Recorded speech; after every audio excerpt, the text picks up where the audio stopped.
Ooh, ladies and gentlemen, boys and girls, welcome to the final UPL show of the season. I'll start off by saying thank you all very much for joining us today, and thank you for sticking with us as we bring the season to a close. I gotta say, it's been exciting, it's been fun, but before we say our goodbyes, let's say our hellos, starting off with me, being your host for the evening, Budget Golden Boy, also known as Ravishing Ravers, the most ravishing man on the internet. Joined here, as always, for the final time by my side, my main man, Beatdown Boulevard. How you doing, brother? Yes, sir, Ravi. I'm doing great. One more show left for the split. Super excited to be here once again. And, dude, it's about to be a banger.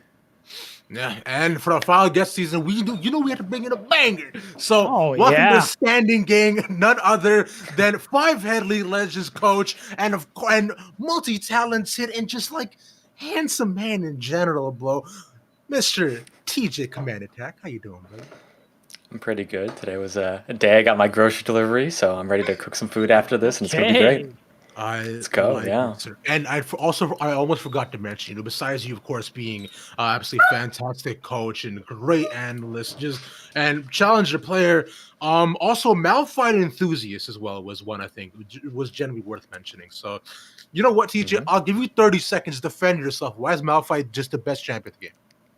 All right, so there's like 100 reasons. So basically, he has point and click, he has infinite armor, he has a guaranteed ultimate ability that just is impossible to dodge because Okay. if you use your flash button or you burn the enemy flash before they actually have a big fight, you can go down 100 CS in lane and it literally doesn't matter at all. Your CC is probably the most tilting ability in the game. Like imagine being hit by an ability that just makes you not be able to attack. I'd literally rather be stunned and get hit by than get hit by Malphite or Fiora parry. It's just so frustrating, and he's also just pretty swag, so that's why he's the best champion.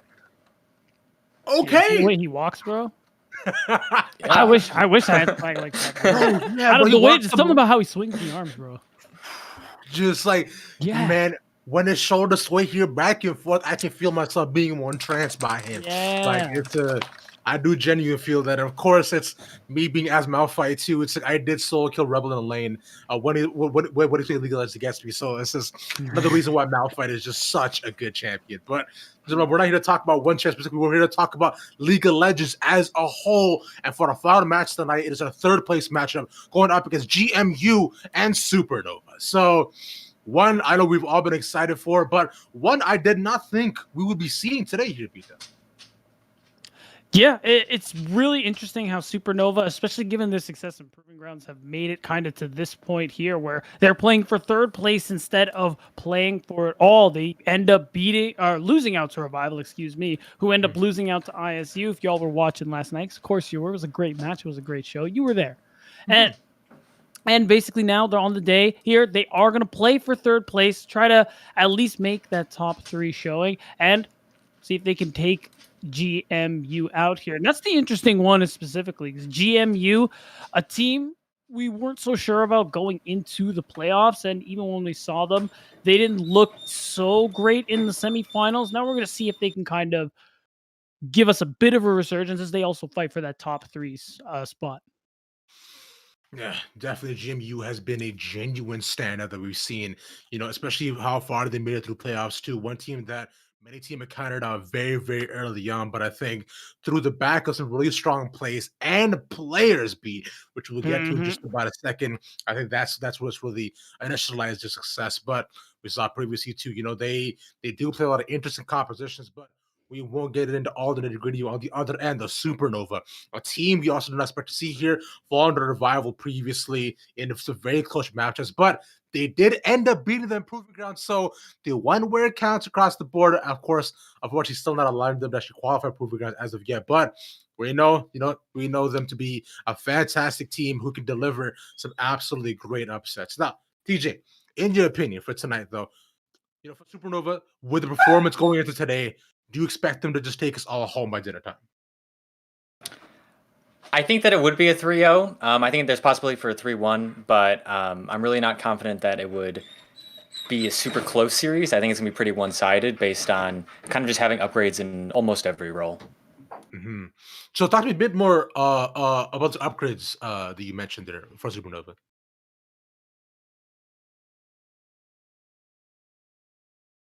Did you meet it? I think that Strumpus has improved quite a bit this season, and I think that when you compare him to Robbie Bob, they're similar caliber of players, but I think that the team surrounding Strumpus is a bit stronger. So, for example, Maddie, I think will have a stronger influence around mid lane. I think that the side lanes, even though Cavell and Rout are both kind of a very similar type of player, I think that Cavell just does it better. So, based on all the factors of just at least slight performance over their counterparts, it should be a pretty easy win, even if Robbie was a better player than Strumpus, for Strumpus to then be able to create advantages. So with that, let's go ahead and jump into our main match of the night you just mentioned, right? That being Robbie Bob versus my main man Strumpus. The Robbie Bob or Robert Bobbert for short, of course, has been an absolute stand-up player on the side of GMU, either going off from team to team. And I gotta say, in every single team that he's in, he's been looked absolutely fantastic. On the other end, though, Strumpus, a staple with the Supernova team, with an impressive stats to boot as well, beat them.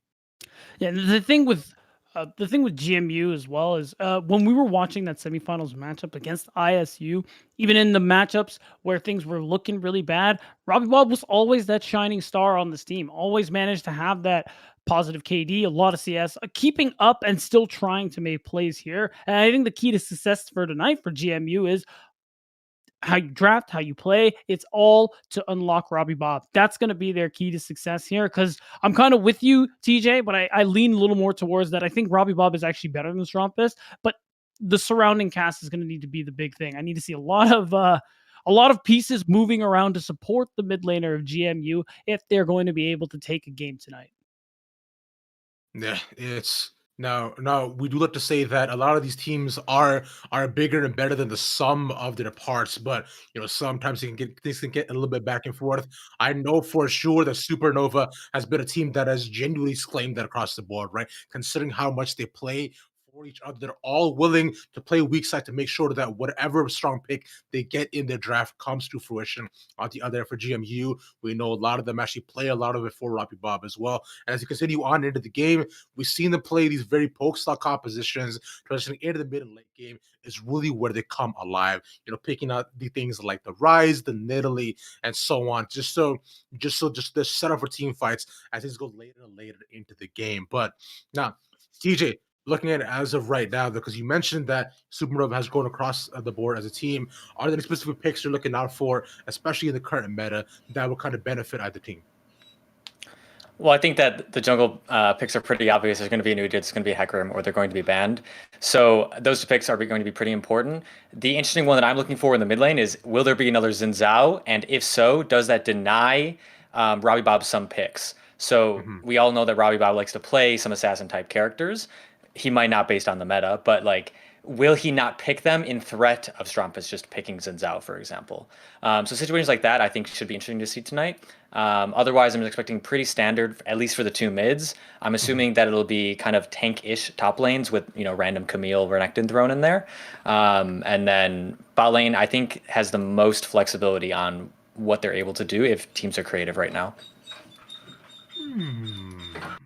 Yeah, definitely so here because we've seen how teams are willing to adapt the playstyle, and a lot of it does generally come down to the draft that they're able to bring out, right? Because we saw yesterday as well between ISU and Revival, so much of what was happening with the ISU and how they're able to come back really brought it down to the draft, right? These complete surprise picks that we were not able to like read at all, like the Xin Zhao, like you mentioned as well, and plus, with New Xin Zhao, he's honestly just so much better. And with him just being a steamroller to the team, it made for some genuinely fun games. Which, by the way, real quick, coming back to you for a second, TJ. AP Xin Zhao, AD, or hybrid? I have absolutely no idea because I've seen so much inting and so much like snowballing off of both of them that I haven't done any numbers myself yet, so I'm not convinced either way. But I do know that his buffs were huge quality of life. Like the range on his W is absolutely ridiculous. Yeah, it's pretty nice. And so personally, from what I've seen, I think the hybrid build seems to garner the most success. At least, like same here. I haven't done any math yet, but if you look at like really high level junglers, people like Kadril, stuff like that, who try out a lot of builds, they found the most success with that one. So I think it's something like Trinity Force into Nashers. We even saw that specific build out from ISU's yesterday, and well, needless to say, it did a lot of work. It is a pretty good champ right now. Good champ indeed here, friends. Now we have been talking about GMU a lot a bit here, so let's move over on the side of Supernova, right? Now Supernova has been a team, like you mentioned, like throughout the season, have been absolutely phenomenal. He just mentioned before about how they've just generally received upgrades in almost every single one of their lanes. So TJ, going back a bit to you that you were talking about before off screen about how all these players are very low resource, right? So what kind of play style are you expecting out of them tonight? That goes back to what I was saying with Cavell. I have a feeling that Cavell will play some champions like, Ornn or Sion, or will he even pull out his patented Sejuani top lane? We have no idea.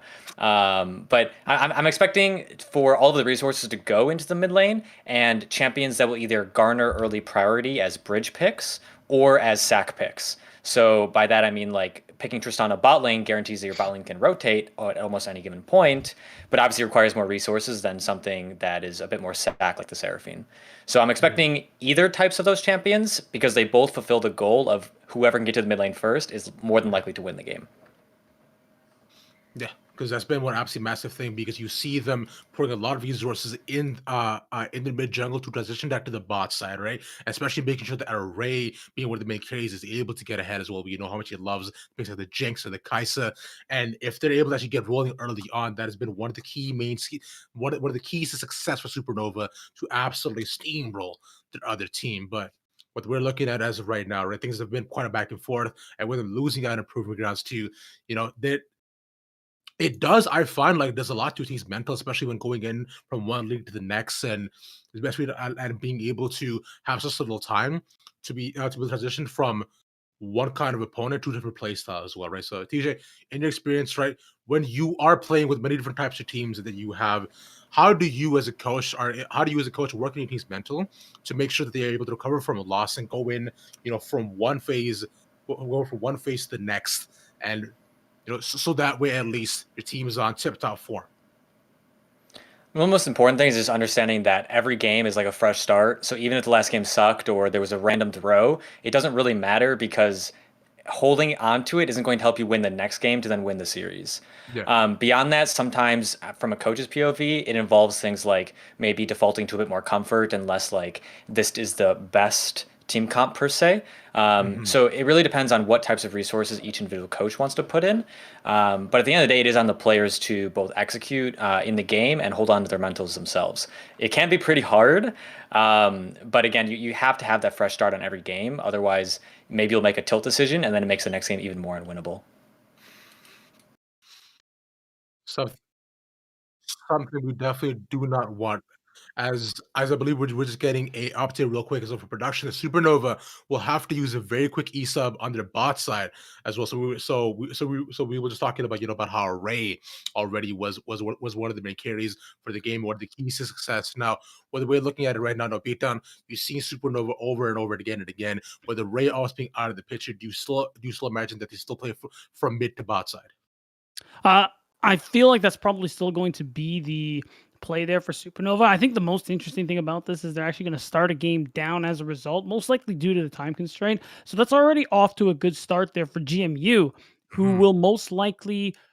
Well, and that's already going to be one advantage they can kind of play towards there now. You got a emergency sub on the 80 carry Array, who, like you said, was a big player for the squad. Big carry, very good mechanical player, is now off of the table. You got to imagine some synergy issues are going to be a problem there, especially when it comes to rotating as quickly and as effectively as you can. This could actually be a pretty big boon for GMU. Should be just a fun time. Now, TJ, your thoughts on this? I think that, like we just mentioned, it is possible that could actually tilt Supernova a little bit. So maybe we might see a bit of a weaker game one and then come in stronger on the later games. We actually just found out that the 80 carry is King Georgie. So from what I know of him, I'm not certain that there's going to be a huge tilt factor towards it. I think he has a competitive experience, so it's not like someone who doesn't necessarily belong in a position like this. So with that in mind, I still think it should be a 3-1 now. So I guess potentially it'll be 3-2, right, based on giving the free win. So yeah. 3-2 indeed. And with that, that's actually a perfect transition into what I want to ask of you as well here, Beatdown. Now, I took your spot from you yesterday, so I'll give it over to you today, my friend. Give me your prediction for tonight and why. Simply because I think GMU from the beginning could have snuck a game anyway. This is just going to make it that much easier. But like TJ said, now because they're already 1-0, I technically do got to say 3-2 as it would have been 3-1 beforehand. But yeah, I think GMU, if they can play play through mid for Robbie Bob, just set him up for success in many different ways. I think they could potentially get a game off here. And I think an E sub 80 carry on the side of Supernova is just going to make that all the more easier. I'm honestly, for the first time in a long time, I'm inclined to agree with you, Beat. It is looking a little bit better and better for GMU as you go along the day. So I'm gonna all start to give it up to the 3-2 for Supernova versus GMU because I think they can definitely bring back a game, but Supernova ultimately will take this one. So we'll see how they adapt onto the fly. Now, with all that being said, we're going to hand it over to our casters for tonight, Travis and Rebel Fox, yet again, to take us in a game number 2, technically, between this game.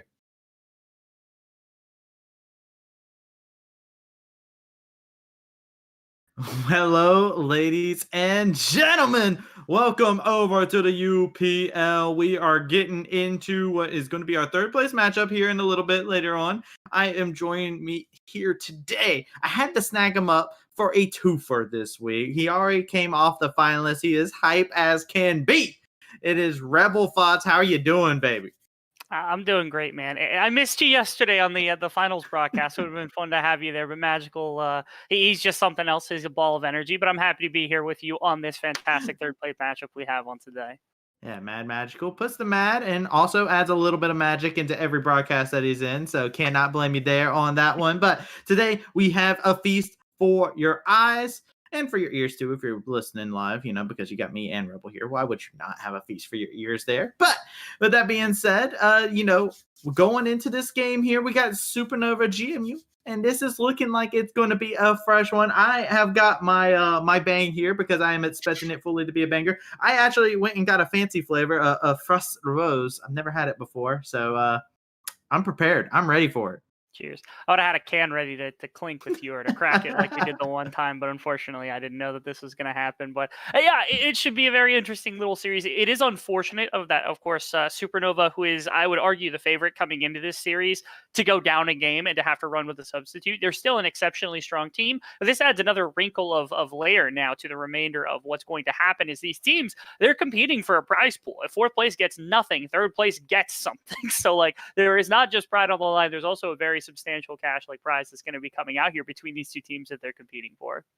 Yeah, it's time for you to be able to get that cash out, right? Money in the bank. You got to go ahead and see if you're the one that's going to be able to go up there, cash in, and be able to get that dub. But going down one game in a series already definitely has an effect on the team. So we're going to have to keep an eye on exactly how that works out for Supernova, if they're going to still be able to play their same standard. Because like you said, I feel like a lot of people are going into this like Supernova favorite, right? Like this is something that a lot of people are like Supernova. They've been playing all season long. We've seen them in the Proving Ground circuit through all sorts of the tier 1, tier 2, tier 3 events.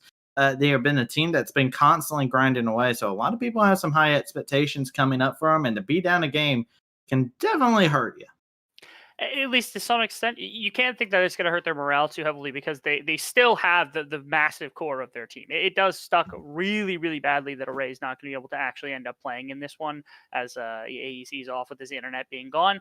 But that doesn't take away the core of this team being like you still have Maddie, you still have Strumpus who's having this massive recovery. We still have that amazing mid lane matchup to look forward to between the two of these guys, and it should be an exciting one. Robbie Bob Strumpus certainly will bring the heat, and I'm very confident that at minimum, Supernova will not just roll over due to this. They are a very resilient team, given all this time that we've seen them play within the amateur space and everything else. To know they're not going to just take this line down, go down 0-3 immediately to GMU. I agree with you, man.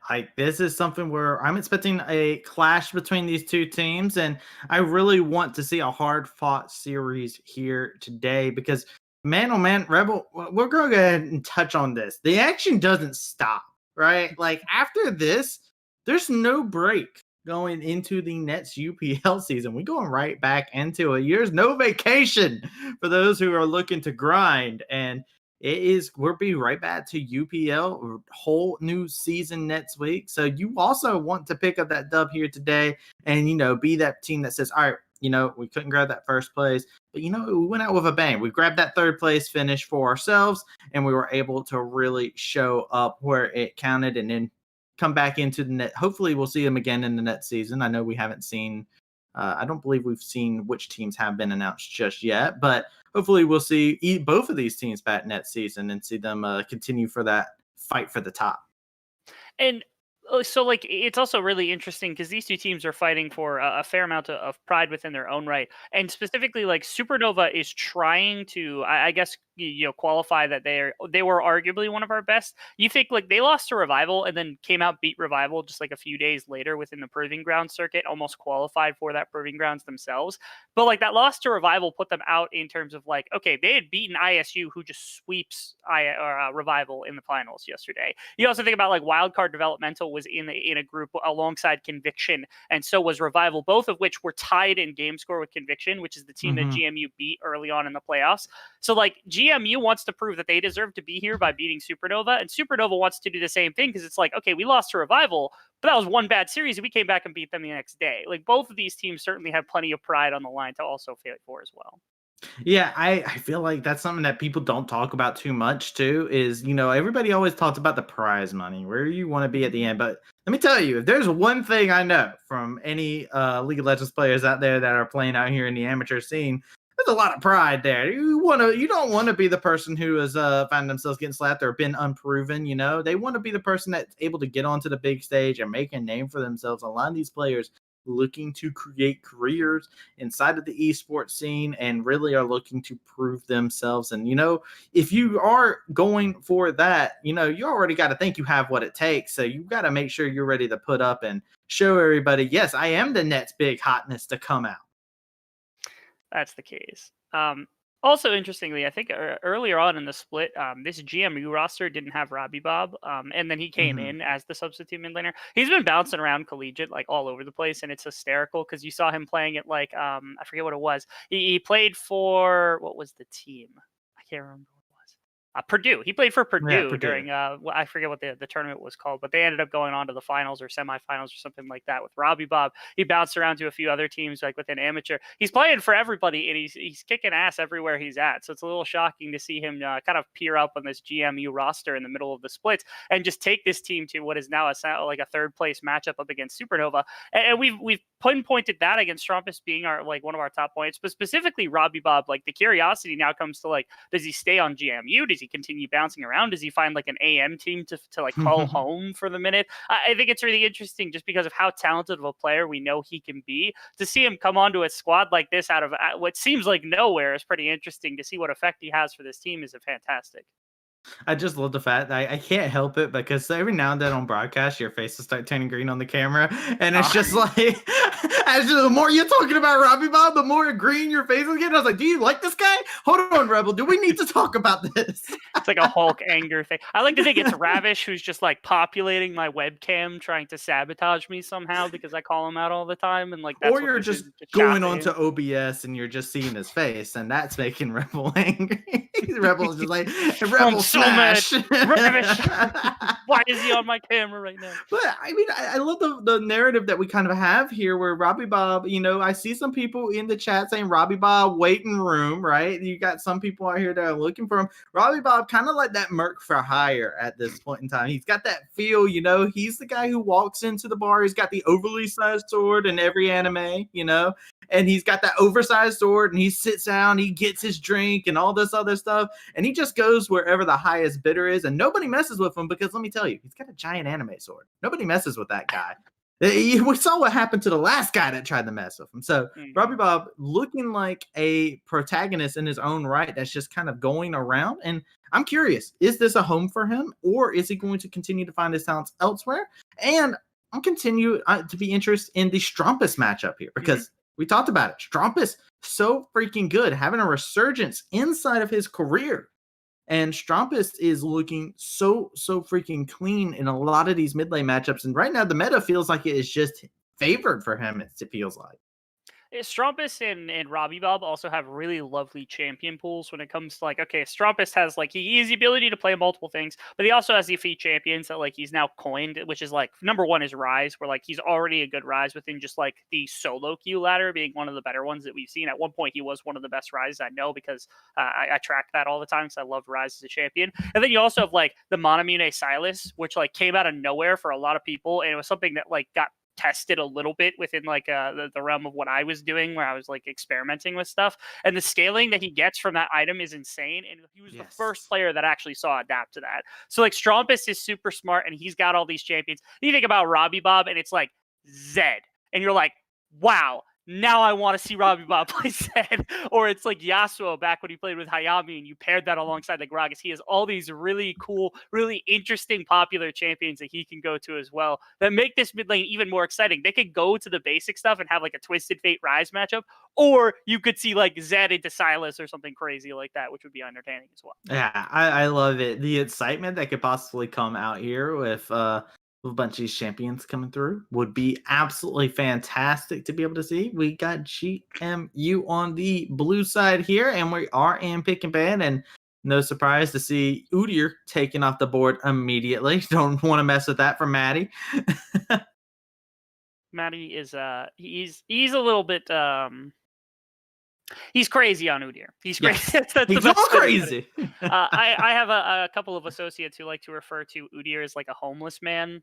I don't know why that's the case, because he like roams around and he just like punches people. He's like, I feel like it's just because of his looks. Let's be it's honest. partly like, let's be real about that. You also think about like what power everybody has, and it's like, okay, like what does Seraphine do? She creates music and like stuns people. What does Udyr do? He hits people with his fists, and that's it. So like that's part of it too. I didn't want to insinuate anything about Udyr, but like it was an entertaining thought in my mind as well. I mean, to be fair, I'm gonna go back roundabout to my point about anime earlier. If there was a character who looks like Udyr in an anime, his thing is he just takes forms of the animals and beats people up. I'm down for that. He's the big burly older sensei kind of figure. I'm down for it. But over on this side, we got George Mason also taking Thresh off the table here. So Supernova, they've already gotten their Seraphine band, traditional for red side. Thankfully. See what else they've got in their pocket here. Alistar's taking off.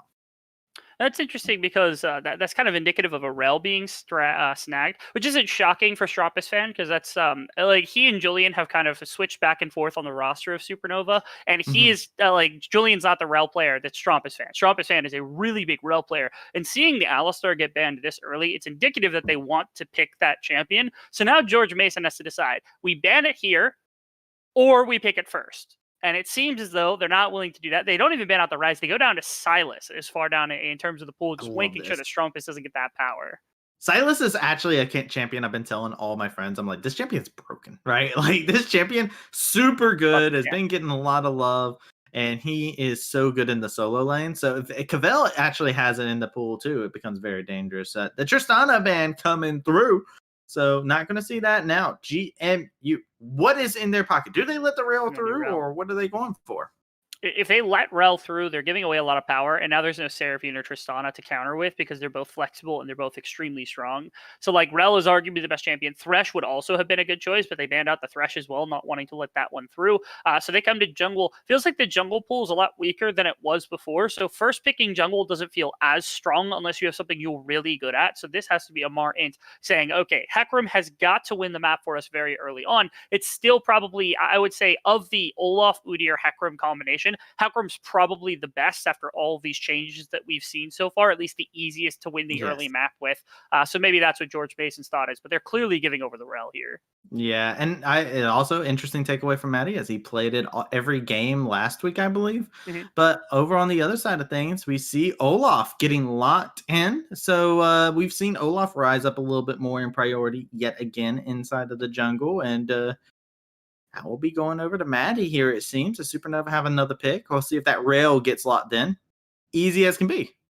Just about as simple as it comes. So you take the Alistar off the board, you know that that's coming. George Mason doesn't want to take it away. The Olaf this early is kind of interesting, only because it's still powerful. The Udyr getting taken off means that of those three champions, that's probably the last one left. And there's a handful of things that people have gone to, whether it's pocket picks or things that are strong. Things like Skarner still exist within the meta. But of the champions that people have been playing for like the last 5 patches straight, Olaf's still one of the best, if not the best, alongside those other two. Yeah, and Kaisa getting locked in over on the side of GMU. So you gotta wonder, do they lock in something to pair together with it? And what's going to be the answer, right? This is a lot has been taken off the board that you would want into Rail. You can think of a number, like the two that come to mind, at least in terms of like enchanter type like champions, are like Bard is not terrible into her, just because you can outrange her, poke her down, things like that. Jen is really good at disengaging, but neither of them is particularly good into Olaf. So this is already problematic from the side of George Mason. Is now they've got two separate ways to try to shut down this composition, and they're going to wait a little longer on their support role. I'm guessing because Alistar's taken off, there's nothing specifically that George Mason is looking at the moment to counteract the support that Supernova's taken. So they're willing to let them go, okay, we're going to pinch the pool further because like they don't even have an idea right now. Yeah, and over here, they just take the quick and easy lock-in for themselves. They say, all right, we know it's a Camille. We'll go ahead and pick something that's rock solid in the top lane. Cavell will be playing the Malphite. And that will be them locking in the good bit of initiation from Supernova already. A fantastic amount of initiation. You think about it, you throw an Orianna onto this composition, and suddenly you've got an insane amount of damage that you could bring out. There is no ADC yet. You have to think ADC is coming at B4 from the side of Supernova. So George Mason, do you ban out ADCs, or do you take away the Orianna and another team fight mage to make sure you can't couple all of this fantastic CC that you've gotten, especially AoE CC, with a good amount of damage behind it? I think it's worthwhile, even if you want to pinch the AD pool, to take Orianna away. Okay, they're just going to ban out the Akali from Strumpist. Yeah, I mean, we did see Strumpist play it in last week's game. It was very quick to grab Akali and performed very, very well on it himself. So makes sense. You know, a lot of people don't like dealing with the Kunoichi in the mid lane. Supernova now have one last ban for themselves. So they continue to pinch down the support pool. It seems so. This was something to consider, at least, was the Rakan, which is that Lafasa is a fantastic Rakan player, and it's actually been spiking in priority to some extent within 11.5, and I'm guessing that continues into 11.6 as well in terms of most professional leagues, and that the density in which it's getting picked compared to like 11.4 and 11.3 is much higher. So Lafasa plays this even if that weren't the case, but also given the fact that its power is rising, that's perfectly fine. This is so intriguing from George Mason. You got Orianna, and you haven't hit Rise. Those are two champions that, like, one fits compositionally, one is Strumpist's best champion, and you only pinch Jinx out of this pool, which is, again, I don't even know that you technically fit that in here, but this is such weird banning from George Mason.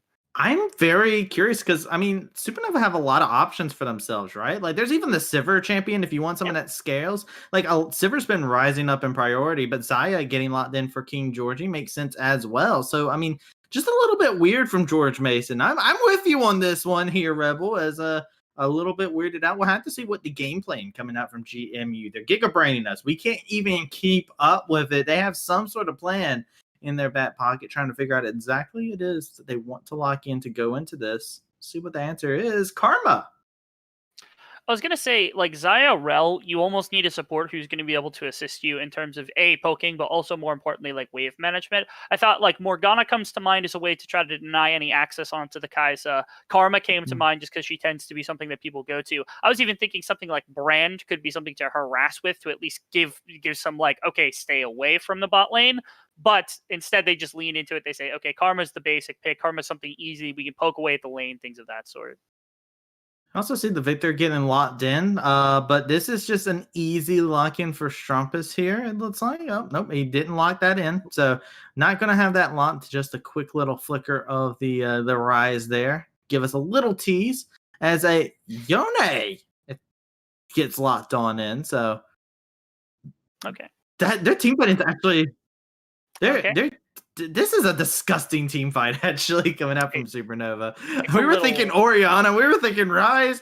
Yone actually fits so well into this comp, too. It really does. It's akin to something like a Yasuo, just with a lot better laning into the likes of the Victor. And coupled with the fact that you can abuse the laning phase exceptionally quickly, it's not shocking to see it come through. It also has a little bit of mixed damage, so combine that with the Malphite, and you got maybe enough magic damage to just barely skirt by on the side of Supernova. I still would have liked to see a mage. The reason I thought Rise is because, like, you have all this team fight damage and AoE damage. You need somebody who just says, okay, that person dies now. If you take 50% of a health bar, you need somebody to do the other 50%. That's what Rise does best. But instead, they're just going to continue that wombo even more, attempted to snowball with something like Yone with this team fight that they've designed. I'm not against it. I think it's phenomenal, and I think it's good into Victor.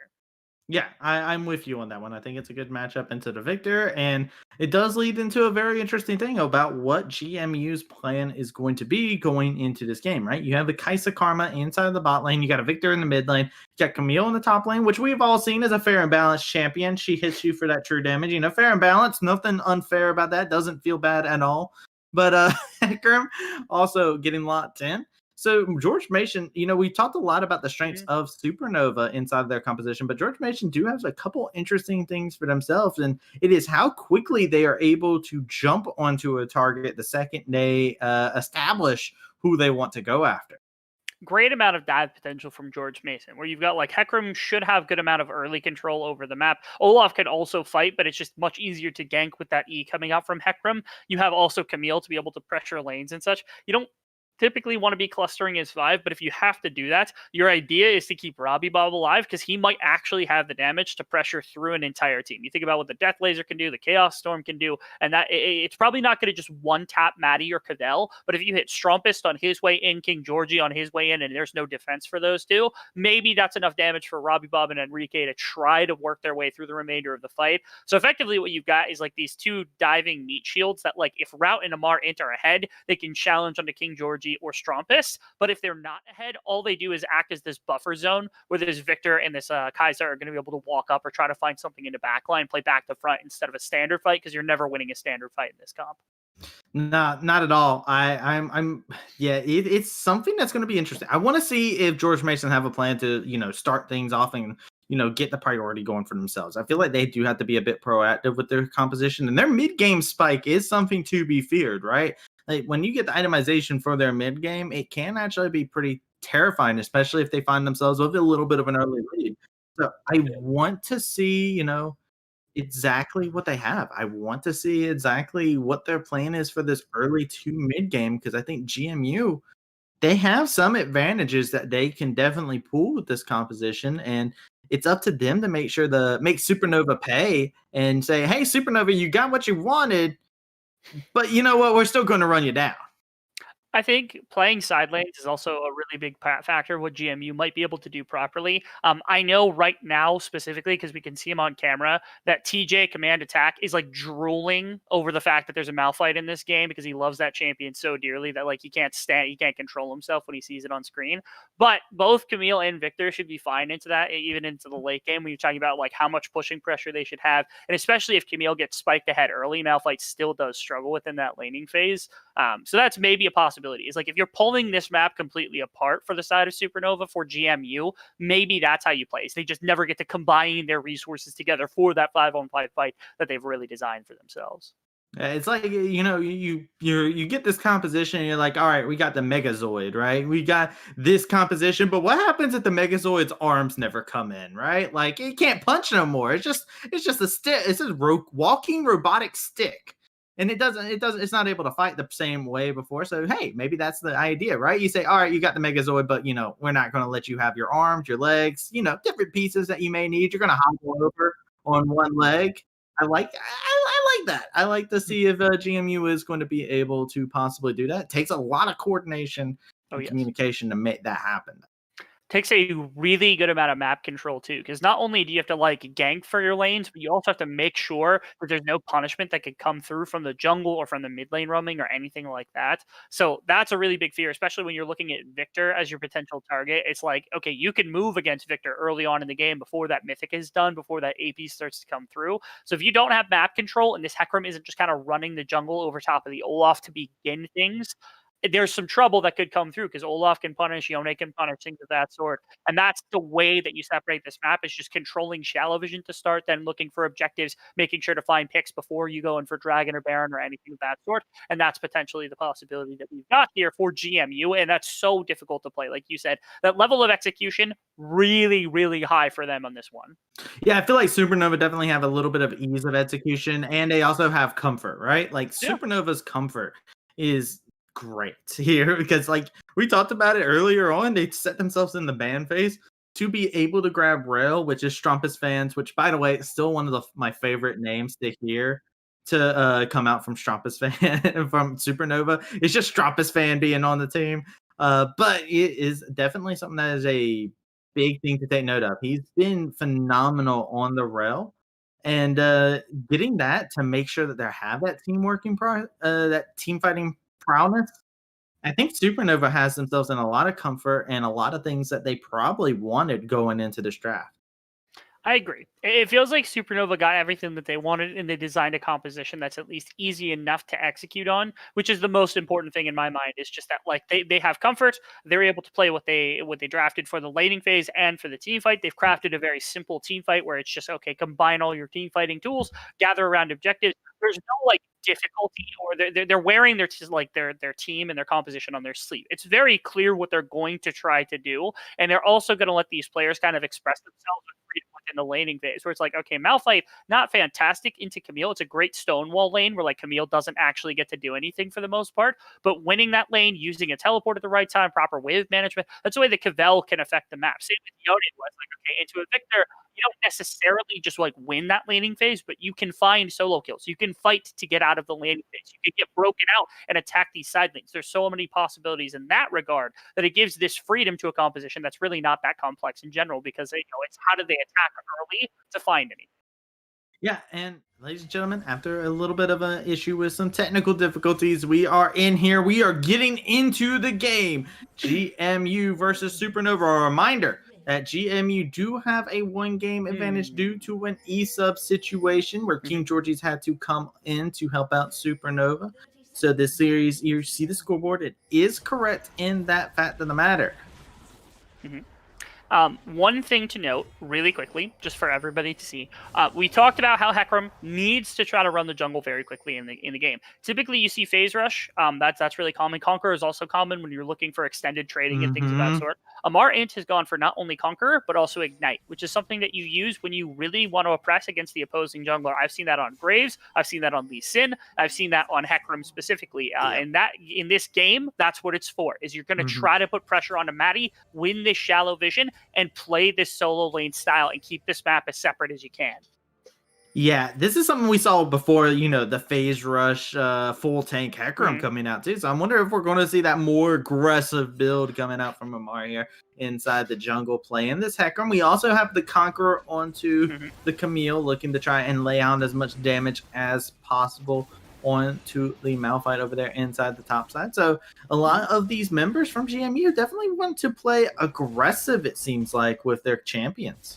That's interesting to me, specifically the Camille rune choice, only because Cavell should have the ability to break any fight that Rout's going to want. So, like, if Rout wants to jump in with the hook shot, even if you find the stun, you press Q on Cavell, already you're separated. Like, right there, it's maybe one additional auto attack for Rout. Even if you get stuck in a situation where it's like, okay, you're auto trading in a wave or you can't walk out immediately, Cavell presses E, and all of a sudden, Rout's ability to get those auto attacks out gets slowed down as well. So, like, the Conqueror makes not too much sense to me, only unless Rout really wants to just heavy all in over and over again against Cavell or some of these other champions. So maybe that's the intention. Maybe it will work out for him. But for the laning phase, I feel like it's not the perfect rune to make a selection for. Yep. As we all know, also the fact that Malphite just loves to throw those cheese wheels out all the time. Absolutely disgusting sometimes. If you're lactose intolerant, look away, as the Malphite will just lay out the hurt with that. Going into the game now, 3 minutes in, we're seeing both these junglers over onto the same sides of the map, so we might possibly see a little bit of a jungle skirmishing going around as Robbie Bob laying down some damage onto Strumpus. Is Maddie making quick work up here to the top side, maybe going for an invade. Amar might be in an interesting spot here. Yeah, this is trying to take both at once. All right, here we go. Amar did get the smite away, but is taking quite a bit of damage. Gromp doing some work as well. And Maddie will be able to get out. Doesn't want to fight that at all any further. No, he does get Ignite, though, which is huge, which means that, like, if you've got priority in your lanes, you could step into the river, and you actually see Cavell has that, as well as Strumpus is kind of hovering towards river right now. Unfortunately, because Maddie took so much damage, I think a little afraid that Amar is going to be able to beat him in that 1v1 before anyone can help supplement that, so not going to do that. Actually, Amar never took Scuttlecraft. Yeah, Amar did not do Scuttle there. Very interesting. Is actually opting to go for the bottom Scuttle here? And I mean, he showed his path completely. Olaf knows about this, and Maddie's going to be able to grab a Scuttle for himself, where I thought Amar may have been grabbing a double Scuttle off of that. I think maybe Amar read the same thing that I did, where it's like, okay, Strumpus should be able to move first, and more importantly, also Cavell can move first, which are both really good champions. But the Malphite, especially for early game with those cheese wheels, like you like to talk about, if that collapses, there's no way for Amar to get out because there's no flash, there's no ghost, there's no phase rush. Like you're just stuck in any fight that you end up with. And with the soft CC that both the Olaf and the Malphite bring, maybe that was enough for Amar to just go, okay, we could challenge for topside, or I cross through mid lane, force Strumpus out, go to bot side where we have push pressure, snag the easy to take Rift Scuddler on the bottom side. And that's their gameplay. It was a reserved play and it's a defensive play. I can respect it from Amar because there was a lot of variance to taking topside Scuttle. Knowing what we knew, we know that Supernova wasn't going to be able to punish that probably. But from their perspective, I respect that GMU was able to make that call. Yeah, one to be a bit more careful here in the early game. You can't fault them for wanting to do that, especially since we were talking about it. It seems like they're going for more aggressive choices here with the Camille and the Hecarim especially. So not wanting to put anything up to risk. You can definitely respect that from your jungler here, as we do see some more trading happening over there inside the top side. But nothing really too aggressive to come out just yet. And we do have an Infernal Drake on the map now. We do. Should be a fun dragon to try to contest for in the earlier stages. Amar hasn't backed yet, by the way, and he's trying to invade or get vision. This is kind of spooky. It's just a little bit. And like as a jungler, like I've done this before. Just the other day I played a Mundo game where I think I went through 3 or 4 full clears and I actually burnt my Ember Knife and I bought 3 pots instead of refillable because I'm a dummy.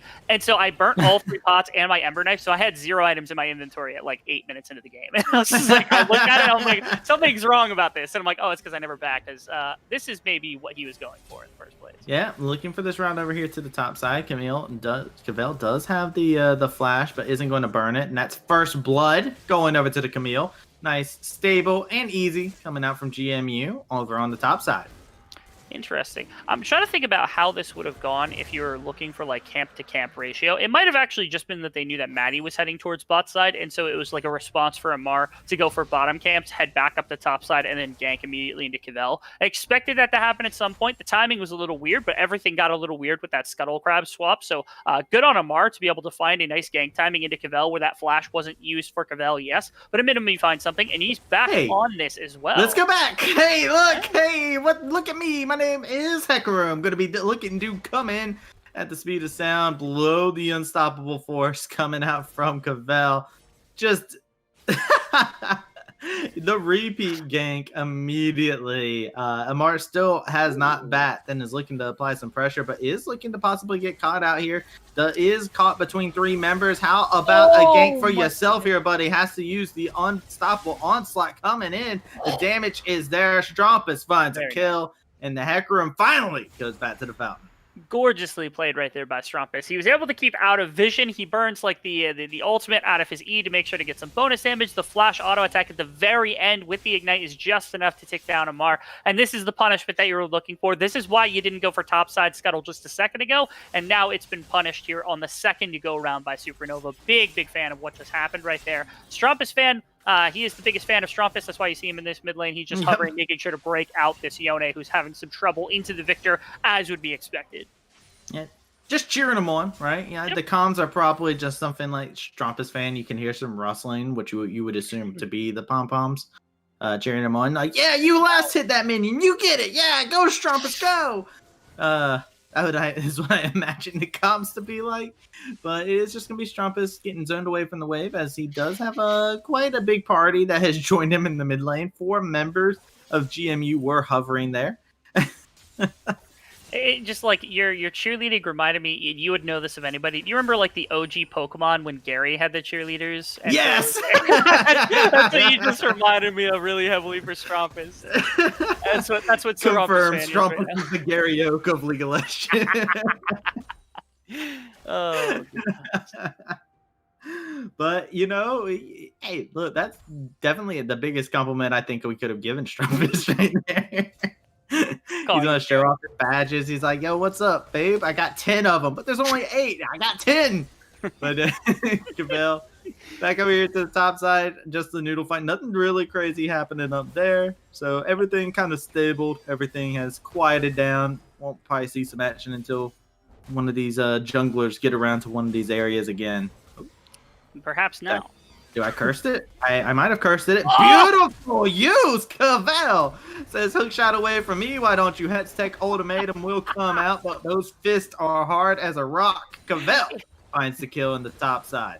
Maddie did nothing in that play except take the kill. It was like 100%. It's like, okay, I'm ganking. And Cavell's like, I got you. And he ults and he E's and he Q's and he knocks down this whole health bar. And Maddie's just like, axe, thanks. And then he goes to retail. Dude, sometimes junglers, the jungle tats never die, Confidence. right? Like, It's a it's always a confidence thing. It's Cavell who's like, I can't take this fight. I can't take this fight. Maddie's like, I'm coming. He's like, okay. And then he wins the fight. And he's like, see, I wouldn't have done that if it weren't for you. Okay, all right. There you go. Hey, look, Amar does find the return kill there. Is able to grab that as the Yone jumps onto Amar inside of his own chickens. Cavell is coming to be the backup for Strumpus.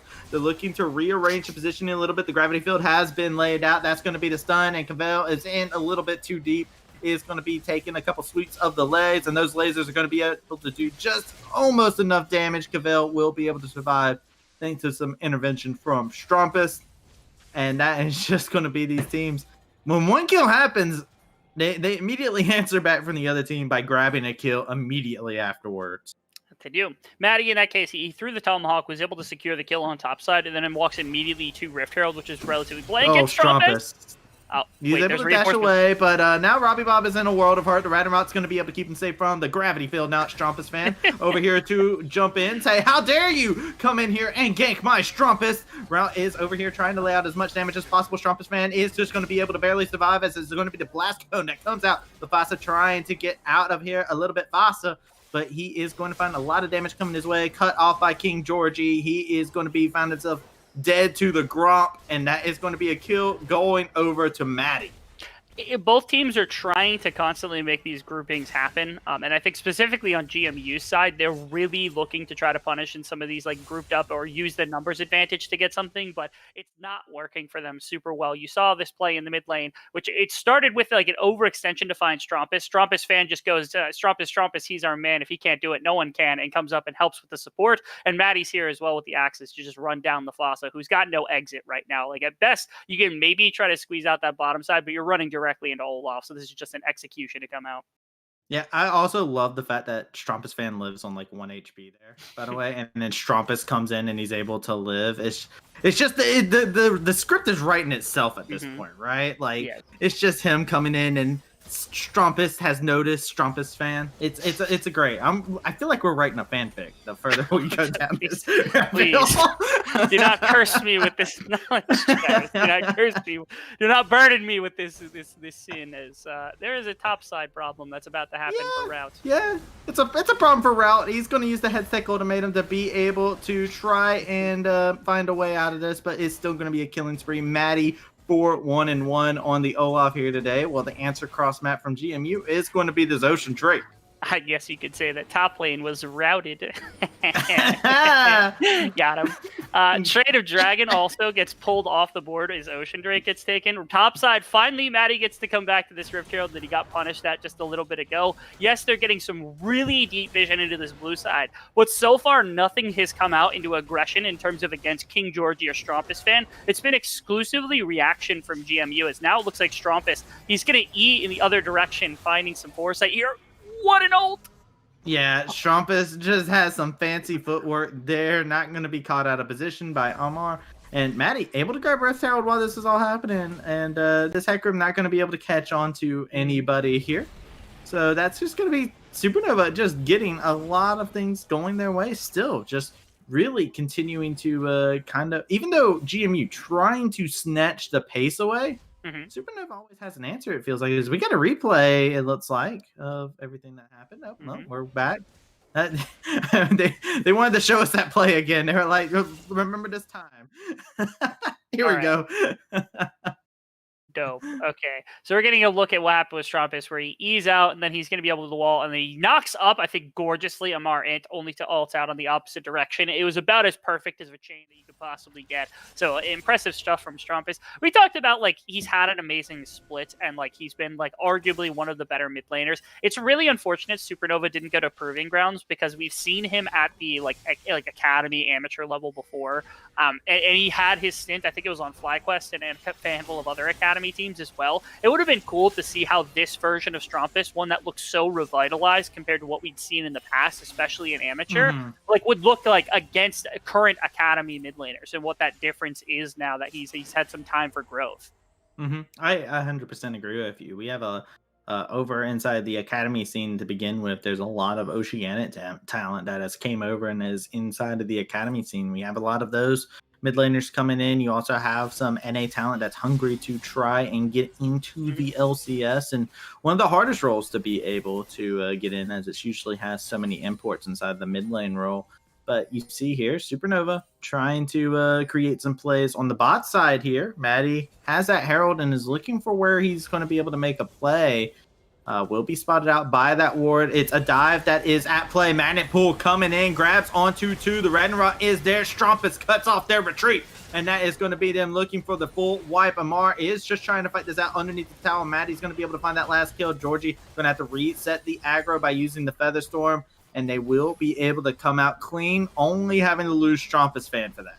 The TP was a bit much, but it was still a gorgeous dive from Supernova. We'll give them that 2,500 gold lead. First tower probably going down in this bottom lane as well, because nobody's going to be around for a while. Rift Herald gets dropped in the middle of the jungle, I assume is an accident, because there is a ward that tried to get put down there. If I had to guess what happened with Maddie, as this bot tower will probably go down before the Rift Herald even gets to it. Oh. Yeah. Okay, yeah, it got to it. All right, I was about to say, you know, he could have also been like, wait, what if the Rift Herald just stays here and he thinks it's red buff, you know? Like, that could be interesting, as well as, okay. We just came back. We got to blink over and see a murder happen on our screen. Route getting taken out. 1-4-0 on the champion today as he gets caught out in the top side of the jungle. That was quick. That was. I don't even know why he was there necessarily. I didn't see what the play was. I don't know if he was like in the jungle trying to find some vision or trying to track somebody or what was going on. There's like not even a ward in that top side. So yeah, did they find the ward? I don't really know what the situation was there. But either way, not have been there. Yeah, no, it looks like it was just, you know, a collapse gone wrong is what we're gonna call it. Shenanigans. What we call it. Yeah, I like it. Shenanigans. Whatever we don't see, shenanigans.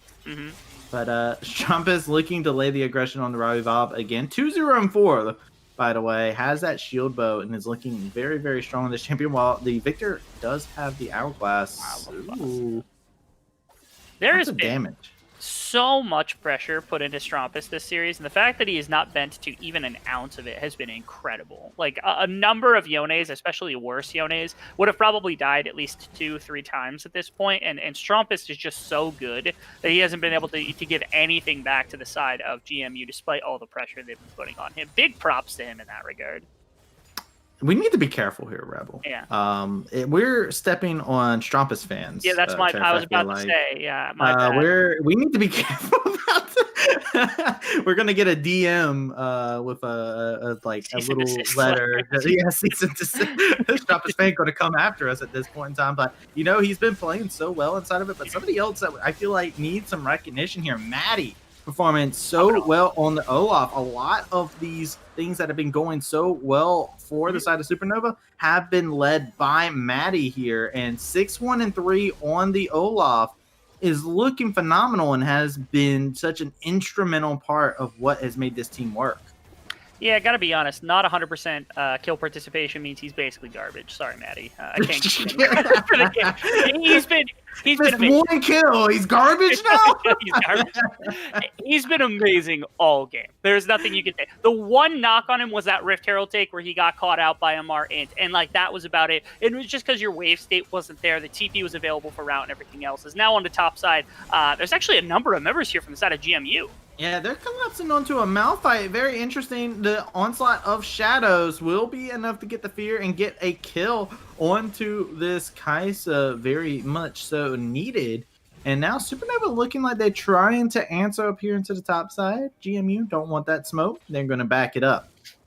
They found a nice little window where there is back timers for Georgie and Strumpus, which is why you're only seeing them come out of base right now. And then they're actually also able to use Rout's ultimate onto the Malphite to make sure that Cavell can't flash ult out, which is so easy for a Malphite to do. It's about as close to what you saw back when Ryze used to be able to like Zonias and then use the like Realm Warp at the same time. It's effectively just a much stronger version of what Malphite ultimate does, where he just presses it and then he's away from everything else. And right there you saw why Camille is okay when you have people clustering into that lane, because you can catch him, make sure he doesn't get away. But Maddie, only a minute before it's going to disappear, is going to be able to snag away this Rift Herald. Yeah, beautiful coordination coming out there, and that means that they're going to have a little bit of a tactical advantage when this Baron comes up. They have that threatening power that comes with it. And you can see Maddie fast tracking the Strumpus. Yeah, you know, shenanigans happened yet again. Route dying underneath his tower to Strumpus, and Route's not having a great time on the Camille. No, not having fun at all. Hasn't even finished his Cole yet. Yeah. Yeah. There's Cole, and then I saw that wasn't a 0, that is a 7, and we're 20 minutes into the game, which, like, part of that's because he's been moving, part of that's because it's difficult to lane in a Malphite. It's a little bit tough. Yeah, I am very curious to actually see what the gold may look like here, because we are looking at what is like 2.5K gold difference, and you can see, you know, he's not actually doing that bad in comparison to gold to the Malphite, but it's still just like you look across the board, it is nice leads grabbed across the table for everybody. The craziest thing is, despite all of this pressure into topside, despite all of the ability for like Maddie to get around this map and find all these kills, the biggest lead is actually King Georgie in the bottom lane, the substitute that came out, which is crazy. I think part of that's like Maddie got shut down. Maddie hasn't, he's like 30 CS down because Amarian has been farming a lot more, and so that the gold is a little bit even. And this also will make a massive play. Oh, And Cavell looking for some zoning ult. He said, I'll make sure they're distracted with me, guys. You go get him. Rout's going to be able to jump onto him into the bat side here. Headstack automatum has been put onto the Malphite. Malphite goes on down. Now it's going to be a 4v5. It's the Onslaught of Shadows as it looks like Supernova hit a huge ult. Strumpus trying to lay out the damage and it's going to be able to lay out the hurt. Maddie's going to be able to go dominating as that's going to be another kill. Going over to Strumpus. Maddie just does not stop either. 2 members left of GMU, and that's going to be the signal for Supernova to turn onto the Baron. Damn, man, these ultimates out of Strumpus, they're doing something, man. My name's gonna have to become Strumpus fan fast enough in League of Legends. I might have to be Strumpus fan too, unfortunately, because that name appears to be taken. The Baron setups here, it's tough to try to contest against this. Robbie Bob does have Chaos Storm, though. Strumpus fan laying in a lot of zoning potential there. The Chaos Storm is there for King Georgie, as he does need to back up. He's got a lot of damage being put onto him as Cavell has joined the fray. He's going to be able to send it off with a cheese wheel onto Robbie Bob. He's going to be slowed down. He's going to be looking for a target there as the Baron has been slain. And Cavell says, all right, that's fine, guys. I'll just go back to farming the mid lane. I've done my work here. No one goes down, thankfully, on the side of GMU. They were trying to muscle their way into the pit, but it's really difficult to do with just a Karma who's on half health and Robbie Bob, who's pretty much the only reason they would have been able to contest in the first place, especially without a mythic item. And so that's going to be another objective taken off the board for Supernova, where you see their team fight starting to come together. Cavell was a little overextended at the beginning of that one. He flash ulted into the backline, didn't find much. But because of everything that came together in that side of the jungle, they were able to find 3 members, get this Baron, get a massive gold lead, now sitting at 5,500, and they're looking at this dragon potentially to look towards that kind of soul win condition for a team composition who's already going to be winning every single team fight. Like, GMU cannot walk into dragon to contest it all. I would go so far as to say that this soul is just immediately Supernova's, because how do you actually play against a Malphite, Yone, Rel, and everything else? Yeah, I'm with you on this one right now. As you can see them being just zoned away from this mid wave here. Stromp is looking to lay out the damage. LaFossa needs to move fast, so as he is taking a heaping amount of damage there, he is going to be able to get the root onto Strumpus, but it doesn't matter as he's still going to go unstoppable anyways. He doesn't look at the explosion, and double kill comes on out. Strumpus looking for his possible 3rd one here, looking to lay out the damage, but it's going to be Maddie that's going to go legendary, picking up that kill, and that's going to be 3 in favor of Supernova in the bot side. do they even need to do anything else? They've got Baron, and they've got it in bot lane right now. They're going to be able to push down at least bottom inhibitor very easily, and then Olaf's actually shoving in top side, or mid lane, my apologies, where Maddie is pulling the attention of Amar into wave. You have another wave coming in, too. You got another 15, 20 seconds here for Route and Robbie Bob. Okay, it doesn't look like they're going to do anything crazy here, but they had a massive wave. I thought maybe there was potential, but it looks like because mid-wave had tapered off at the very end, Maddie wasn't able to force that one in, that they're just going to have to walk away and take the one inhibitor. I'm saying that as if it's a bad thing, but very, very well played from Supernova. Absolutely. Supernova coming in and is just doing great work here. They're going to be able to grab themselves a Cloud Drake here and put themselves at Soul Point. But Supernova might actually be able to end this game before it even gets to Soul Point, right? Like, they are looking so strong. And like you were talking about earlier, their coordination as a team, they've been just playing around very well. And a lot of the individual carries on this team, the Zaya, the Yone, the Olaf, all three of these members are incredibly strong. So it's going to be very interesting for GMU to find a way back in. And Supernova, it'll be interesting to see how everything goes, because Supernova just, they're looking to try and figure out what their next step to close might be. And right now, you're also in dire strait if you're GMU, because you've got, like, okay, maybe if Camille gets to backline, you can burst out a Squishy. Maybe if you've got good damage on Robbie Bob or Amar Int can also do that. But now you've got double shield, though, on your two squishy characters. Yeah. Rel isn't, like, the most tanky, but, like, especially, like, the ability to go in and all the armor that you're going to get from just dumping in, getting Aftershock, things like that. There's no good option for anyone to jump on at this point. And if you jump in and your team isn't ready to follow immediately or not spread out, your whole team's going to die even if you get that one kill. It's really tough for GMU to come back in this one. Yeah, I 100% agree with you, man. Supernova looking like they're just in complete control of the map. Grabbing this top tower completely uncontested. GMU trying to figure out a way to defend this inhibitor tower next. Maddie, Strumpus, all these members are here. We see it. Magnet Pool coming in. They're going to be able to decimate the HP bar. Supernova are going to be able to find themselves wiping the team one after another. You do see the Kaisa rejoining the fray. Killer Instinct in, but is going to get taken out all the same. Maddie's finding himself another target. Strumpus is there as well, as Maddie finds himself a double kill. The ace coming over to Supernova, and this is going to be the game.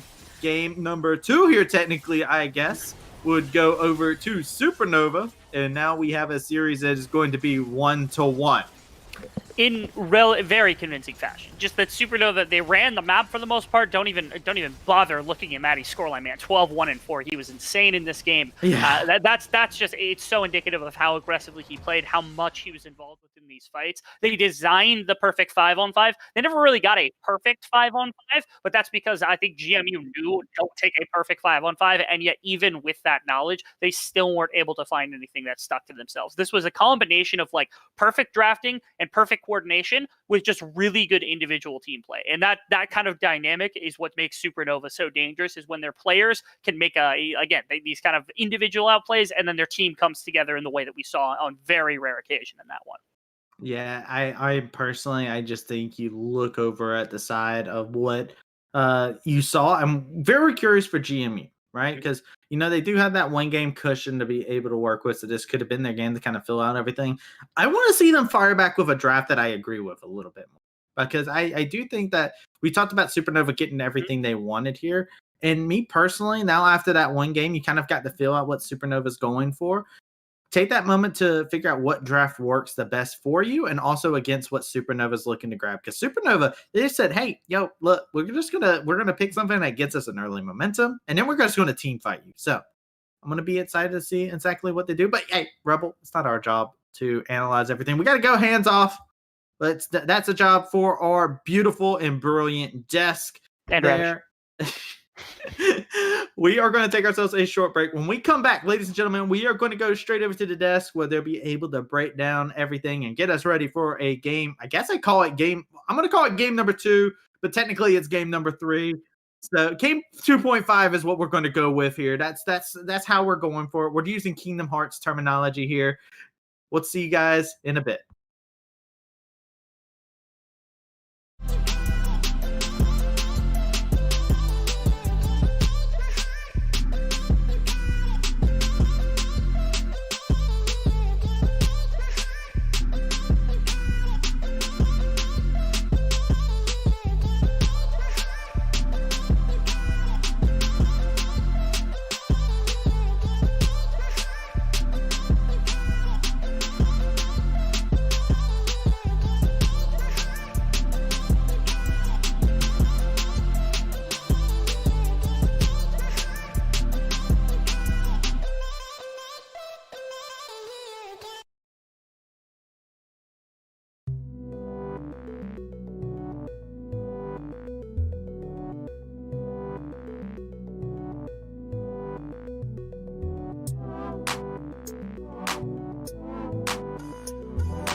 And welcome back from game 2.5, everyone. Ravishing Ground joined by Beatdown Boulevard and Command Attack. Yet again, now, this is what we generally expected coming off of the side of Supernova, right? We knew that they would be good. We knew that they would be dominant. But, like, honestly, there were some genuine bright spots for GMU as well. So, I'll start off with you first. We head into this game 2.5 as the offside Supernova. You saw from the early game going to mid to late, it did look solid across the board.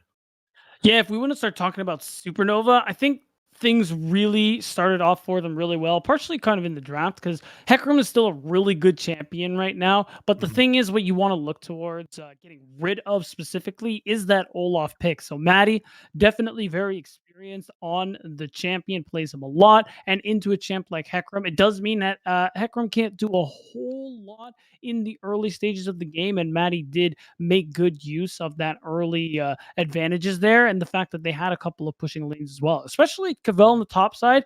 Usually, Malphite into Camille isn't that convincing, but Cavell played it really well. I mean, really well, if I would be an understatement, considering he made Yeah. really consistency yesterday all throughout that lane. Right now, we were mentioning before in the day that just how good of a champion Malphite is. You can see just the ear-to-ear smile on TJ's face about finally his champ got the well respect and deserved that he got. But on the other end, though, TJ, there were also a lot of bright spots for GMU as well. Yeah, so I think that there were a couple mid-game fights where Supernova lived on 1 or 2 HP. I'm wondering if those situations go differently, if there were any opportunities for them to maybe claim some shutdowns or push a jungle advantage, objective advantage, etc.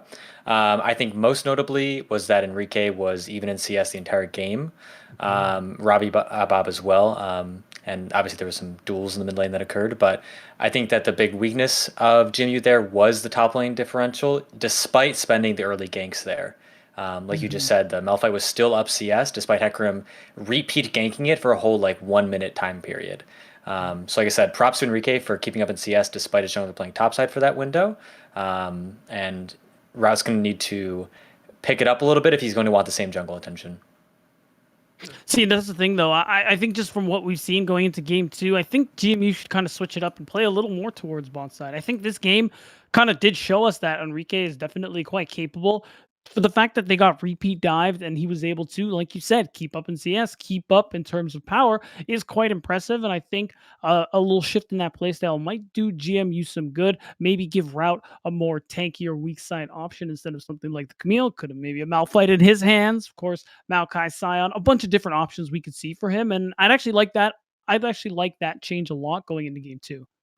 Yeah, 1,000%. Like putting certain lanes which you saw fell behind very early on, not necessarily focused on the attention there, like you mentioned before, right? Putting them on something safe, like the Sile, like the Maokai, like even the Malphite on their end too. It would be so easy to just sack that lane, but come back with vengeance, going in those mid game team fights, which we know GMU genuinely thrives at, right?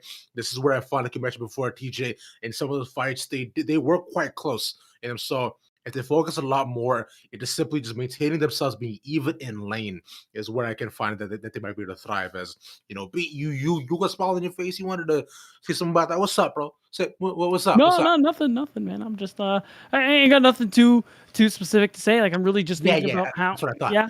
All right, my bad. Do your thing, man. I'm sorry. Look, don't kick me off the desk, yo. Please. Just not gonna do that to you, man. Yet. But past all that, though. But looking on the other end of the board, right? We said how Supernova was genuinely favoring this matchup, and across the board, they have not disappointed. One main factor coming into the game right away was, how is the ADC going to perform? Will it change the playstyle at all? And no, it's like, still we saw the ADC played just as well. And within such a short game, I thought we should expect more of the same. But moving into this game number 2 here, the TJ, do you find there's any sort of picks for the side of GMU and to make sure that Supernova does not have access to at all? I think Maddie's Udyr, his Hecarim, and his Olaf are all pretty strong. So I think there's going to be concern over those. I would like to see, instead of maybe a denial of picks, for Supernova for maybe just adjustment of GMU's picks. So, for example, like we mentioned, maybe like a Scion top lane, but something that might give Robbie a bit more agency because even though Victor can carry very hard in the late game, maybe something that has a little bit more mid game pressure, like a Zir, even though he also scales very well, but something like that where he has a bit more agency throughout the course of the game instead of just late game. Yeah, I'd even like to see a Rise too. For sure. I mean, Azir would be, or Rise would be pretty sick. I'd be super down for that stuff. But with that being said, though, let's go ahead and pass it over to our casters, Rebel Fox and Travesty, to take us into game 3, 3.5? 3.5. We'll see. Hello, ladies and gentlemen. Thank you for breaking that down for us, Desk, as we are going into game 2.5, the series so far. And it's going to be an interesting one. We got a 1-1 currently going on. Supernova coming out victorious in that last game. And, Rebel, we have somebody coming in to the fray. Plot twist, it's a Ray coming back in to play the AD carry role. Yeah, King Georgie did not have a bad performance in game number 1, but Ray's internet's back on, thankfully. Nobody is taking that away from him. He's not going to have to worry about lagging out, anything like that. And being the starting player, being the player that they've worked with for the entirety of the split, obviously they're going to want to bring him back in. So thanks to King Georgie. Unfortunately, they did lose game 1, but after that first game performance, you think that Supernova certainly got the edge in this one, and Ray's only going to help that out even more. Yeah, Array coming in, has that coordination with the team. And like you said, shout out to King Georgie, was phenomenal inside of game number 1.8 is what I'm going to call it. But, we over here in game 2.5, we're going to see Array look to jump in here and, be able to add that extra level that Supernova has been prepping for, because this does have a lot on the line for them. They want to be able to clinch out this series for themselves. And right now with the series tied 1-1, they're pulling it out and they're coming in full force this time. That they are. I think for this game, Supernova is able to do anything that they would like in terms of drafting or anything like that, because it seemed like they had the cohesion down, they have the individual play down, everything that they're doing seems right now. I have no improvements for Supernova except maybe some of the in-game decision making, but even that probably can't be like much improved upon other than just like not making boneheaded mistakes or something that happens just by accident some of the time. And on the opposite side, GMU, to me, they really need an identity, like desperately. From that first game, they saw none of the champions had a lot of cohesion. Their team fight didn't look great. They're playing into a team that has a very crucial identity. And yes, they had some attack plan to start off the game, but when it didn't work out, they had no idea how to play out the rest. To me, GMU, just pick something easier to go with, pick something that's like just simpler in general, and you should have a much easier time up against the side of SN. Yeah, I think that's probably the most difficult thing to look at. And we'll be getting into draft here very shortly to see exactly if there's going to be any adaptation here. The answer I'm hoping for is yes, at least from the side of GM here. Because as you knew, after that game, I wasn't too terribly overwhelmed and enjoyed with what we saw GMU grab for themselves, because Supernova kind of got to choose what they wanted there. But GMU definitely wanting to show ahead and show themselves, be able to show some of this individual strength that they had, that they were trying to draft around, and see what they got for us here as we're going into the draft. No side swap either, which is I don't think that's necessarily bad for George Mason. It's not like Supernova plays all these like ridiculous champion pools. I will say with somebody like Robbie Bob, I feel like it would be much better if he's going to be your focal point to get him something you don't have to blind pick into Strumpus, because they're just going to save mid lane counter pick for Strumpus. Yes. So in my opinion, that like you don't do that. You don't play blue side again and again if it's your selection. And maybe this was Supernova's selection instead, but I don't think this was good. Yeah, it was GMU selection. Yeah, it was GMU selection because GMU did lose there. So they chose this, and they are looking to see what they can do. I'm like you, right? I want to see Robbie Bob on something that's going to have a little bit more impact inside the game, right? Like Victor's a cool champion and all, but Laser clears wave. It goes burr, but it doesn't really disintegrate unless you have a composition that's built to hold everybody down. And Robbie Bob didn't really get to have an impact on that Victor in the last game. So we want to see him on something a little bit high impact. As George Mason saying, you know what? There's some wacky champion pools out there. But Maddie, he is insane. You don't want to give him anything. They'll probably go to Hecarim here, and if Supernova really wanted to throw a wrench in the works, you ban out Hecarim, and then all of a sudden you have a Mar int on something versus Maddie who's got something in the pool, and you think like, okay, Maddie's got Lee Sin.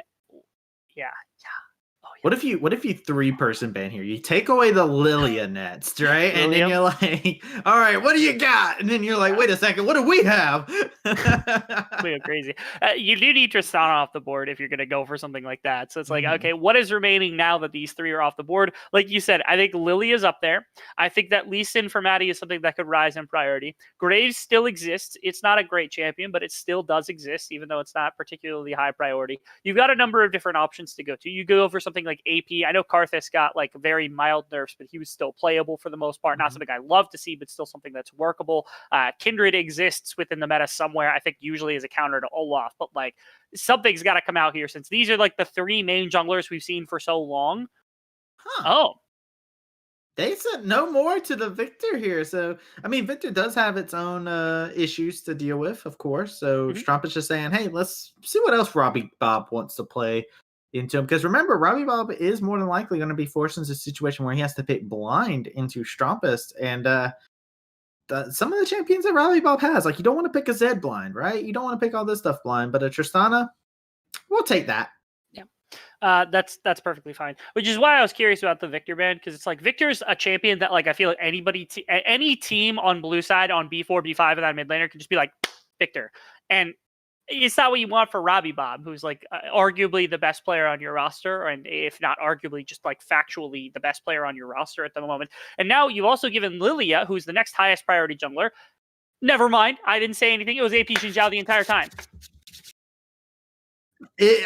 My producer's saying AP win now. That's not what it's going to be, but I do really like the Jinzao. Thank I you. really want it. I really love it. You know, cracking a couple jokes at Magical because you know he definitely has that spark of madness. But you know, Jinzao, phenomenal champion, and that the biggest buff they gave him is actually the increased range with the challenge that he's able to do, and plus you get a Senna in here. Yes. Pretty spicy. You have a lot of range to work with. Not to mention, like, the build path goes crazy. I think it was Command Attack who talked about this on the desk, where it's like you see some people inting on normal Xinjiao, some people inting on like AP Xinjiao, you see people inting on crit Xinjiao, and we're not really sure where he's supposed to land. The best build I've seen so far was Hypers, which was yesterday, where he went Trinity Force into Nashters, and then that was pretty much the entire build because the game was over after that, and it went pretty hard, to be quite honest. Here's my standpoint. The W interaction is great, but they nerfed some of the damage from base Xinjiao. That's like Stride Breaker, baseline Xinjiao. If you're going to go like lethality or fighter, like it doesn't help that much. Crit got buffed for a lot more damage, but it makes you more susceptible. AP is an even further example of that, where if you go snowballing, you're going to go nuts, but it's way easier to punish. And you've also given Lilia to the side of George Mason. Yeah, it's a little bit nutty here, as we do see the Lilia coming in here. And the Karma getting locked in as well. The Fasa didn't really have anything super bad going into that with the Karma, so it makes sense that you say, hey, we need something that's going to be able to deal with this. And so have to see what Supernova ends up locking for themselves. I'm very... what? Okay, that's an Annie. That's locked in. We have an Annie here in UPL. That's fun. That's an enjoyable champion to look at right there. And you know, maybe this goes support because they had, you know, buffed the range. You had your E that now like it also gives that potential movement, and so it's no longer just a pure mid champion. You can play it mid lane. We've seen Sudsy do that. That's something that is possible. Top lane Annie was a little thing for a little while for some reason, and I think it's because of range and the amount of control, because there's no top laner that can respond to anything that Annie does if you can't get on top of the champion. And most importantly, I actually, when she got her buffs to her E, she became a really intriguing duo partner with any jungler who just runs at people. So like my thought was Rek'Sai first, because Rek'Sai goes really hard into any jungle matchup. You throw an Annie shield on him, all of a sudden you can't damage him. He's faster than you, or my apologies, she's faster than you, and can kill you at pretty much any point during the thing. Xinjiao fits that mold pretty well as well. So I really like what Annie is doing in this composition. Yeah, me too. Me too. I'm with you on that. Also, Annie infuriates me to no end whenever I see it on the other team, because it's just like, wow, this stun is just so annoying to have to work around. And this is a champion that we have known. This is a champion that's in Strumpus's pool. And I like it, right? You just get to dunk on somebody with Tibbers, and all of a sudden, this Tristana in the mid lane, if it's going to be Trist in the mid, is not having a great time. So I have to see exactly where the Tristana goes, because we have seen it flits around to a couple different places. And man, oh man, I think we're in for a very, very spicy game of League of Legends. I believe that as well. Lots of topside bans as well. So the top lane pools are being brought completely far down. I always love the ability to just flex any top lane out of absolutely nowhere, but I feel like nobody plays it. And Cavel's probably not the person to do it either. You have to suspect it's going, but that means that you're going to have to blind top lane here. Aatrox is fine. Into most matchups, that's perfect. If it's locked in. Yeah, however, any blind top laner, Scion is probably the one that is most common right now, just because of how hard it is to win a lane against the Scion in most regards. That wouldn't be okay. We've gone into Sejuani top territory. That's where we've wandered, Mr. Travis. We have a Xin Zhao jungle, and Annie more than likely in the mid lane, and a Sejuani top. It might be a bot lane Sejuani. It could be, if you want to theory craft it. There's a problem too, which is that since AP Xin Zhao's existence is real, mid lane Xin Zhao exists, which is terrible, but it still exists. And that means Sejuani could be going jungle, and we could be seeing Annie in support. Until we get the actual draft, we're not going to know what's happening here. I would rather see Sejuani top Xin Zhao jungle than Xin Zhao mid and Sejuani jungle, in my opinion. But we will not know that until it ends up there. I'm just imagining it already. I will say, with Xin Zhao, the highest win rate build that I have seen has been the Eclipse Bork build, but it's solo queue. So wait a second, it's not done yet. The Echo gets locked in here. What is going on here? It is Echo mid, Sejuani top, Xin Zhao jungle has to be the assumption here, with Annie and Senna on the bottom side. It could also, if we get Echo top, I'm gonna lose my mind. I was about to say, I actually wouldn't mind seeing an Echo top here, and then see Sejuani Senna bot side, and then you do Annie in the mid. You do fasting Senna with a farming Sejuani. Why do all of these champions fit together so poorly? Not poorly, I guess they fit together like a puzzle, but it's like an 8-dimensional puzzle where I'm trying to fit them in time and also in chemical formula with one. It's frustrating me beyond belief to see what's going on right now. Can we just talk about George Mason really quick, where they get that's the easiest solid one. composition across the board, and they're also putting Ian Pantheon into the mid lane. So Robbie Bob is going for a very aggressive, very roam heavy champion, and they have another global in the Shen as well. They're just attacking constantly. It is a mid lane Xin Zhao. It's both. It's both, Travis. We're it's either Sejuani jungle or Xin Zhao jungle, and it's neither. It's Echo jungle. Why wouldn't it be Echo jungle? Of course. Thank you, Supernova, for your theory crafting potential. So what we get now, we get a crazy top lane pick. We get a crazy mid lane pick. We get somehow also Senna is possibly going to be fasting in this game and letting Annie farm on bot side. The only piece of information we have that's normal League of Legends is Echo jungle. I never thought I'd have to cast a game where Echo jungle is the most reasonable thing in a composition to talk about. This is awesome. Yeah, let's talk about it. All right, first and foremost, all right. So mid lane Xin Zhao. There's a lot of elephants in the room. This is a room that's been cracked open because of the elephants here.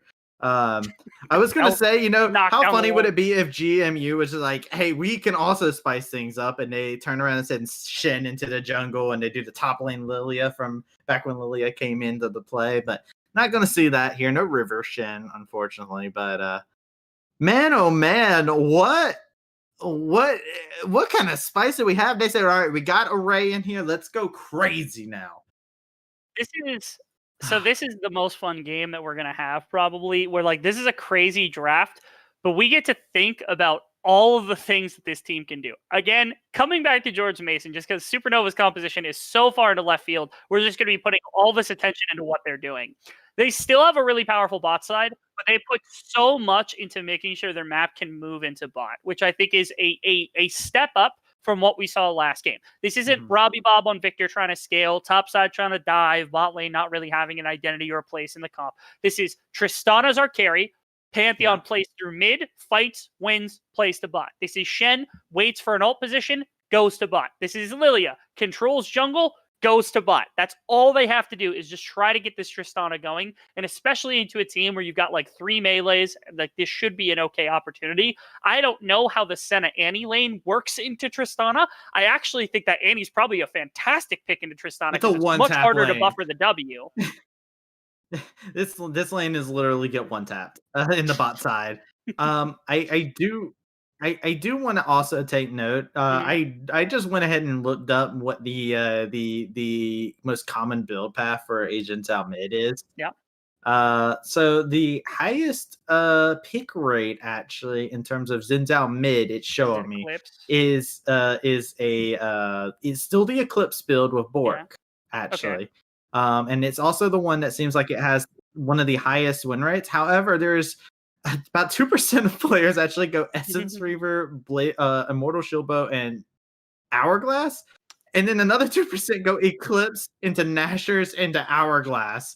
So I don't know what to expect going into this, man. Now, if I had to give a build for what I'd like to see out of mid lane, okay, I would love, I talked about this yesterday. In my opinion, of every item you can build that's AP variant for Xin Zhao in any position, Demonic Embrace is god tier. It is so good on any champion that's going to be able to jump in, hit multiple targets with spells, things of that sort. And that's what we're getting out of Strumpets. The W, the ultimate, the ability to get like 30 free armor and magic resist, to get tick damage, to get AP, to get health. Everything in one from one item is perfect in my mind. And so if you're me, I'm building Demonic Embrace. That's probably not what Strumpus goes for. We also do note, wait.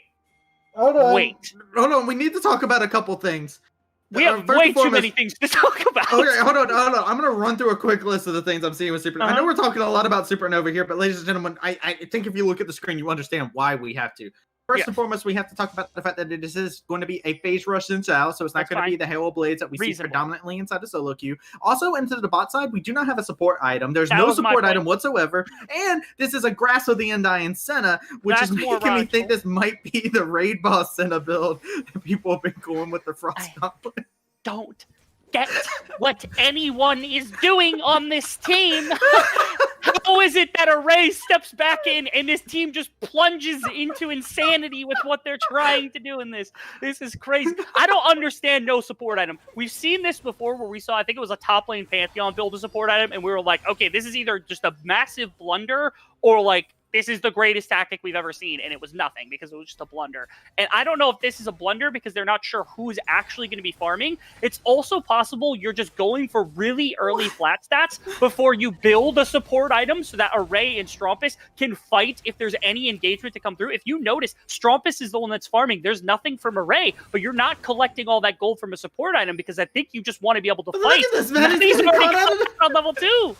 Robbie Bob laying out some damage onto Maddie. Strumpets is here into the area, is going to be able to make a decisive charge to make out, and that's going to be enough to push Strumpets out as Robbie Bob, and it's a full rotation coming in here to keep Robbie Bob's chickens to himself here, but it's going to be quickly turned around. Huge stun coming on through. Array trying to lay out the damage that's going to be possible, but Strumpets fan going to find himself going on down. Now it's going to be the flash over to the wall. It's going to be a rocket jump to seal his fate, and Tristana finds a kill for themselves. Now Maddie in a rough spot, but will be able to dash out and get out of harm's way. And now, okay, even... Oh, God, come on. Why do I get the feeling that this isn't some stroke of genius and this was just like they misclicked something in the draft and had to build around it? Because this does not look like there's any forethought. This looks like they're just trying to make it work as best as possible. I mean, Rebel, we're going to try and speak to the madness real quick, okay? Because we do have this madness that we have to try. It's our jobs to try and make sense of it, right?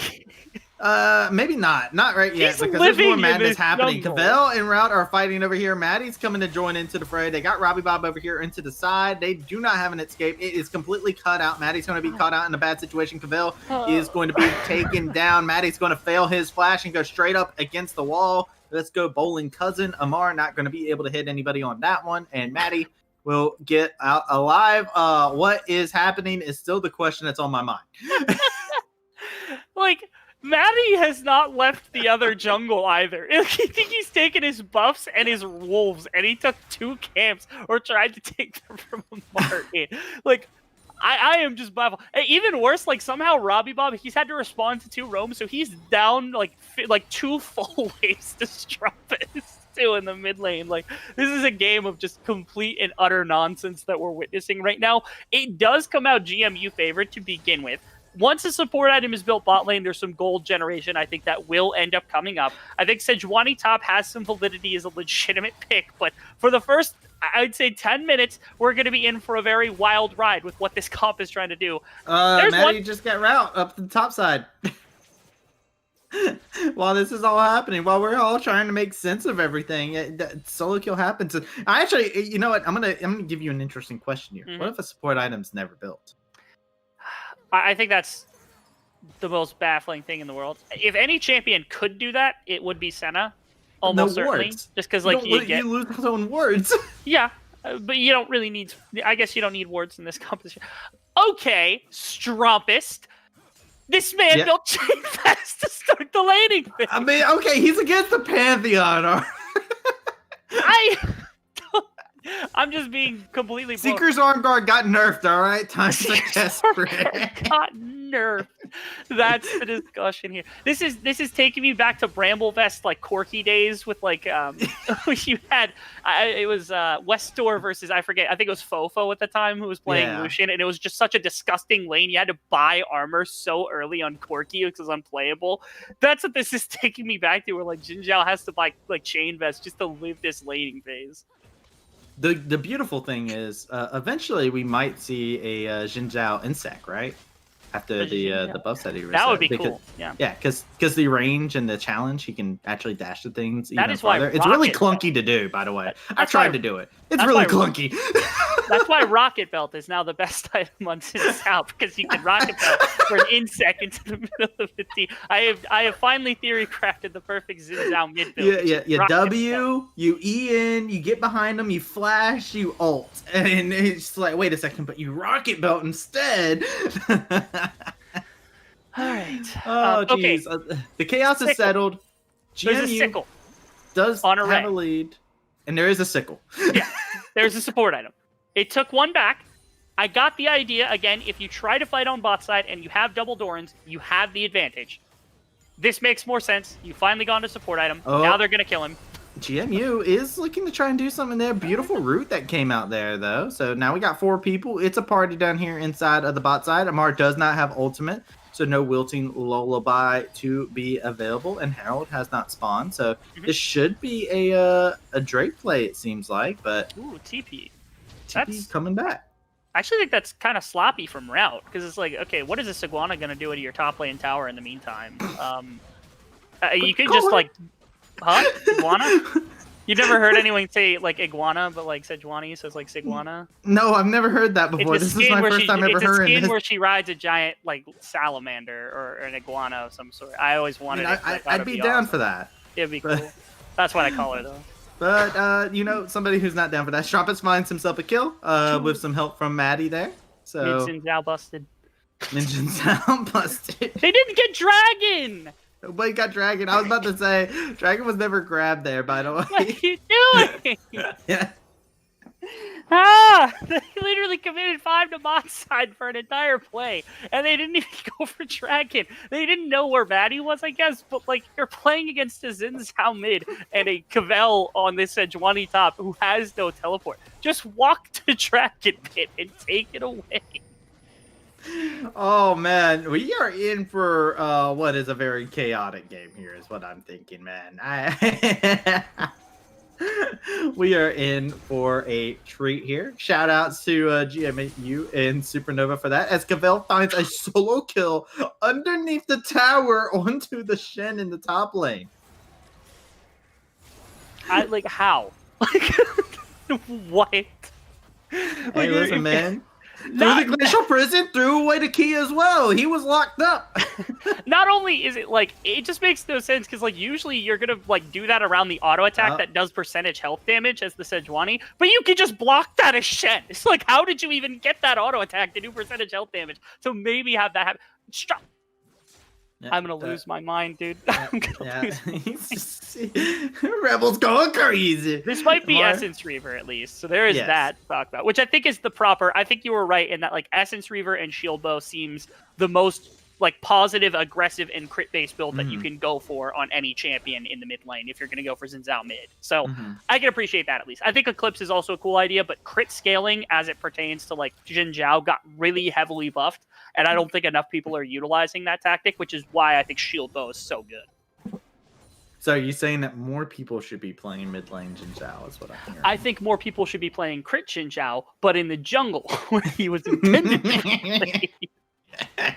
Pain. Listen, man, all I'm saying is you take Senna, you take Jin Zhao, you take him bot lane. You can do that strategy there. Take the sun. Hey, listen, Fast and Senna makes the game very open, but here we go. We got another attempt coming over here into the bot side. We do see it being a 4-person rotation. Strumpus trying to live onto the bot side. Shen's going to be able to find that kill. Flash going over the wall, and Strumpus fan will be able to survive that, but it is going to be, yet again, a lot of resources dumped into this bot lane by GMU. That it is. They're really trying, which was the intention coming into the game. We knew that that was going to be the case, where it's like, okay, we want to see them play 2 bot side as much as possible. And especially with this many kind of weird shenanigan type champions that are here, it makes sense that they're going to play to their really, really obvious win condition. Yep.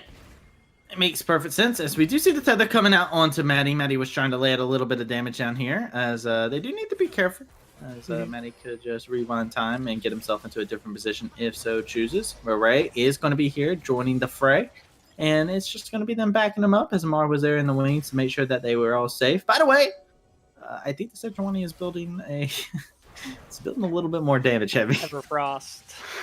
I'm going to guess it's Everfrost. Yeah. Somehow Me that's too. the most tame thing we're seeing in terms of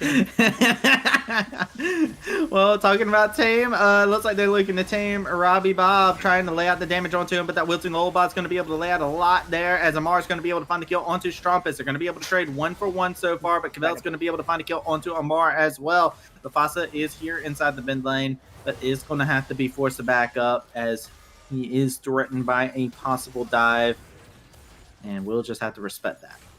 incredible to see a Sejuani who's able to find multiple kills within the team right now. The other really big thing to notice about this game is like Maddie has not been punished like at all. Maddie's just kind of been running amok across the map, and while yes, you're not clearing as fast as what like a Hecarim or like an Olaf or an Udyr or a Mundo might have, somehow he's keeping pace with a Lilia as Echo, which I think is miraculous. So Maddie's a legitimate threat to just like solo carry this game, and maybe that was the whole idea behind this game, is Maddie's just like the most transcendent Echo jungle player of all time, but has a terrible early game. So they just draft all this nonsense around it, and they're just like, okay, where do we attack? And they're like hitting everywhere, but no one hits Maddie, who's the only person you have to worry about. Yeah, and right now the gold is even. The kills are even as well. So no decisive advantage is actually being gained for anybody just yet either. So very interesting thing to take note of, as we do see in terms of completed items. Rocket Belt just completed on the Echo. Hourglass completed on the Lilia. So do see those first couple completed items coming through, as we still haven't seen this dragon go down. This dragon's been up for quite a bit of time here, and both these teams not really able to find their way to that dragon. I sense potentially that we won't have a very objective. Robbie Bob is caught out. Stand United coming through, and Strumpus goes down. Maddie has to rewind time to make sure he stays safe, as the Tristana is here and is making sure to force a raid on back. Strumpus fan is here in the area. Doesn't have the stun up just quite yet, but he does have tippers that he's going to be able to drop on top of their heads. GMU is on retreat. Cavell is on a killing spree, and it is just going to be the 1-for-1 in here inside the mid lane. Somehow, I don't know how it is, so that Supernova is able to trade off of like members just every once in a while. It's like so much gets burnt from the side of GMU to find even just one kill that Supernova can just walk in and return, and they're actually the ones that get the dragon. Array gets left behind completely. Yeah, poor Array. He's not even gonna die. He's gonna be fine. He's okay, man. Look, no worries at all. No. Array knew what he was doing. He's the raid boss. Look at him. He's going the raid boss build. For sure, I agree. Very, very well played right there. Being able to walk out the grasp. Did Strumpus TP the top side, by the way? Huh? Did Strumpus TP the top? His Strumpus? TP is on Did he TP cooldown. the top? Yeah, I think he did. I think he was covering to make sure something happened. I don't know why he did it, but because he was moving immediately back out on the bot side. I was going to point out something else, which is that Senna has a Bomb Cinder. Yeah, raid boss. Yeah, raid boss, which is the Frostfire Gauntlet grass type build where you just go Frozen crazy and Fist. have infinite health. Yep. Frozen Fist, that's what you call it. Yes. It's I've heard good things about it. I haven't seen it very much. I can't imagine it's really for the damage. I'm also like I get why like fasting Senna's going to go for it because it might be a little bit cheaper than going for like standard crit itemization. It's still something else that's just a little wackier to throw into this one just to gray a few more of my hairs. But at minimum, I actually know what this is, so there's that at least. Yeah, I you know what, I saw it from I first saw it actually from my my YouTube recommended. I saw Angle Spankin, a guy I used to watch a lot when I was first playing League of Legends, had uploaded a video with it, and I was just like, oh man, that's some crazy content stuff. And then here we are back at it again. As Cavell is finding himself a piece of the content here, Wilting Lullaby gets out the Glacial Prison just on time to make sure nothing else happens. And now Maddie has came in at full force. You got Array over here onto the side as well. But it looks like Supernova is just going to be fine with making sure that nothing happens in the top lane. Miraculous right there. Really well played by Cavell, who's actually very surprisingly adequate at this Sejuani top lane. I think I saw somebody joke about that earlier on in the... Yes, it was. Somebody was talking. They said it was a that. Sejuani top angle. Yes. Wait a second. We got the Grand Starfire coming up here. Not going to be able to get hit by that, though. Robbie is into the bat side. Is looking to lay out the damage onto Maddie. Maddie's going to be able to trade it on out. That's going to be a 1-for-1 so far, as Cavell is going to get jumped onto. A little bit of a Goomba Stomp coming on through. And that is going to be 2 members of Supernova falling down for the price of 1. That it is. And Strumpus with no mid lane pressure like at all. And no, man, I can't really do much to shove that wave. So it's just bot lane where Strumpus fan is able to shove out on this Annie pick and try to get some tower damage. That's the best you're going to get. But nothing comes through from GMU. There's a Rift Herald on the board. There is no response from the rest of the team. Why are you not taking this objective? Like, just go auto attack it.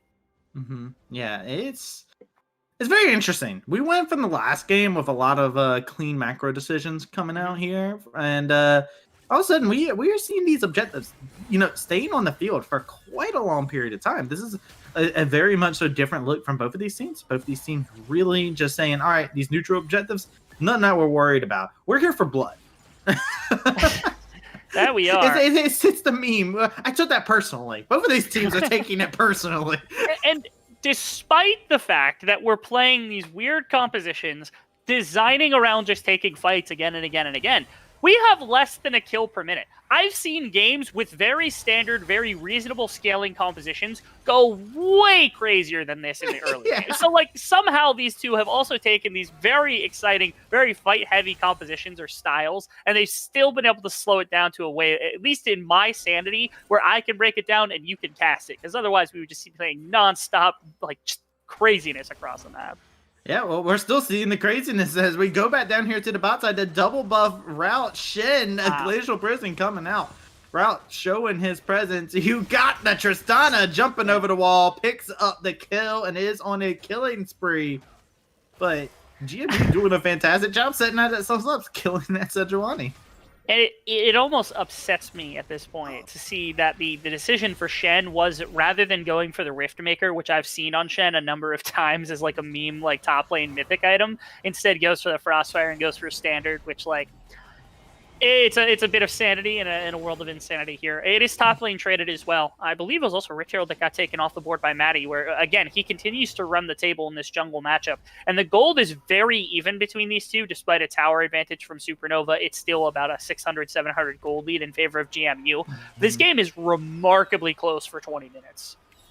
You also got to think, who is the gold onto on these teams, and you look across the board and whatnot. You got to think, a lot of this money onto Maddie here from the side of Supernova. While on the flip side, you got this Tristana 3-0-2 right now. A lot of money has to be on this Tristana, which you were talking about as a win condition for sure here. Is Robbie Bob, you're jumping in here, but the rest of your team is not here just yet. They're going to be able to join into the fray here. It's going to be the Wilting Lullaby getting put onto the Xin Zhao. They're looking to lay out a little bit more damage as the Grand Challenge has been thrown out. Strumpus is looking to try and look for an angle to possibly re-engage this. Maddie's going to have to rewind time, but it's going to get taken down by Amar. Amar going to be able to lay out a little bit more damage. It's going to be able to force the rest of Supernova on back. Jebber's still in the pocket of Strumpus fan. They still have that ability, and the Glacial Prison is up for the Sejuani. They could possibly look for a pick, but it is going to be GMU looking for the Cloud Drake here. That is. We see a good fight from GMU where they're able to get just the one kill onto Maddie, shoved at the top side of the fight, recovered by Robbie Bob. They were also able to get Enrique out of that one without actually going down, because a shutdown on Tristana would have been big. We didn't get a full Cavell engagement there, which I think was what was missing for Supernova, where they really wanted Sejuani to be there faster. But because of how late Cavell was able to get into that fight, at that point, Maddie was already gone, and they just didn't want to commit a bunch of resources. And when you've got, like, AP Sejuani, and you've got like Annie who's on Everfrost, and you've got Frostfire Gauntlet on top of Array, you don't have that much damage to work with. You need every ounce that you can possibly afford. Yeah, and you can see Strumpus trying to lay out the hurt here, but is going to get hurt instead, taking a couple tower shots. It looks like GMU looking to possibly collapse, but he's going to realize they don't have the vision that is needed to continue this play on forward, and Supernova will be able to grab some vision control over this top side towards the Baron area.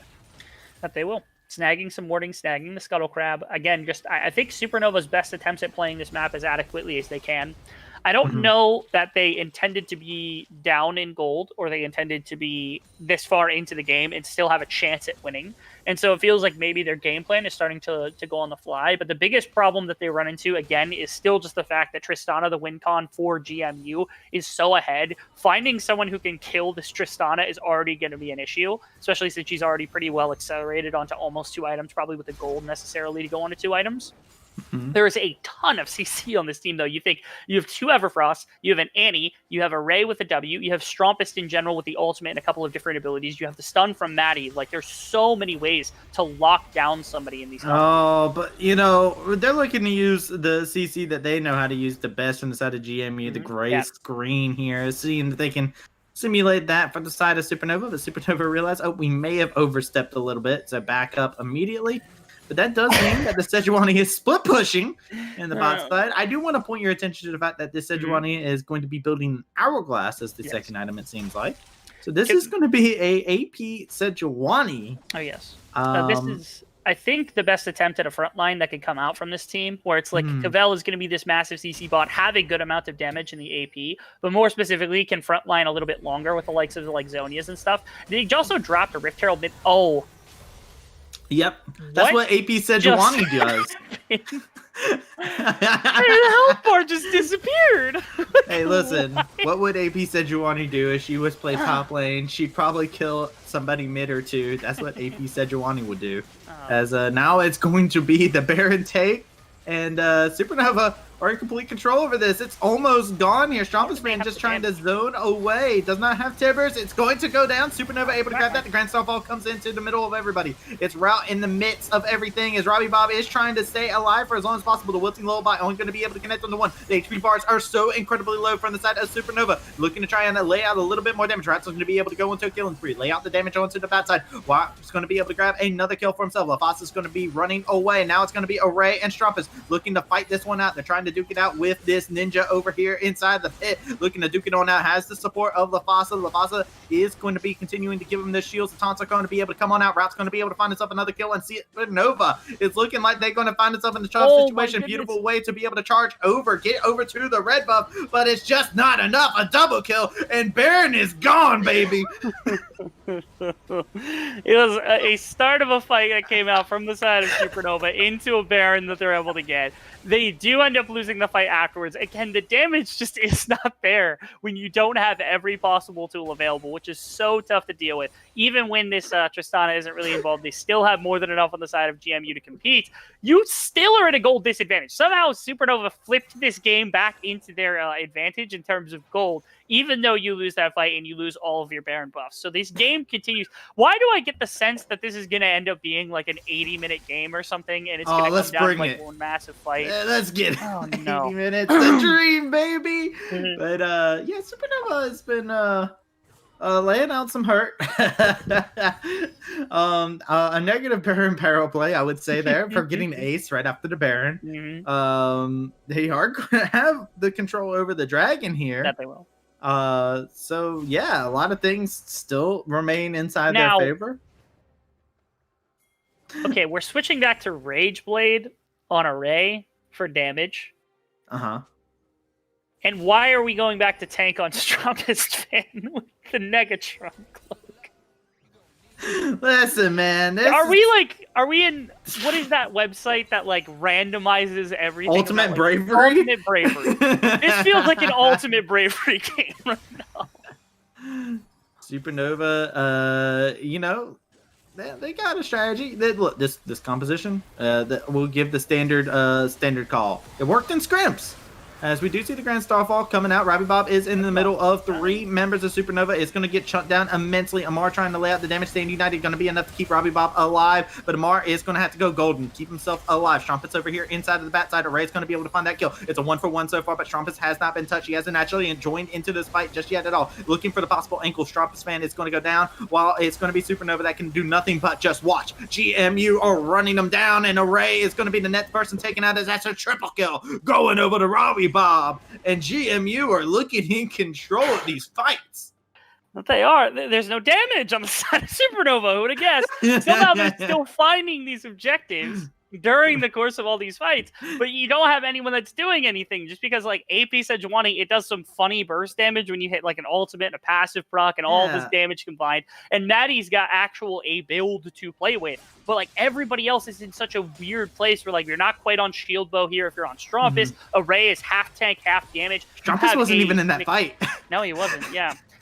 Array is on Rage Knife with Frostfire, and then you've got Mikhail's built second for Annie support. Like it's such a weird mix of them just like throwing items together that they think they need, and they're still competitive in this game somehow. Yeah, I'm confused. I think is the word I'm going to say that I am. I mean, even there, like that last fight, Strumpus didn't ever go into that fight, right? Like he just stood there and watched. Like I don't know what the shot calling there was. The trick about Jin Zhao is once he's in, he's in. That's it. There's no ifs, ands, or buts. So a bit of hesitation there is a little bit unfortunate. But shield bow has been completed, so we might see Strumpus be a little bit less hesitant going into the next fight. But like you said, these fights are actually still close. Yeah. Supernova's actually still like grabbing objectives, even though they're like fundamentally losing these fights really hard. Yes. So yeah, it's a very interesting match.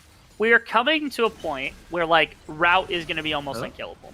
Yeah, and you see Cavell's going to get punished here, and he's going to go down. Cavell. I like the stand United from 2 inches away. Just to give the shield. He's like, his burst is too high. We have to shield him. Robbie Bob is going to find himself in a tricky situation now. He's fighting Robbie Bob is fighting Strumpus with some more itemization. That's going to be the shield that's popped. The good flash coming out from Robbie Bob, trying to see if he'll be able to trade this one on. Oh, he barely misses out there. If Maddie wasn't there, that could have been a kill as Strumpus was living on a prayer. He ruins the 1v1. That's a disrespect from Maddie. He's not Dishonorable. respecting the rules. Yes, dishonorable. Dishonor on you. Dishonor on your cow. Dishonor on everyone, Maddie. I'm sorry. It's unacceptable for that to come through.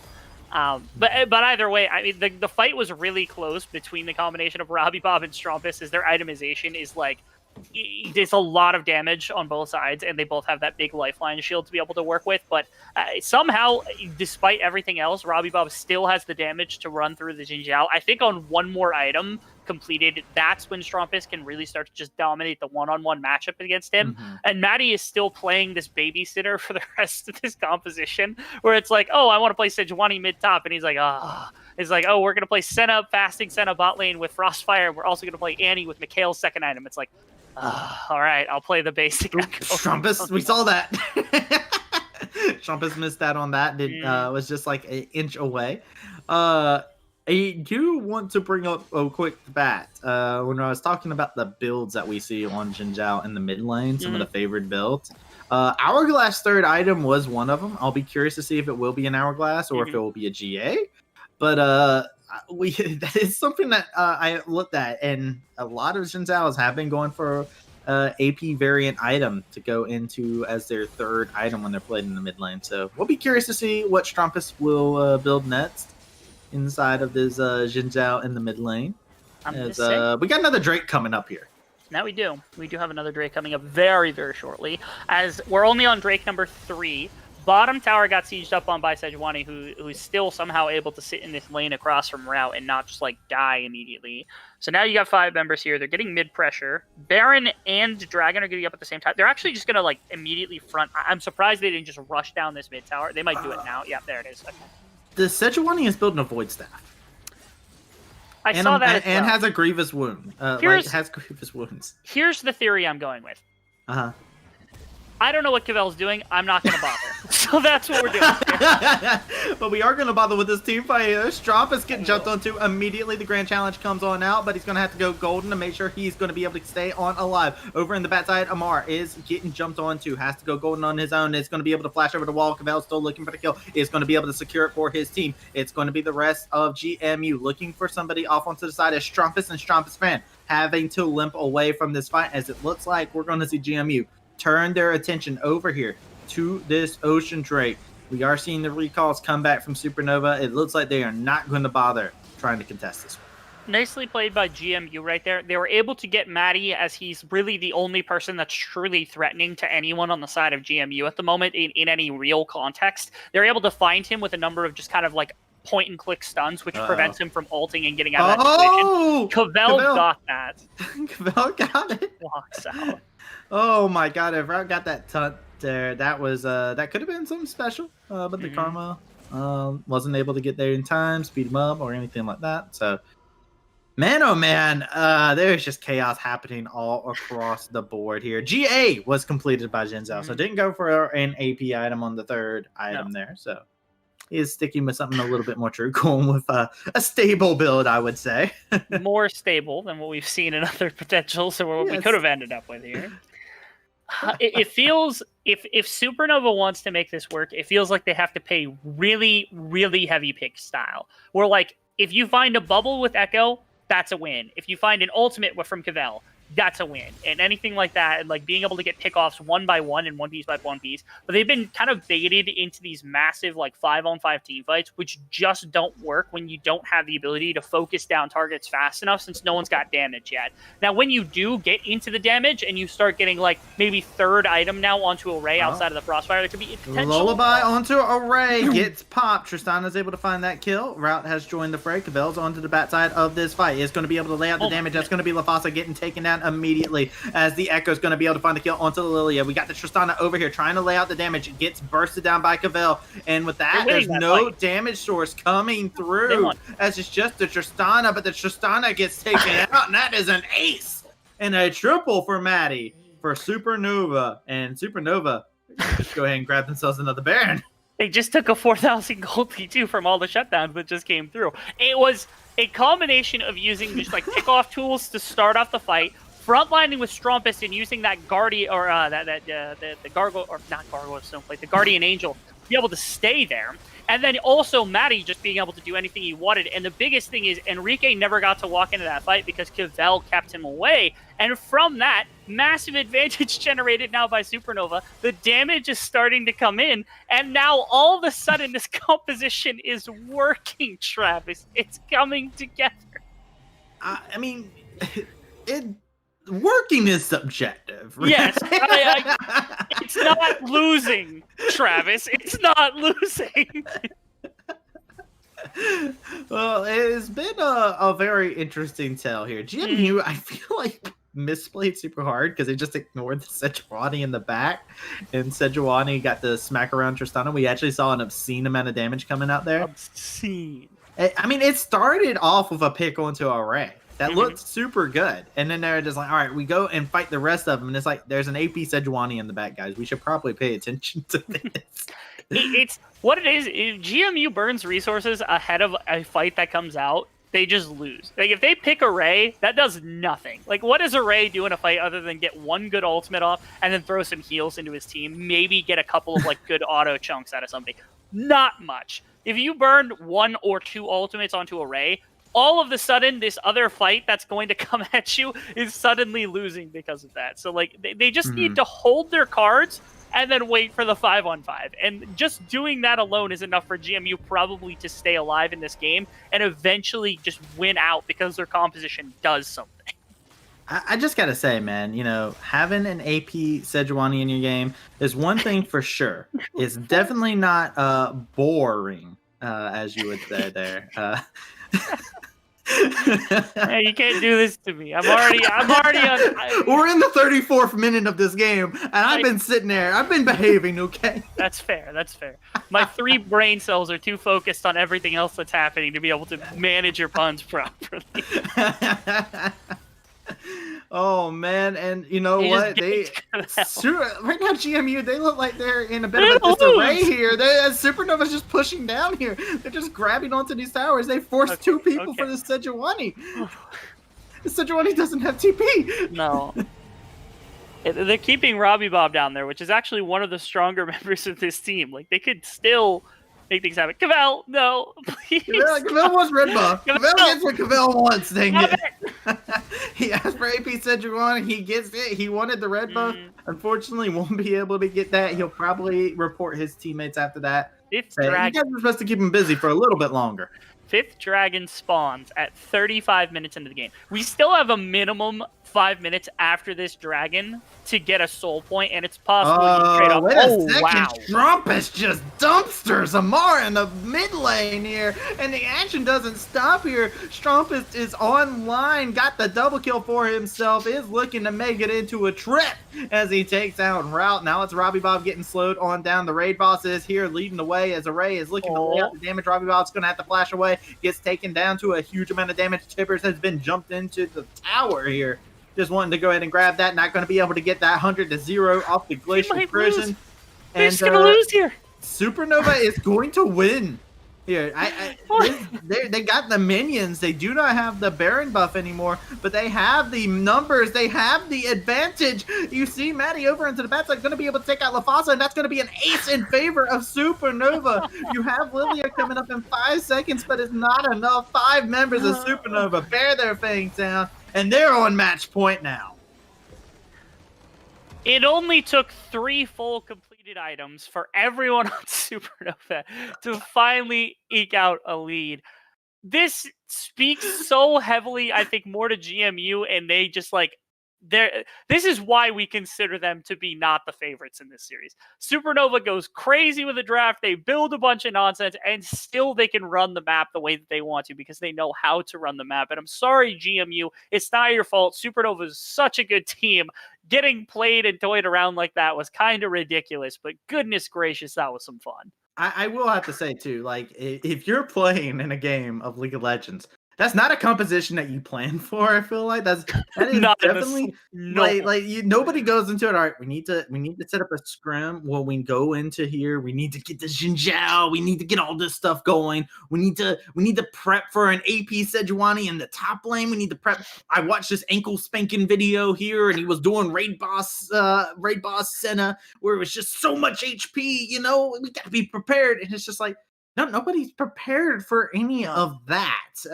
So beautiful to see Supernova throw a wrench into everybody's drafts here or plans they may have, and giving me a smile that never left my face as that was a chaos-imbued game there. But ladies and gentlemen, we are going to go ahead and take ourselves a short break. When we come back, we're going to let our analyst tell us the story so far as we got that interesting draft. I'm interested to see what our desk has to say about that. Break it down for me, ladies fun. and gentlemen, as we are going to take that break. We'll see you soon.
Welcome back to the desk, everybody, for the third place matchup between Supernova and GMU. Back to the desk, and it's okay. Let's just address it, right? Let's just go ahead, get this out of the way, and going into this game. Look, Supernova brought out what can only be described as a fantastic wonderment of a composition into this game number 3.5, technically. And on the other end, GMU responded absolutely the best they could. And they did have even brighter spots this time, so you can see like the spots becoming stars at a certain moment. But TJ, when do all those bright spots become constellations that we can finally put this together and make it into a composition of beautiful games for GMU? I think that they need to play a little bit stronger throughout the course of the mid game. Really punish the advantage they were able to create at the start, where SN kind of had a bit of a throw fest going on. Yeah. So maybe the stars can align again. I have a feeling SN probably won't disrespect as much in the final game. Not that the draft wasn't good, by the way, but I think certain elements within the game were a little disrespectful. Just say it, TJ. Just say it. Okay, We're I all mean, thinking it. there's two sources of AP damage. I'm not sure the AP Sejuani is necessary. There I'll it be is. real, right? There it is. But I will say, watching those glacial prisms come out and do 2/3 of a Tristana's health, it did make me giggle a little bit. I'll be honest. I didn't know such things were possible. I'm really sorry if you are in the gold 4 range in solo queue, because you might see it soon. But it would be an absolute tragedy if he was ejected to it and beat that. I just want to call Or the enemies. It's saying that it's what you call Sejuani's glacial prism, what you call them tactical newts that are put out onto the map. That's right. Such a great way to describe it, because at the degree that which the Tristana genuinely exploded every single time just Sejuani was in range, it got to a point where Sedge, as soon as they saw Tristana in front of her, she's like, I squared up, let's go, Crody. It was an on-site thing, immediately and furiously, which you could actually 1v1 her. It was phenomenal. But and I believe you actually see it here in this team fight too, right? Although it was looking good for GMU going into the game, right? Even in the mid-game team fight, it was close. It was genuinely close. But as soon as Supernova's comp came online at 3 items, that is, at that point, TG, it just all seemed to be lost. Yeah, there was a point at which it kind of reached critical mass, and it was a little bit too impossible for them to play. I was actually pretty impressed by the Xin Zhao. I think there were some pretty interesting engages that we had. Yeah. But overall, the amount of damage he was doing was pretty crazy at some points. It's tough too, because you can actually see it right now. Wow, that's a lot of damage.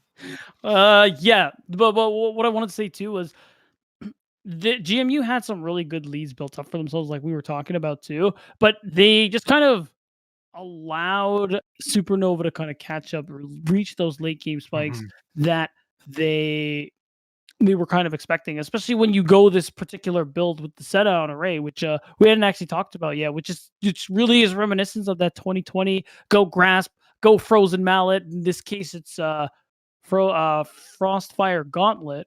And once you build enough stacks, once you get to that 3rd item, then Array was a big problem as well. And it seemed like GMU didn't really take advantage of the fact that for a while, not only were they down a tank because of AP Sejuani, Supernova didn't really have an 80 carry yet.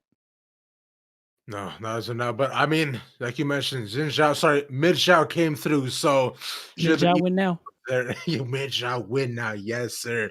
Now looking at us right now, right? Firstly, big shout out to Coach Koso for just the brain on this man to be able to craft what was in front of them.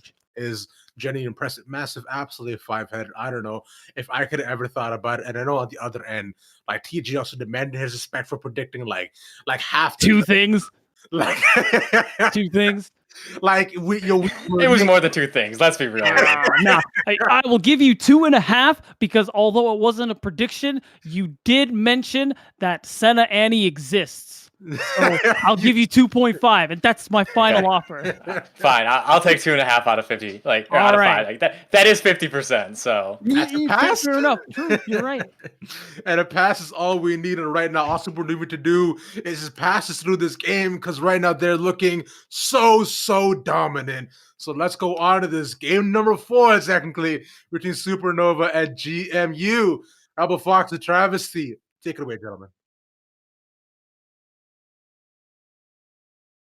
Hello, ladies and gentlemen. My name is Travesty. I am joined here by Rebel, and I've just been spending my time, Rebel. I don't know about you, but I've meditated for the past couple minutes here to try and get myself ready for this, to embrace whatever chaos could come out of this Nets game coming up.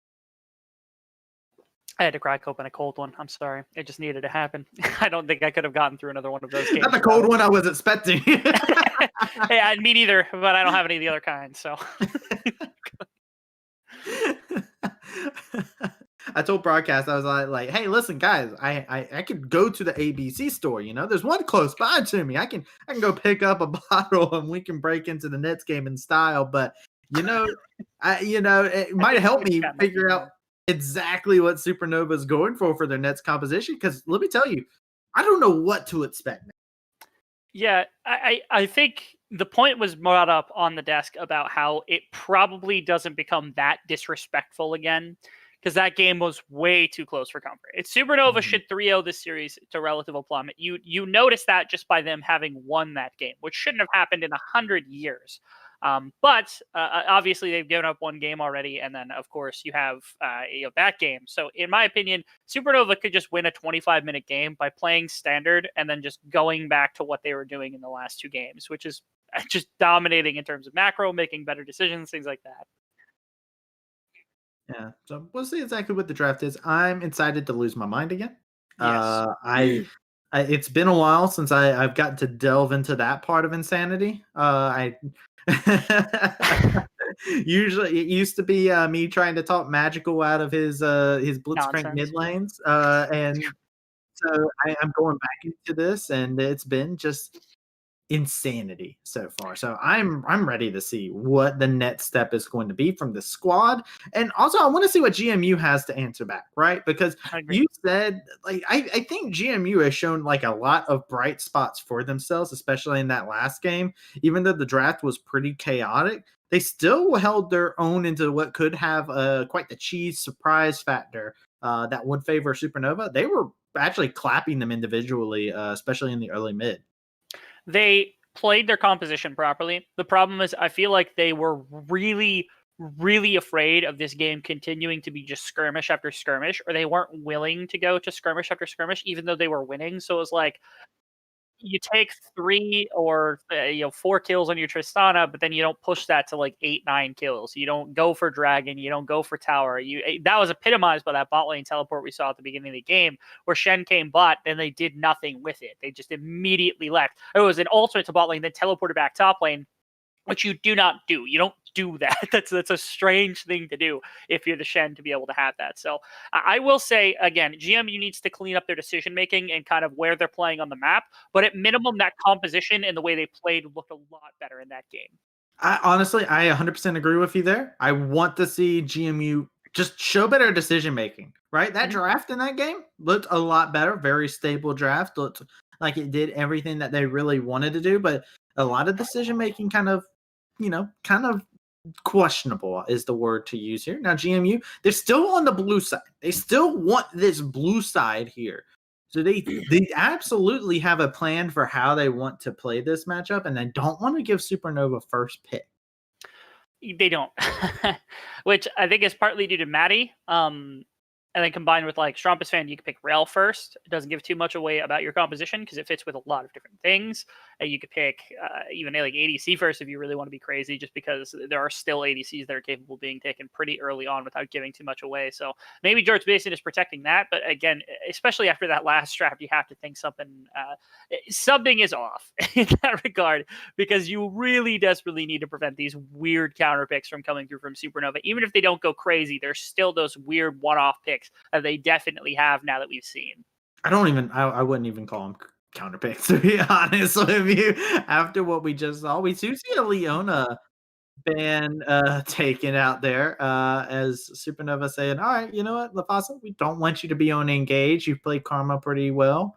And GMU keeping everything the same in this first round of bans here, which I think is probably the best way to approach Supernova. Making sure both junglers are off of Maddie's hands. Hecarim's still available. Leona has been taken off the board, which, again, I think more indicative of Rel, just to a much lesser extent. Because if you know anything, like if Alistar gets banned out and somebody picks Rel, Leona's pretty popular to go to as well as a response to it, because she's more...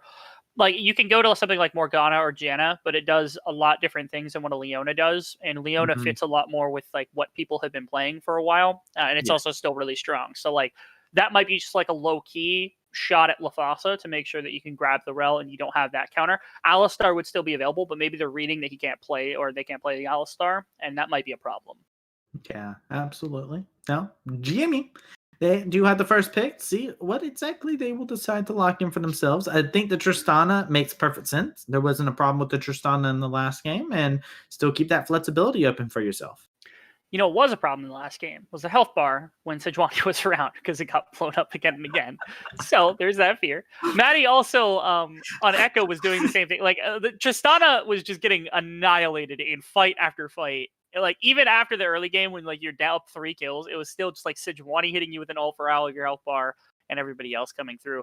That's a pretty interesting first pick. We're not starting off too crazy. I say that cautiously because we still have plenty of ways to go within this draft. But at minimum, it could be top, could be mid, could be bot lane too. I've seen that specifically into Tristana. Please don't give them an idea. Nothing's off the table. First off, you don't give them that idea. Second, they have to play Ivern and Illaoi in this game because that's what you need to pick between your jungle and your top laner. But no, they're going to ruin all the fun, and it's going to be Lilia and the. I say it's going to be in the jungle, but you can play it. I'm not even allowed to say that. It's probably jungle Lilia. Probably. The probabilities of most people when they lock in Lilia, it goes into the jungle. We have, back when Lilia first came out, we did see solo laners trying to play it. Like, this is my champion now. But this is interesting. Amar taking Kayn away here. So champion has risen up a little bit in priority as of recent. It's been a nice little pocket pick for a lot of these junglers out there. You think also now you got Lilia as your jungler, and you have probably a solo lane Lucian. It could not be a solo lane Lucian, but it's probably a solo lane Lucian, which means at minimum you have one ADC remaining, if not a mid laner also remaining. That might be squishy. So Blue Kayn has a lot of value. As well as being relatively short range with that team, Red Kayn could also be good. And it responds to Lilia's clear speed at minimum. So I don't mind Kayn here. And I do like that they prioritize Rakan very early. You don't see the support counter pick and you don't see the ADC counter pick, but at minimum, Lafasa's on something exceptionally comfortable. Unfortunately, you gave Rel to Strumpus fan again. Yeah, not much that they can do past that if they weren't going to pick it themselves. So they just grab whatever's comfortable for them. And, they can automatically use their imagination a little bit and say, all right, we'll probably see this. A Supernova coming in here with a little bit more of a stable draft here. And yet again, picking apart this mid lane champion pool of Robbie Bob, saying, all right, no Victor allowed for you. It's very curious to see what kind of response we will see as George Mason. They could still ban away some mid laners. They could ban away some top laners. There's a lot of things not shown on both sides. There is. And you're seeing George Mason, they're going to Malphite ban. Mm-hmm. Cavell was pretty good on that in the first game. It does indicate maybe you want to go back to another carry top laner or a blind carry top laner, especially with Orianna taken off now. There's almost no possibility that like George Mason is not going to have the ability to see top lane here, as you're likely going to give mid lane to Strumpus. So they could just be going to like, okay, do you want to pick Aatrox? You want to pick Camille? You want to pick one of these top lane carries? Jax even like potentially is in that discussion, just depending on what route wants to play. And you do see now Supernova have the option to pick up their champion here, and I'm assuming this is probably going to show us, I'm guessing either the AD carry or a top lane on which way we're going to see it. I would imagine probably going to be the AD carry lock-in if that's going to be a solo lane, and that's not an AD carry. It's still a hover, so I know it's not. I know it's production trying to mess with me, and we'll see exactly what Supernova grab. Oh, Nice. That's a Draven. Yes, it is. I like that quite a bit. It's aggressive enough to play into Rakan and Tristana. I think specifically it's really good into Rakan. Rakan suffers so badly when you can't dive in with W and not take half of your health bar from Draven's auto attacks one by one. And even better, We got a Gangplank locked in here. Do you know? I know. Yeah, I know. I'm already with you on this. I'm contemplating even mentioning it because that is the counter pick. You of don't the century. do that. You don't see Lucian on the table. You know Lucian, and Lucian's probably going top. You don't play mid Lucian very much anymore. So like, they're like, oh, like what are they thinking is going top lane right now? Where they pick Gangplank, and now they're picking Xerath as well. So there's a bunch of poke potential, and like the ultimates that pair together there are amazing. But you just got absolutely annihilated in the mid laning phase, And also, your composition still has no identity. It's got like, what does this comp do? You've got poke, you've got like zone control, you have one diver, which is your support, you've got like a mid fighter like Kane, and then you've got like a dive ADC. Like nothing fits together here at all. This is the time where this is the time where Rebel's skin starts turning green on the camera again. They have the counter pick. But yeah, it's going to be what it is. And, hey, look, they pick up a lot of comfort. And you know what? With your back up against the wall, I guess if you're George Mason, I guess, you picking up comfort across the board for yourself. This is what they feel the most comfortable going into what is the match deciding game here. Because the Supernova picks this up. The series is theirs. They have Lucian. Why did they pick Camille? Like, what is it mid lane Camille to try to punish the Xerath? I think that's a pretty mean idea. But yeah, it's a very interesting thing to be able to see here. As Camille into Xerath. I mean, that sounds very annoying for Xerath. Xerath, even though he's been changed, he likes to anchor down and whatnot, and still be able to pump out the damage. But Lucian still does a very similar thing. Can dash in and make Xerath's life a living hell, honestly. So very curious to see. You were talking about the gameplay. I was also very curious. You picked Xerath into something like a Lucian here, and we do get to see a lot of possible aggressiveness in the early game here. You get to see a Lucian into the Xerath. You get to see the Draven into this Rakan Tristana. You get to see the Camille over here into the Gangplank. I mean, there's just a lot of aggression coming out from Supernova, and I feel like GMU, they just kind of have to take it for a little bit and try and spike up in the mid game. They're going to have to do something really, really mean, because at the moment, it's tough to try to interact in any of these lanes. The one thing I will say, like, I feel like Supernova kind of blundered top. Like, Camille's not a perfect champion to play into Gangplank. You can get aggressive and you can win that laning phase. But it's so easy for Gangplank to just sit on top of a barrel, and if you come in as, like, Camille, you just press W when she stuns you, and then you hit your barrel, and then she takes half of your health bar, and then you trade with Trial by Fire, and then there's more of her health bar, and all of a sudden you've lost this trade as Camille, and there's not much for you to actually respond with. Same with your ultimate when you press it. It's like that feels weird. So at least you have a lane to play to potentially as a Mar int where they can go top lane. Mid lane isn't the best matchup. Bot lane is going to suffer immensely. I don't know that a Kane actually fixes a bot lane matchup, in my opinion, at like level 3 to like level 6 or something like that. I feel like Draven Rel actually 3v2s that really easily, which is a painful thing to think about. Yeah, honestly, I'm going to be looking out for Array here. See if we're going to be getting an introduction to the League of Draven here, as Array he's going to have a little bit of a spotlight on himself here, right? He just got done playing Raid Boss Senna. Now it's time for him to be that DPS in the raid party, right? He's going to be the insane guy, throwing the asses, laying out the damage, looking to have the space made for him. And he does have a composition that does allow him to build up the space. And me personally, keeping a lot of eyes on Array, because Draven is a champion that when you have it as a pick that you can pick as an AD carry, you expect aggression, you expect dominance, you expect to see the alpha Chad come out of whoever it is that is playing at. And Array definitely has put himself into some very large shoes for him to be able to go onto that carry point. As ladies and gentlemen, we are getting into a game that could possibly be match point. Supernova, if they pick up this win, they take on the series for themselves. And this is do or die for GMU. Their backs are against the wall. Oh, I love Cavell right now. Like, first off, Flash on Camille is like, I'm cool with taking it or not taking it. I don't really care. I see the reason why you don't take it. I see the reason why you do take it. Like there's good. I'm cool either way. The bigger thing is like this press the attack is so much meaner. Most people will take like Grasp or they'll take Conqueror into this matchup and they'll go, okay, we're just going to do basic stuff. We'll play armor. And like I said, the descriptor that I just gave to you where it's like Gangplank drops a barrel, even if you don't press W at the right time, you can still trade a really heavy amount with Trial by Fire and Q and Grasp and all those things. But Cavell makes it so it's like if you E in, even if he presses W, you're able to get an auto, a Q, and then potentially that empowered auto attack with the enhanced damage from press the attack. And alongside Ignite, there's legitimate all-in potential in poking from just like E, auto, walk out. And that's all you got to do. Yep. I'm really happy somebody picked up that tech.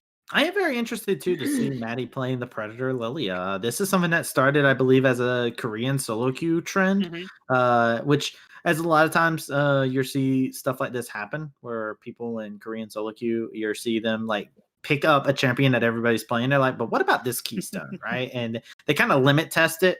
Some people get overly hyped. They're like, oh my God, this one guy is popping off on this. It's busted. And they're just like, wait a second. No, the guy's just mechanically just stupidly good. Insane. As you do in Korean solo queue. But it's definitely something that we've been seeing more players jump onto the bandwagon of going this Predator style on the Lilia from time to time. We do. We don't see it super often. It's usually either the likes of that.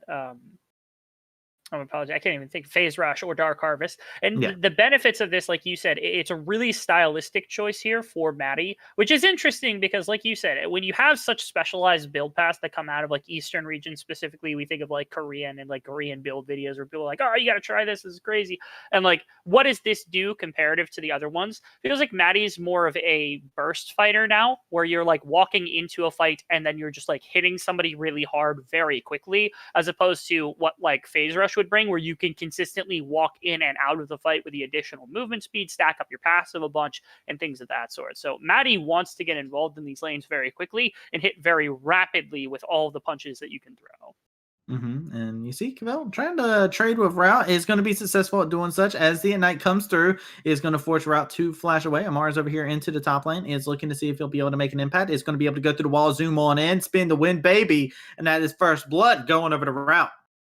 Yep, well played there by Route, or from not only Route but also Martin, where the flash was burnt very respectfully from Route, where you can't really take an additional auto attack, because if you take that empowered auto, you're down to maybe fractions of a health bar, even with all your potions that are running because of the Ignite from Cavell, and you knew that Amar was coming up. So the respect flash getting you away from that empowered Q from Camille, make sure that press the attack bonus damage did not just completely eviscerate you. So big respect on that one. Maddie now also has to try to find a way in, but it looks like they pinged it out because they saw Maddie on his way down here.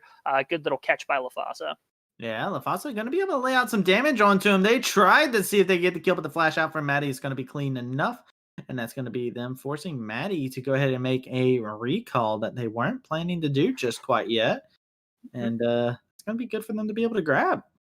Yeah, nice start to the game. It is still a laning advantage here for Array so far. He's been able to go up about 10 CS, wave and a half, something like that, just off the power of what Draven and Rel bring or threaten within the laning phase. But burning the flash from Maddie, as well as denying the camp clear, means that Kane is able to find a camp advantage by taking Krugs.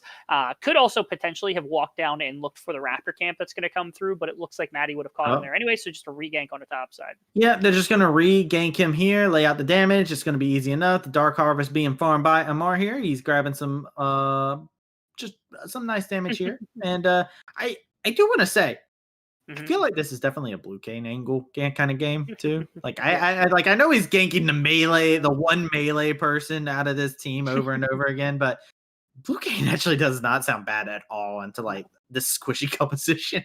That sounds pretty good. I could get behind that very heavily. You could also be Red Cane just to be a frontliner for your team, because right now you don't have one, but I agree. I think Blue Cane does so much into the kind of squishiness that you've got right now. I also want to talk briefly about the flash possibility, where it's like, okay, if Cavell has flash, he probably survives one of the two situations he dies.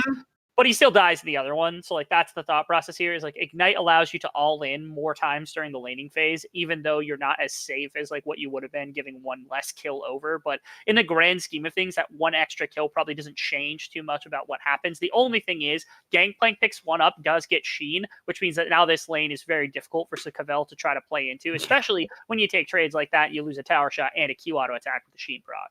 Supernova will be able to start this off by grabbing themselves an Ocean Drake. So it's going to be great for them to be able to grab, as Maddie almost dying to the Drake itself. Like, please, Strumpus fan, please take it for me. I know I'm not Strumpus, but please.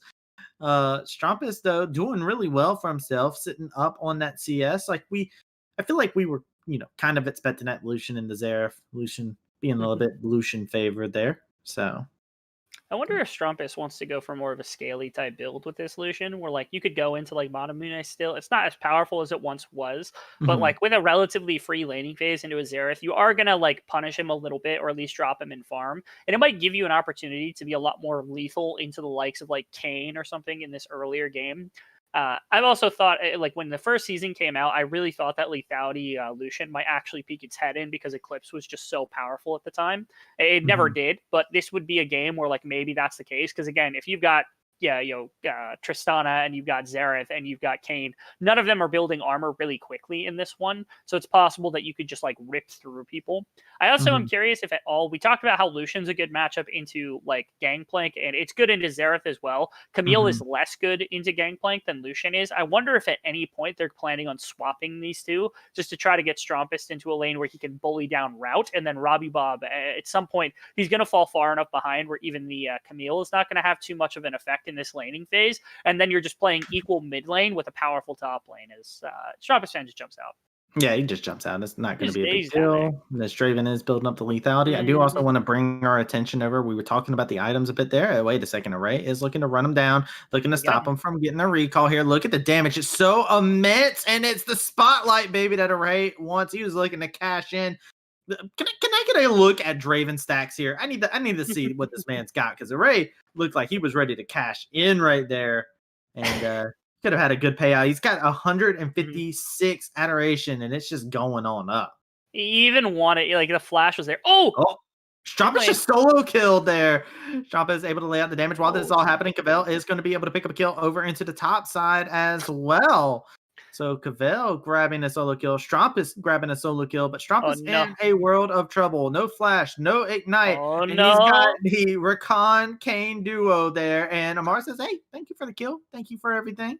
As the assist was also grabbed over to the Rakan here. Enrique has to back up and pay some respect there as Maddie is level 6, was tagged there by one of the abilities, so could have gone into that Wilting Lullaby. And Array is just getting even more money. The rich get richer. Notice how the big difference I think we've seen between Supernova and GMU is this chain of objective taking and this play on the map from SN, where it's like topside, you ended up going 2 for 1, not ideal, and most teams would take that trade even if you get nothing else. But Array also pulls 3 tower plates off the bottom tower and is still in this massively advantageous position against Enrique's Tristana, where this Tristana is just locked in this lane for the best or for a very long amount of time against the likes of this Draven, who can just continue to batter down this tower. Then you shift him into a different lane, and all of a sudden Tristana can get nothing, and she gets shut out as the win condition that GMU was trying to work for last game as well as this game, and it's just not having the same kind of effect, especially when Array, if you get that cash out, that becomes exceptionally hard lane to try to play into. Yep, and Rite of Arcane coming out, just going to clear out the waves there. Strumpus did a good amount of damage with the Choline onto Robbie Bob, so Robbie Bob just looking to reset the wave for himself, as Cavell has a nice freeze available. His route is coming back to the lane. He said, hey, I'm back. Let's not do that solo kill thing again. But the hook shot coming on through gets rid of the barrel immediately. But now we got 3 men over here into the mid lane, going to be able to get that charm in there. And now Amar is in there laying out the damage, and Strumpus has no hope, no escape. And Amar is on a killing spree on this Kayn. Nice collapse in the mid lane. Lafasa, he looks a lot more comfortable. First 2 games, we didn't actually see much from the support of this team. I think the Karma last game was really hard to kill, but eventually just kind of got outran because that composition was just ridiculous to deal with. But in this game, looking really comfortable and like he's owning this bottom lane as well as like roaming around. In previous games, we pretty much saw him tagged to the hip with Enrique, but right there was a good example of how Rakan can move out of the laning phase and do extra stuff. Now they're coming into bottom side where again, Array is just shoving this wave constantly under tower, trying to deny any additional gold to go into Enrique's pocket. And like, you can't test against Array. Like I said, even the Kayn probably doesn't make that big of a difference here for this bottom side, especially now that Lafasa is down the flash, the ignite, and the ultimate. Yeah, Mar hasn't changed forms yet either. He is going for that Muramana. So I'm hoping we get to see the blue Kayn with the Prowler's Claw Muramana. That's what I'm hoping for. I'm assuming that that's what it's going to be, only because you don't build blue Kayn on red. You don't build Muramana on red Kayn, you build it on blue Kayn. It's not even called blue Kayn because it's a blue build, it's just normal blue. Yeah, he's just blue there. As Robbie looking a little blue abida as he DCs from the game, has a little bit of a connection. And yeah, I mean, and get a moment. Gaze at our faces as we've been going over at this game. GMU doing some good things, though. I do like what they're doing with this Kayn moving it around the map. GMU is having a much better early game. I think more controlled than any other game we've seen from the side of them.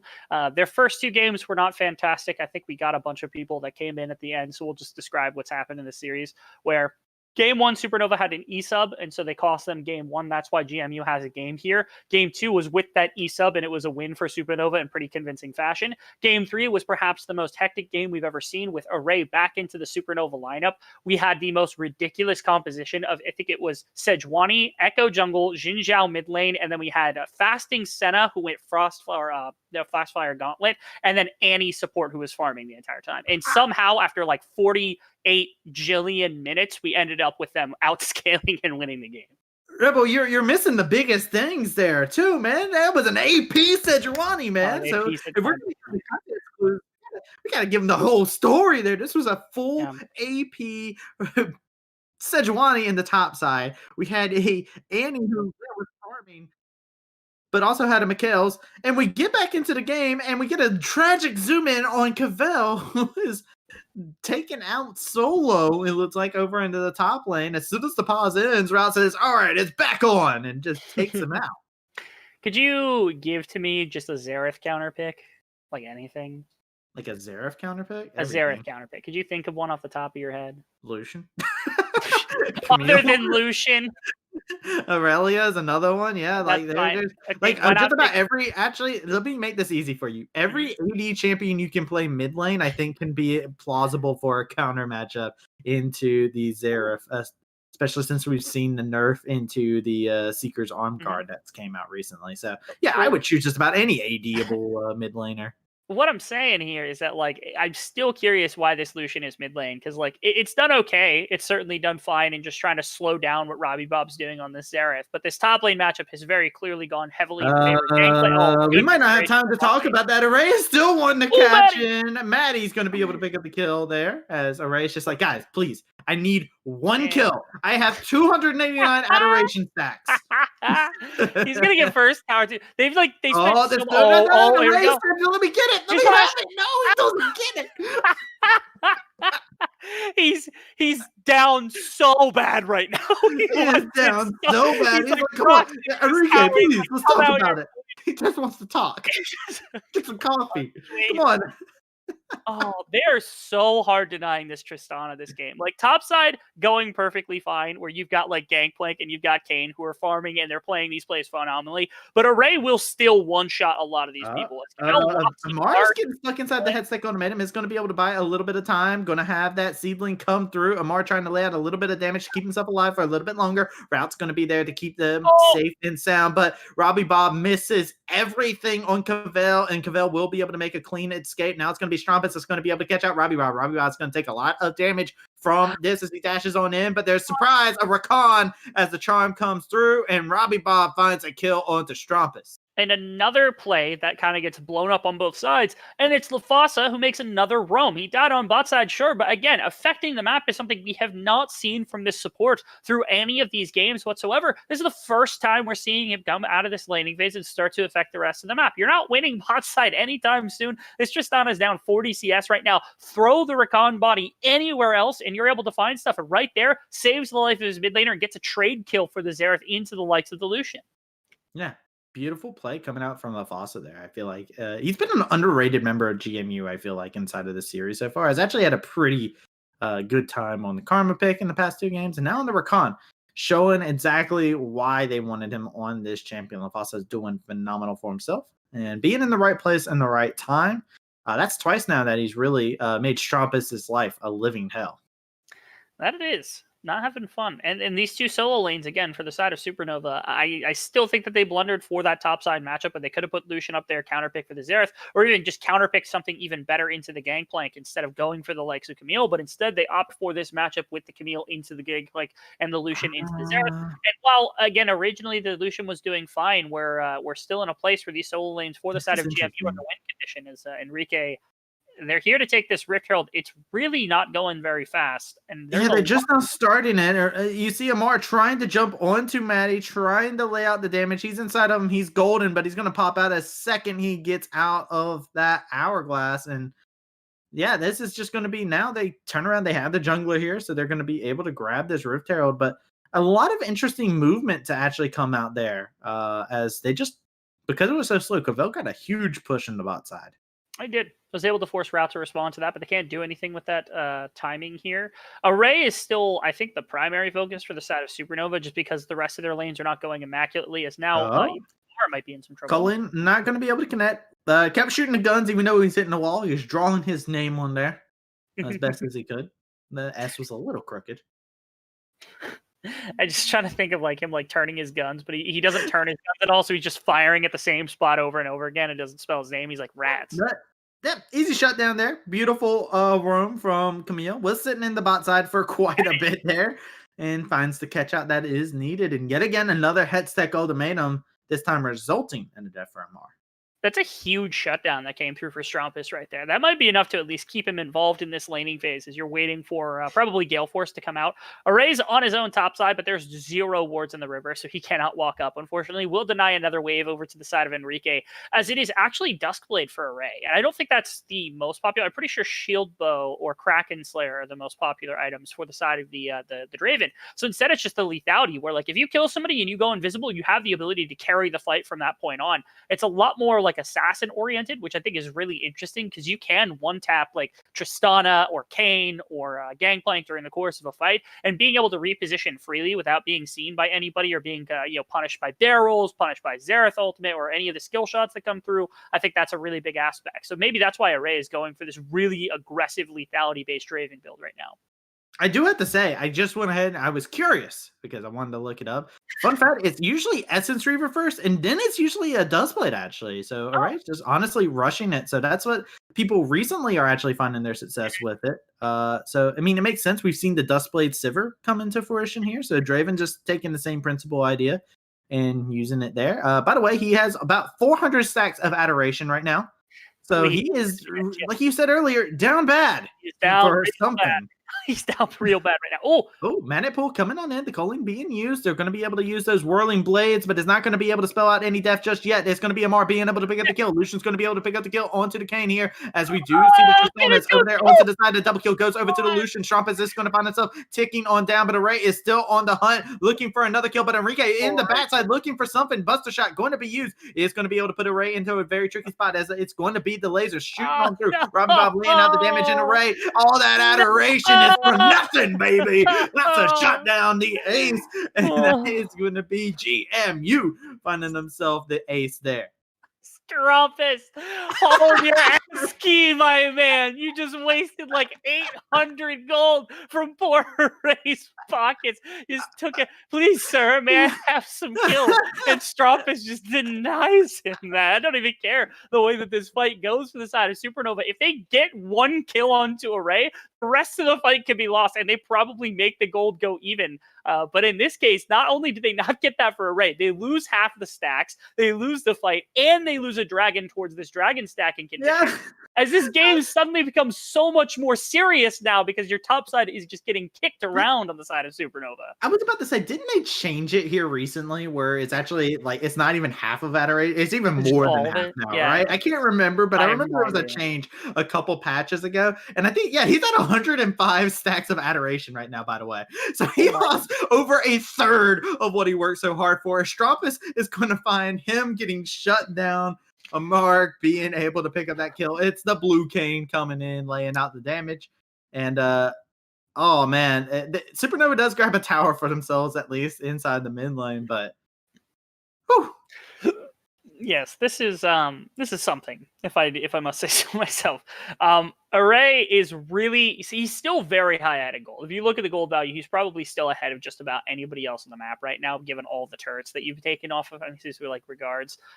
Just looking across. Oh, it's actually Gangplank who's high, which makes sense because he's been farming. He gets all those passive gold stacks combined with all the kills he's been a part of. Like, it makes some sense to be able to get that one. It's still enough, I think, in Array's pocket to be able to contest against this team. But again, when your Lucian and your Camille are just nowhere near what the other team is bringing in terms of their like ability, you're putting so much onto Array to be able to carry fights, and it might be really difficult to try to get this Drave into a position to basically 1v5 this game. Especially when you got to think about the fact that there is a cane lurking in the walls, Yes. right? You know, we were talking about Pokemon earlier. We're gonna go back in. We're gonna go into another for kids show here. We're going into Yu-Gi-Oh, right? We got the Wall Shadow. We got the Labyrinth episode where you got the Wall Shadow kind of going through the walls and he's jumping on everybody. Everybody's scared of this one monster lurking through the walls. And you know what? That's what this cane is right now. When you got Blue Cane over here, you never know where he's going to come from. And when he pops on out, the claws are there. And especially, he's got a Prowler claw. So this cane, looking disgusting, looking like a menace. And you never know which angle he's going to strike from. There are a lot of people that you could talk to about Yu-Gi-Oh! I am unfortunately not one of them to understand that reference. The only thing I know is the Pot of Greed meme, which is pretty funny. But I get where you're coming from. God, Array. Yeah, no magic resist. That's gonna happen. Yeah. It's so much. It's so much damage. Also, by the way, we're gonna have to catch you up, right? I believe I'm gonna have to hit up Kangas. I'm gonna have to be like, yo, Kangas, I need you to call the rebel here. Not Kangas. I know Kangas knows some Yu-Gi-Oh. Man. He Man. knows his Yu-Gi-Oh. No, that's the person I was gonna say. Talk to your references to Kangas. He's gonna understand them, but I will not. You know, going into this, we're 21 minutes into the game currently right now, and GMU looking very highly favored. Got a 2K lead in favor of themselves, and really have been controlling the map as of late, the past couple of minutes, and as really keeping Supernova on the back foot. I'm still waiting for a fight in which Draven gets to just kind of walk forward freely. Strumpus has also got enough gold to actually do some pretty cool things in fights.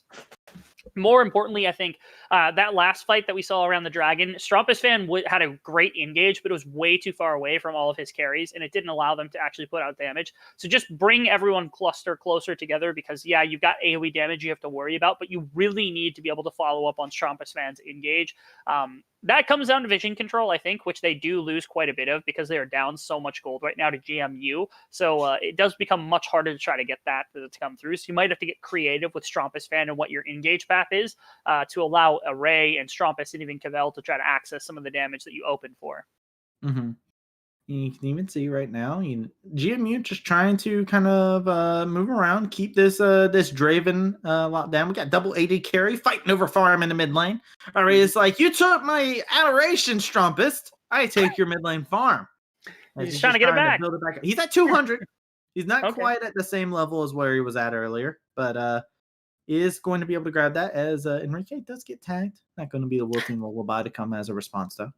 I'm still so upset about that. Literally, that whole fight, I was watching Strumpus, and I'm pretty sure at some point Strumpus threw an auto attack after having stopped his character from auto attacking so Array could get a kill and stolen away. It was so tragic to watch. It's the duality of the Draven here, as we do see the colon coming out as a response. Right of Arcane, lock yourself down on the anchor. We'll match you some, as Strumpus says, I can hit a target that's not moving anywhere.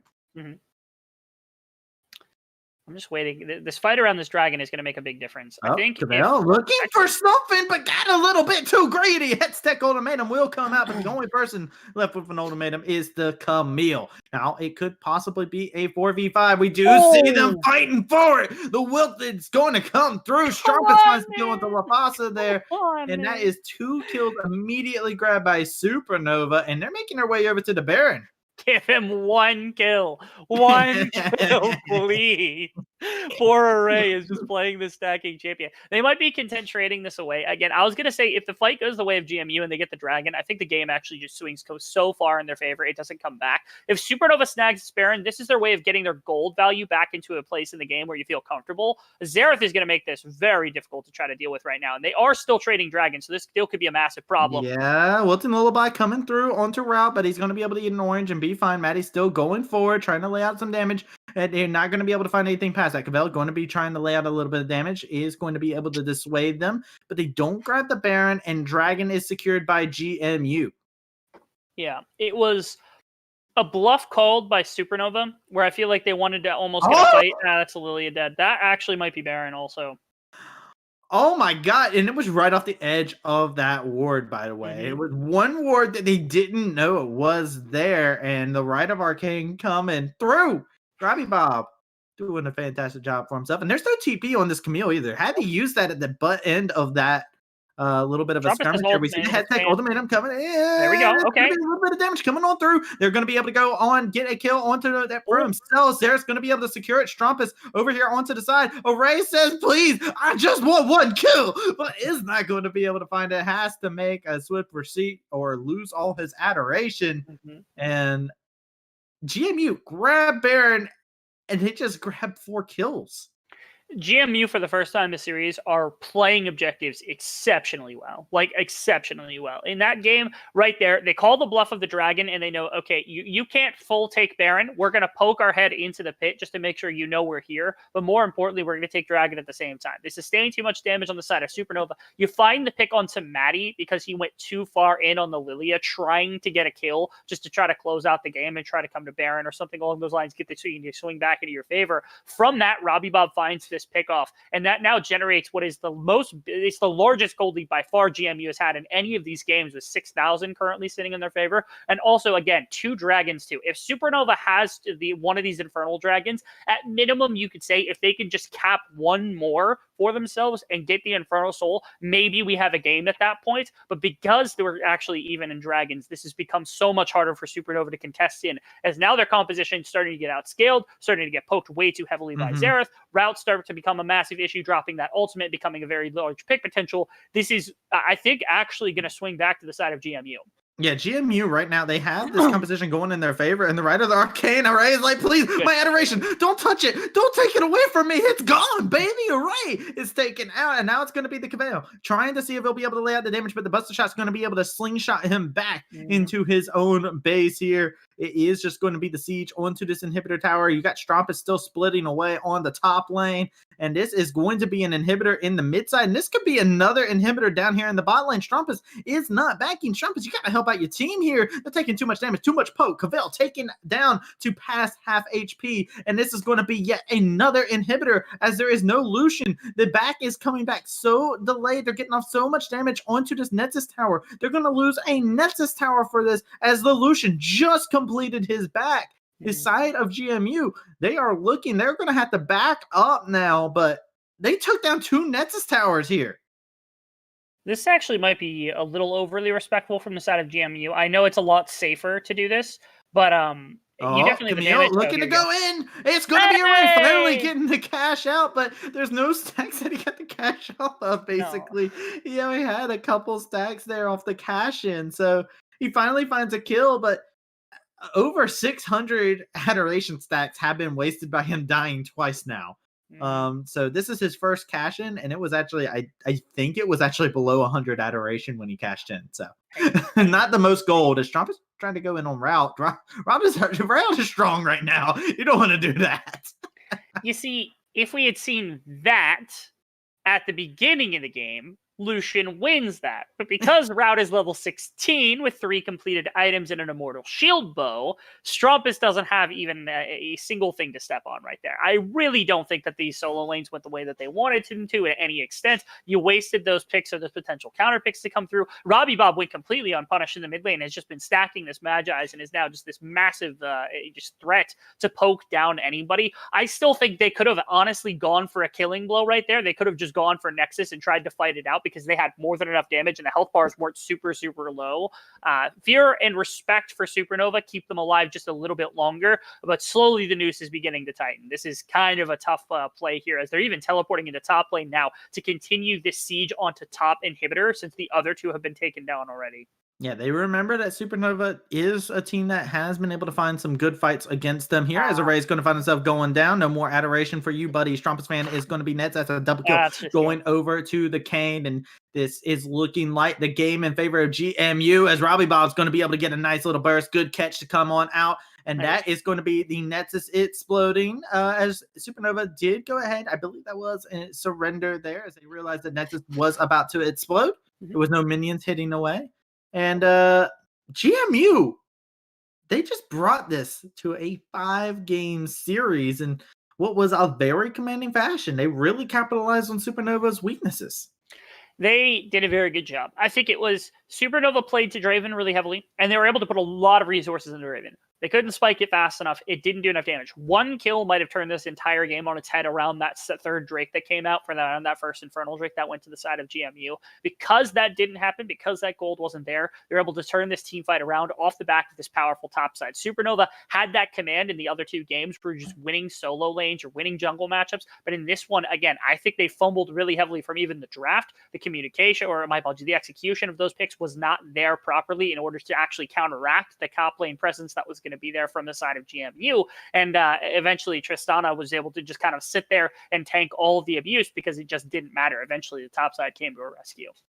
Yeah, I'm with you on that one, man. I feel like we saw a lot of things that went just wrong for the side of Supernova. They had a plan on what they wanted to, but we didn't see Array be able to cash in. Strumpus didn't get the snowball on the Lucian in the mid lane against the Xerath. We saw him force a lot of pressure, but didn't get anything past that, just put the pressure on. And we got to see a massive pop-off from the Kayn and the Gangplank. And I personally love the way they abused the top side. But with that being said, we got to let the analysts do the work. We can't take away from them. So when we come back, we're going to send it over to Analyst Desk because we're going into game number 5, baby. Don't go anywhere.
Welcome back to the desk, everybody, for the Upsurge Premier League for the third place match between Supernova and GMU. Game 5, we did not think we'd see technically, but across the board, the GMU absolutely played their heart outs, right? And on the other end, plus after Supernova, they decided to set themselves up what can only be really described as the most narrow win conditions and could not execute to the T, unfortunately, here. Now, with this, on the first net, TJ, I'll come to you first on this here, my brother. Supernova was good, but GMU at the end of the day was better. Yeah, so I really like that they actually picked Kane after seeing the two range champions. I think picking a champion that Amar was comfortable on and that he was able to kind of like flip the game with, in that if he's able to get a lead, he might be able to snowball. Blue Kane is pretty disgusting as a champion in general. So I'd like to see more flips like that because I think that that'll be their largest win percentage. I think it'll be interesting to see if Supernova cleans up their draft a little bit and gives them more clear paths to win, because if that's the case, then like you mentioned, they've been playing pretty well, so they should finish out with the 3-2.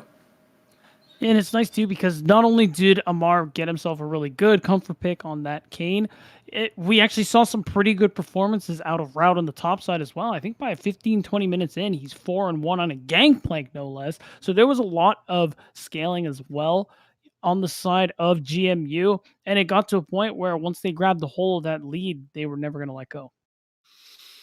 They had it, they held it, they clutched it, and they pulled it in tight beat down, made sure that this is the baby to cradle. They're like, yo, see this goal lead? You see like all this experience that I got right here with me? That's gonna be me, man. I'm not gonna, y'all never gonna get this. It's easy as that, but and the way they carried that through all the way to the end of the game. Now, for the side of Supernova, right? Going into this next game, just straight up, guys, I think they need to just play just some good old-fashioned League of Legends, right? Classic executable compositions, like holding out for counter picks, and not necessarily just like it may not have to go back to comfort chance, but like playing our weak side lanes, having Strumpus actually have a good matchup going into his, and playing on a macro level, which you can support yourselves in. We know how you guys play so well around each other. We know how supportive you are. We know how you're willing to sack your lanes to help your carry. Let's see more of that. That's just Supernova that we saw in Proving Grounds, carry them all the way near to the end and almost make it to the top. But unfortunately, did fall. But I want to see more of that Supernova. Man, Beat, thoughts? So the thing I think too is actually we should give some credit to GMU because I think they actually played that game quite well. Especially, I like once they knew that Lucian was coming out in the mid lane, Robbie Bob actually said, "Give me the Xerath," and honestly had a really good performance on it. 25 stacks on the Magi. It's like all those abilities were packing quite the punch, and it's so hard for anyone on Supernova side to actually get in front of him. So even before that Baron take, even before there was such a large lead in favor of GMU, I think the game was already done for that reason, that Robbie Bob was just so strong. And what have we been saying every time GMU plays? It's Robbie Bob, man. Enable him. Let him play his game. And look at that. We're going to a game 5, Robbie. And that's the thing. They just need to do that one more time. And there it is. They lock in third place. It's just that easy now. It's usually at the end of this too, because we're talking a lot about how Robbie on the side of GMU has definitely been, once he's unlocked, like as Beatdown mentioned, it's a smooth sailing from there on forward. But looking at it though, like look at that Kane pick along with the GP. What more do you think has to go right for the side of GMU for them to have the exact same performance? Is it come down to draft, lane picks, or what do you think? I think it's going to be a combination of everything. As we've harped on a bunch, I think Robbie is the most consistent carry threat on their team, so I'd like to see all the resources dumped into him. I think that Route did play significantly better in this game than he did in the first game that was shown, so I think that that's super important to recognize that he stepped up. I'm wondering where the resources will go. Like I said, Array did do pretty well in the bot lane, so I'm wondering, are they going to allocate more to Enrique so that he might be able to have a performance? Or it's basically just kind of like deciding between the two side lanes plus Robbie. I'm not sure I have a clear answer. I think that's like something that they need to decide as a team. But in the last game, route did step up a little bit, so that might be on their minds.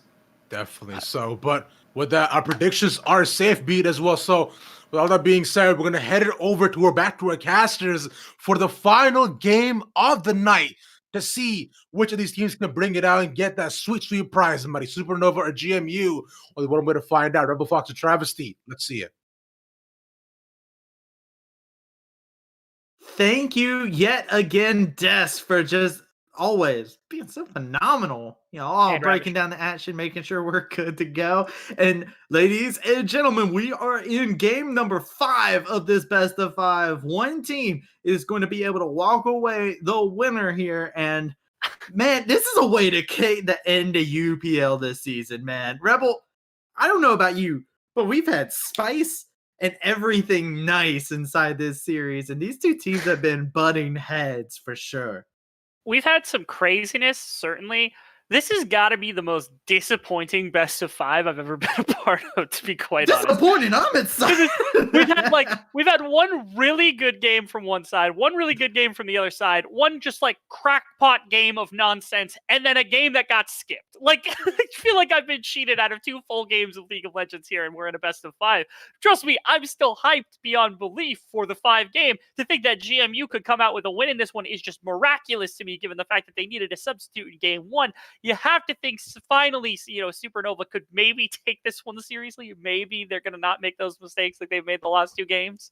So by take it seriously, you mean they run it back. Jin Zhao back in the mid lane. Jin Zhao back in the mid lane. I'm talking about a game 2 run it back. How about a much more calm, relatable, easily executable team fight? A lot of AoE, a lot of individual expression, and a lot of the champions. There was a lot of individual expression in game number 3, I would argue. As I like to call it, 2.8. There's a lot of my individual expression about that game. Plenty of things I could say about that game, but goodness gracious. Yeah, we'll go into the draft. We will see what the craziness could possibly be. Will we see something stable? I'm with you. There was a lot of mistakes inside of that last game, right? And I feel like one of the major ones is when you lock in Draven, you're kind of dancing on the edge right there, right? You can feel the Draven really wants to get that lane bullying, that gold. Didn't get to cash in Adoration, died twice before being able to cash in. When you're playing that kind of a composition, I feel like, the draft, I don't have a big problem with Supernova, but the way they carried it out didn't go in their favor. They played a very much a risky draft, and now we're going into game number 5. Both backs are against the wall, and both of them have been swinging haymakers all series long. And, ladies and gentlemen, for our final game of the night, we have George Mason still on the blue side. They did not swap. They haven't changed. It's strange. I don't know, Supernova, specifically, I feel like they're fine on red side, which is an understandable, why they would do that. But it does feel like George Mason really wants blue side. So my question is, does Supernova, really want red side, or is it just that, they're comfortable saying, okay, we won 2 out of 3 games so far on red side, we're comfortable doing it again? I don't know. They have to do something a little more imaginative in draft. If I get another one of those Lucian top lane and then it ends up in the mid lane into not that fantastic of a matchup, or at least one that's harder to punish, and then you end up with a bad matchup top lane and you lose both after everything, I'm going to lose my mind. Yeah, you know what? I'm with you on that, right? I'm going to lose my mind too if I don't see them be able to punish certain things. But George Mason showed a lot of good things inside of that game. That was the cleanest coordination that we've seen from the side of George Mason the entire series. And, they've kind of been scaling, it feels like. Game 2 was not as in favor of them. Supernova picked up a very decisive win. Game number 3, very, very close. It was a couple big decision-making problems that we saw from George Mason in the mid to late that cost them that game. And now we go into game number 3, and they've cleaned up a lot of their issues. So George Mason, if you follow this logic, they have been getting better game after game after game after game after game. And, it's been a little bit harder for Supernova as things happen. This is a problem that we had with them last time when we saw them against Revival. It felt like they kind of slowed down. They started off hot, and then they kind of just slowed down as time went on. Interesting. Supernova goes back to the same bans they've been running the last couple of games. It is still the Silas ban from the side of George Mason as well. I am curious whether or not like the Lilia is able to be picked. We saw the Kane come out as the response, which was really good from George Mason. Maybe that's the dissuading factor here as George Mason now looks for what their first pick is going to be. They've kind of gone to a number of champions. Tristana is usually the pick. Because it has been banned, now you go to something else. This is the first time we have seen Jhin inside the series, and it is a first pick coming out here. This is more than likely going over to Enrique, but after what we've seen in the series, I'm not going to kill my chickens anywhere. But yeah, over on the other side, Supernova going to look to lock in half of the lovers duo in the Rakan. How you feeling over there, Rebel? Jhin is a very good champion. Jhin has a 4-shot passive. Jhin is played a lot by Enrique. Jhin is a good champion. Here you go. That's my analysis. Sorry, George Mason. I don't like okay, hey, look.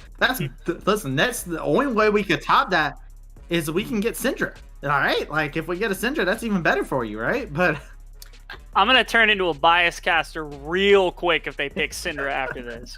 If you have the audacity to first pick Jhin, you got some cojones. If you pick Jhin Syndra, first rotation B1 and then B2, B3, I'm going to lose.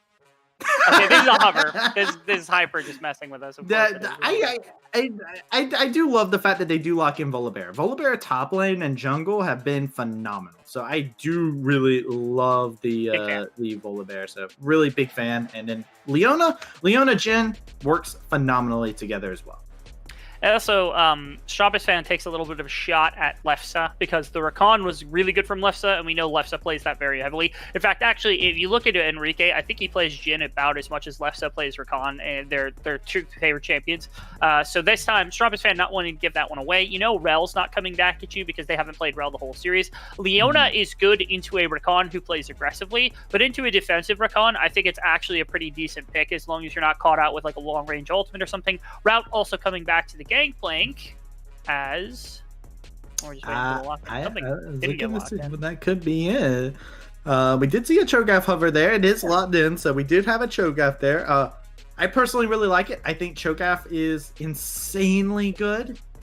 So I do really like that from the side of Supernova, and it works really well with this composition so far. Really, just a lot of beefiness coming out from them.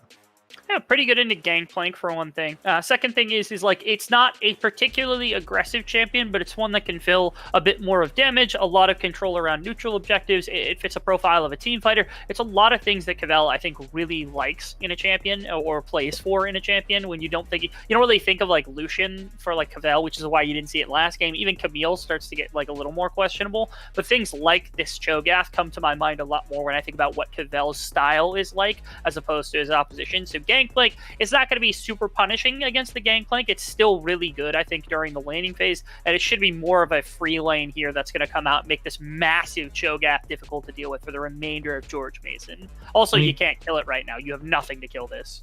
Yeah, also, Supernova showing a lot of respect in the bans in the second rotation, getting rid of Kindred and getting rid of Kane. So they know, hey, look, we got a Volibear jungle here. So they're just like, all right, let's ban the things that we don't want to deal with as this Volibear.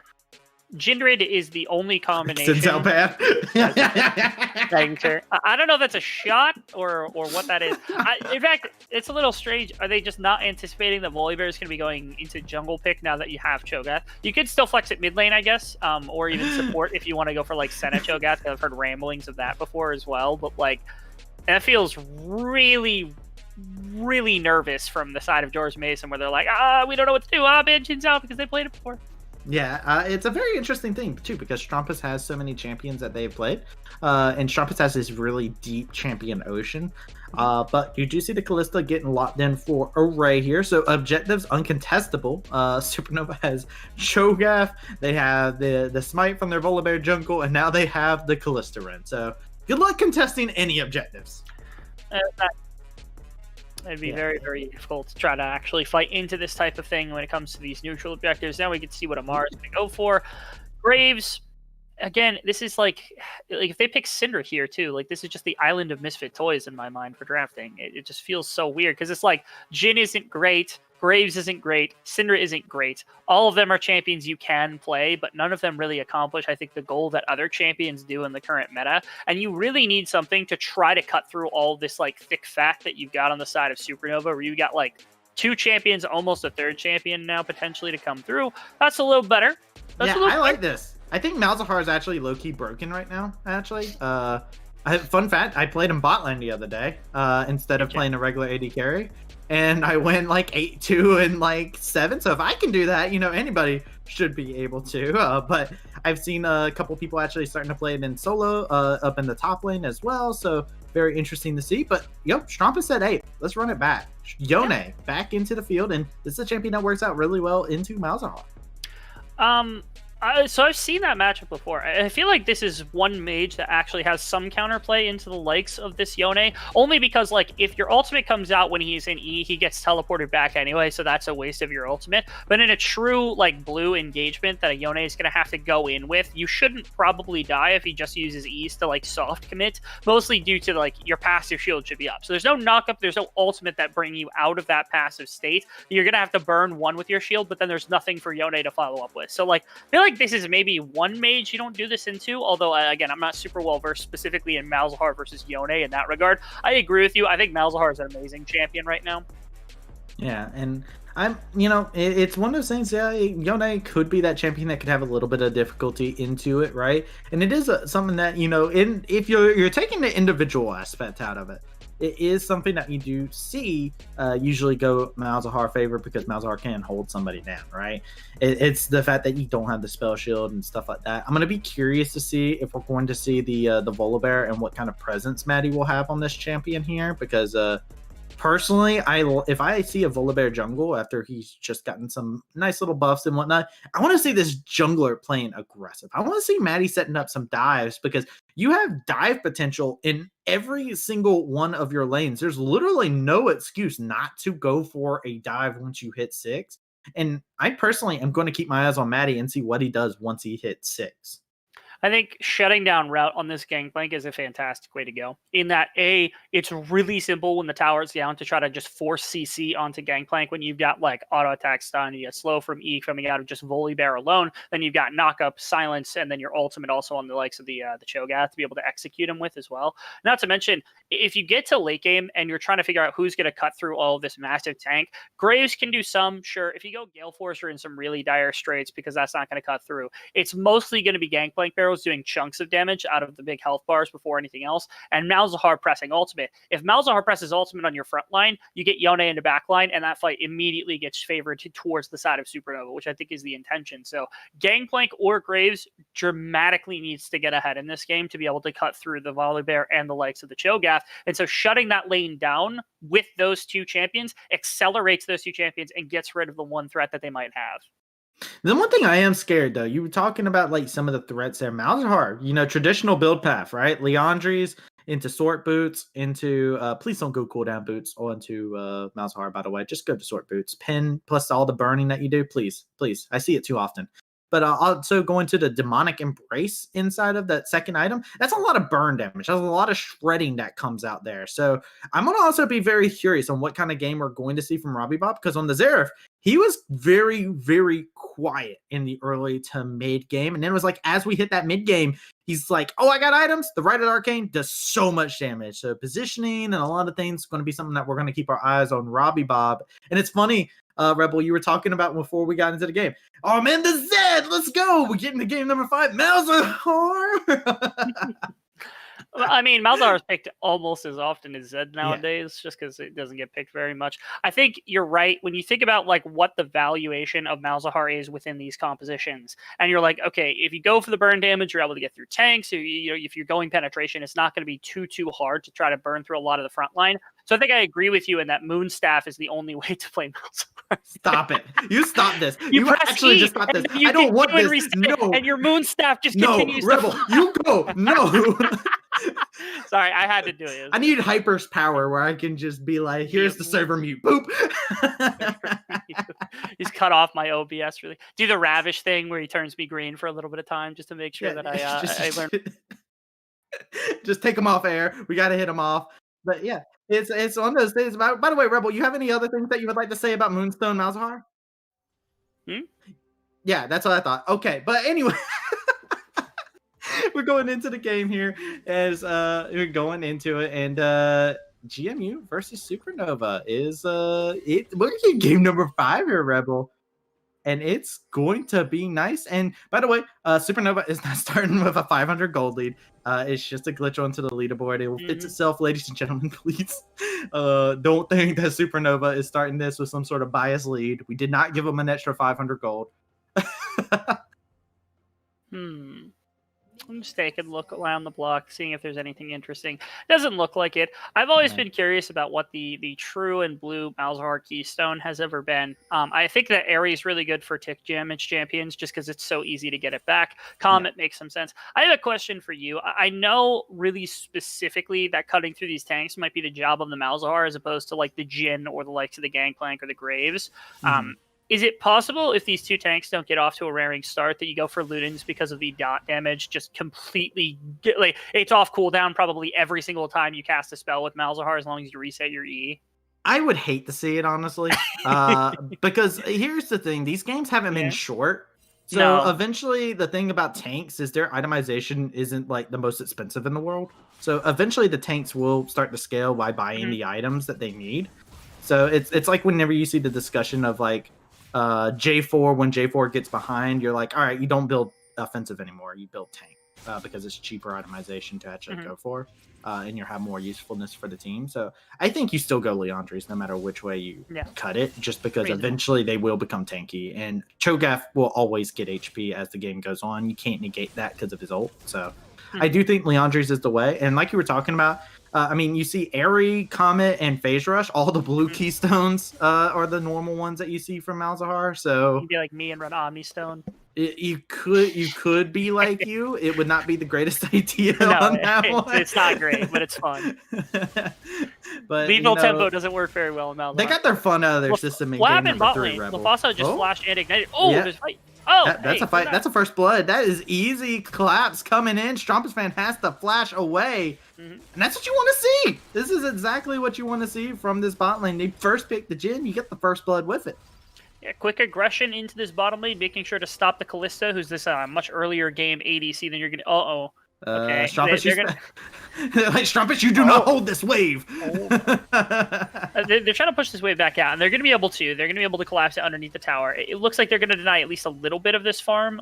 Looks like probably 3 minions in total. I thought maybe Maddie was going to try to make a play, and they were going to try to teleport into this lane. There's no ward to go to, unfortunately, so you can't make that happen. So Array doesn't get punished as badly as I think they really wanted to punish Array, where like he only lost a handful of minions. And actually, believe it or not, Jin is down probably about 10, maybe 15 after this wave actually ends up fully going into the favor of Array, as well as being a double scuttle here for Maddie. So you're trading a fair amount. Not to mention Gangplank has no resources. So right now Cavell is up about double CS. So you burnt a lot of bridges here on the side of GMU to get that kill onto your Jin. So you got to keep pushing this advantage. Maddie. Okay. This is not your jungle. You need to get out of this swamp.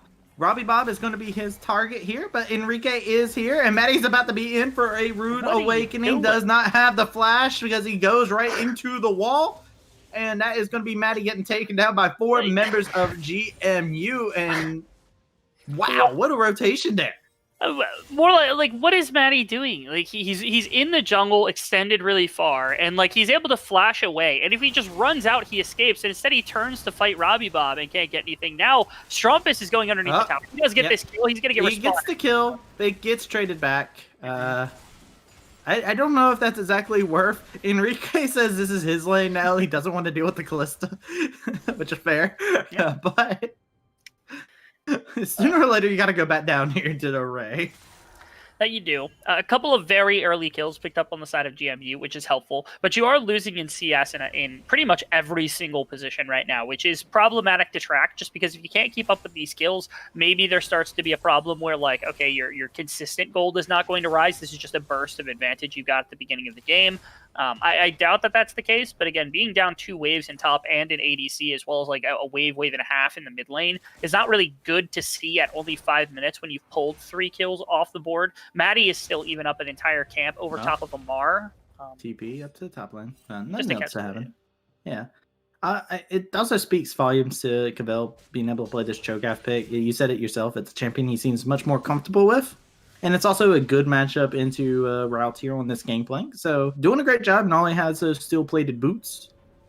So good to see. Supernova getting some individual prowess here, while GMU definitely using the teamwork aspect to their advantage to get themselves these early couple kills.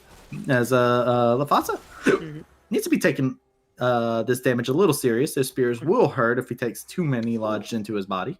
Well, this is like actually shoving into the side of Supernova, which is really bad for Enrique and Lafasa, who like can't break this super easily, as they would have to go in. And again, if you're talking about what Strumpus fan can do, yeah, Maddie, he gets spotted out, fortunately, before that ward actually is able to get him. Again, if you try to break this by forcing into this, it's really tough to do if you're on the side of Enrique and Lafasa. They're going to break it themselves to go to this dragon, as Mars going to try to find a play on the Canal on the top side here.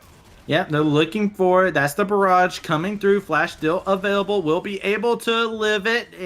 We did see Amar calculate for the flash there, but not enough damage. The feast is up. Amar, you need to be careful here. You're running right into his den, and you will be dinner time. Cavell will find the kill onto the Graves. Big props to Cavell finding that solo kill. On the other side of the map, they had already set up the fact that you were going to be getting a dragon. So Cavell could have easily just backed off there, reset, probably lost a wave and a half, something like that. And there's no Rift Herald up yet, so you can't even lose that. But instead, stays, gets a kill of his own, and now a massive advantage floods back into favor of Supernova, where they claim this first dragon as expected with all of these tools to do so. But they also find a single outplay on top side, the same way that we've been expecting them to win. Now on the bottom side goes Strumpus. Hey, what's up, guys? We got 4 down here. Welcome on in, as it looks like Strumpus is going to have to go ahead and go back to his little clone. Hey, I've seen this has one to before. jump back. So Amar looking to repeat this. He said, hey, there's no flash. He didn't recall. Yeah, he has a blue buff. Let's force him off the tower. Let's force off some damage. There's the smoke screen. There's the damage. A shotgun blast will kick him down. And the rupture there, not going to be enough to stop him, as Route will find that kill. So they run it back and find some success. Excruciatingly greedy by Cavell. Okay, you stay, you get a kill with your ultimate. That's fantastic. If you back, you don't lose that wave in terms of gold. You might lose it in terms of experience, but you don't lose it in terms of gold because now you picked up a kill. Instead, stays the entire time. Now Mar gets to walk back up, and more importantly, also blue buff comes through from Route, which makes it so easy to shove in waves for this Gangplank. So now this wave that, like, this possible tank killer when you've got these barrels and you've got crit and all this other stuff for the Gangplank is starting to be okay in this laning phase up against what should be an okay counter matchup. The positive is this did buy Supernova enough time to win through their bot side to maybe start shutting out the Jhin, who has 2 kills as well. So potentially Supernova can just reclaim control off the back of that and being able to move them around the map when the time comes. But it is still a kind of sloppy little play from Cavell right there.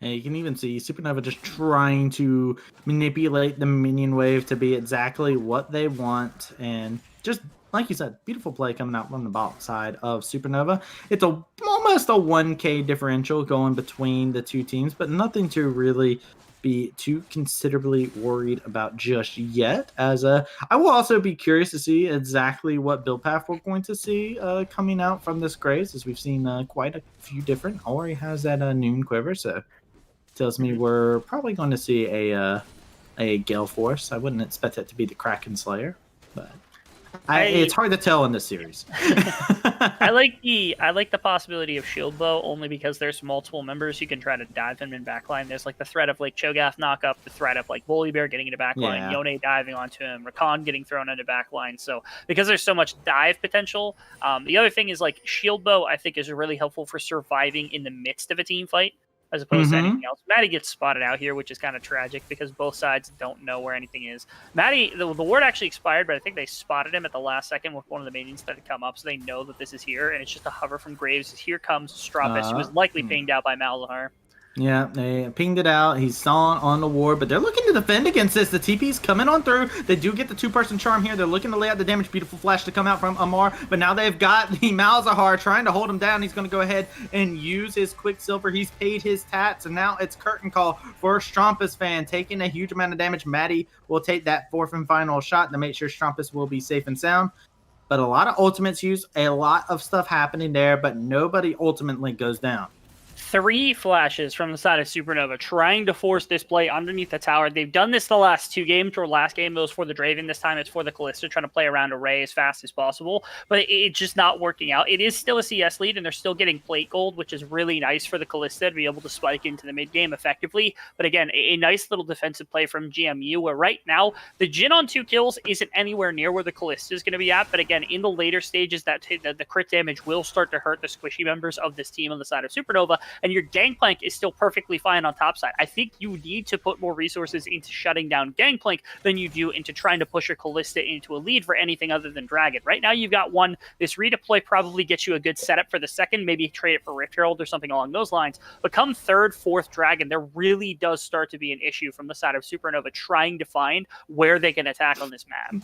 I like how Route got scared there, by the way. He saw the ward get dropped there. He's like, whoa, there's people here. He was immediately backed up.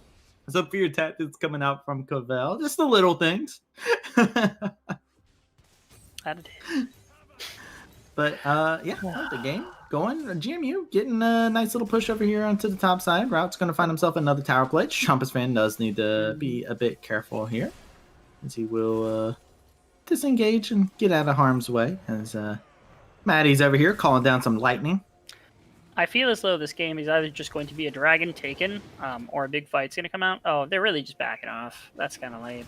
I was expecting a large fight to come through here, so I was getting ready to kind of set the stage for all of that. Rift Herald isn't even created either. So, like, what is going on here, man? Like, there's no bot side also for Maddie. Maddie could literally just walk top side, take Rift Herald, and there's nothing that can be done because Amar would have to cut through most of his camps that are remaining or going to be spawning here in a second.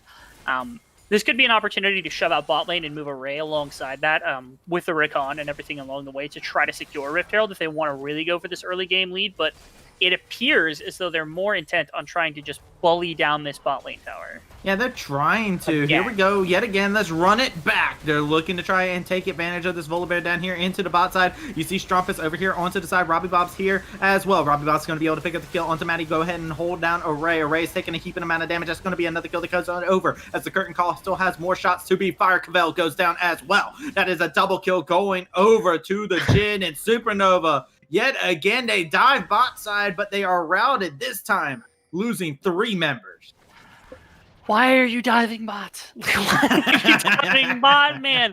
This is like the 4th time you've done it. The first game it worked out, or at least in the 4th game, I suppose it worked out. In the last game that we saw, it worked out at least a couple times to shove off the ADC from the wave. But this time, it's like TPs and ultimates being burnt and covers from everyone on the side of GMU, and they're pulling an advantage from you just going under the tower. That time, you didn't even have a wave. There's 1 minion left when you tried to ult with the Volibear to be able to get the tower to stall things out. Like, you can't even wait for a wave to come in. You couldn't wait for Amar to show his face on top side of the map trying to go for the Rift Herald or something before generating that. Apparently not, because Supernova, they're just getting really antsy trying to force these plays into bottom side to keep this Kalista alive. Yeah, trying to do, get this Kalista going, right? But it already has the CS differential and all this other stuff going in favor of it. I feel like this is them saying, oh, you're strong? Let's make you stronger. And it's just like, please, guys, no, my lane's going fine. Stop coming down here. It's that ping, right? You're just pinging your jungle. Stop. No, I don't need to dive. And it's just not going in Supernova's favor. They're trying to be proactive. But yet again, Stromp is now getting jumped onto in the mid lane as he tries to go aggressive on the Robbie Bomb. As he does. Not able to get too much, but didn't get punished for, thankfully. Again, having to build the QSS early for Strumpus did take a fair amount of power out of the champion, as Yone really wants to get onto that shield bow as fast as possible, but having to respect the Malzahar ultimate so that he doesn't just get annihilated every time that ultimate's up, and Amar decides he wants a kill out of the mid lane. Importantly, like itemization breakpoints are coming through really heavily for the side of GMU here, where like you've got like Essence Reaver completed on your Gangplank, Shield Bow completed for the likes of the Graves, and as you had said and alluded to, and the proper build path when you're fighting against tanks is the Leandries and the Malzahar to make sure that there's no possibility that Maddie or Cavell, even though they're not on their first items yet, can face tank for any of these damage threats, specifically Strumpus, who's going to be the hardest scaling, but also even Array into the later stages of games. So right now, Supernova, I think their main task is to continue this dragon control. If you keep dragon control, you can definitely continue to win. As Maddie, just get out of bot lane right now. Leave, turn around, go anywhere else. I don't care. Just don't be bot lane. I'm sick of seeing it. Yeah. Array's just like, no, don't go that way. And then, wait a second, though. We see the 4-person. They are looking for it now. The pieces are not just there at the moment. Robbie Bob's TP is about to be up. Route does not have it, but does have the cannon barrage. So we'll be able to throw that down in the bot side if they do go for something too crazy. Strumpus does need to be careful and respect Robbie Bob.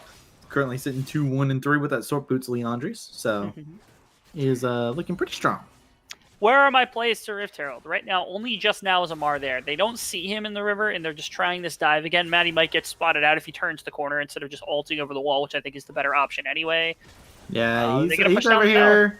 He's just going to go on all fours, jump him down. Doesn't need the ult for anything. It's going to be the tower getting dropped, and Leona is going to be the sacrificial lamb here. Array finds the kill, and that's going to be good for the side of Supernova. Finally, something bot lane goes right for them. This is what I wanted to see a while ago when you tried this. Cavell is in a very weird situation where it looked like he was trying to contest for like Rift Herald, but unfortunately knew that that wasn't going to be the case. Enrique gets dove on bottom side. Gangplank's just going to thin the wave, although they have another one coming in here in a second, and they're probably not going to stay around too much. The Rift Herald's going to get traded for this bottom side tower and the tower into Callista, who's currently up 70 CS over top of the Jhin, which is insane in my mind. But you do have to do something with this Rift Herald for it to be an even trade. This is what I wanted to see from Supernova a minute ago when they tried this exact play on bottom side, waiting for Amar to go for that Rift Herald first and then being able to play into the rest of the map. I'm surprised Robbie Bob didn't ult there. I'm gonna be honest. Like, you had Enrique coming in, he was routing that way, and you did have the Graves coming over onto the wings there. So, lots of damage to come out. Yes, Strumpus can get away, but you have to force him to ult or flash to get out of that harmful situation. So, very surprised, but, it is as it is. They wanted to be cautious because they don't know where the rest of Supernova members are. As this is a Mountain Drake to go over to GMU. It looks like Maddie is here in the area. No TP for the Cho'Gath, so he has to walk. And this will be quickly secured by GMU, but Supernova in hot pursuit. They're looking to lay out some possible damage here, but he's going to find himself getting rooted on up. You do have Strumpus, who's in here taking a heaping amount of damage. He's going to be able to go on back, though, as it's going to be 2 kills. GMU says, bring it here. We'll take the fight. Double kill coming out, and that is 4 members of the side of Supernova dropping in that bot lane play. They are overextending ridiculously, overreaching every time they're looking for one of these plays. Supernova, cool your head, man. Like, this is unreal to watch right now. This is a team that we had favored. They did so well in game number 1, and for some reason they've just come out in these remaining games. It's like they have no idea how to play. It's not like this is the Supernova we've seen in plenty of other seasons. This is unreal. It's like they completely lost all semblance of being able to play out the map or play macro or respond to whatever's happening. It's like we're just gonna fight at all purposes, and they're losing every single time.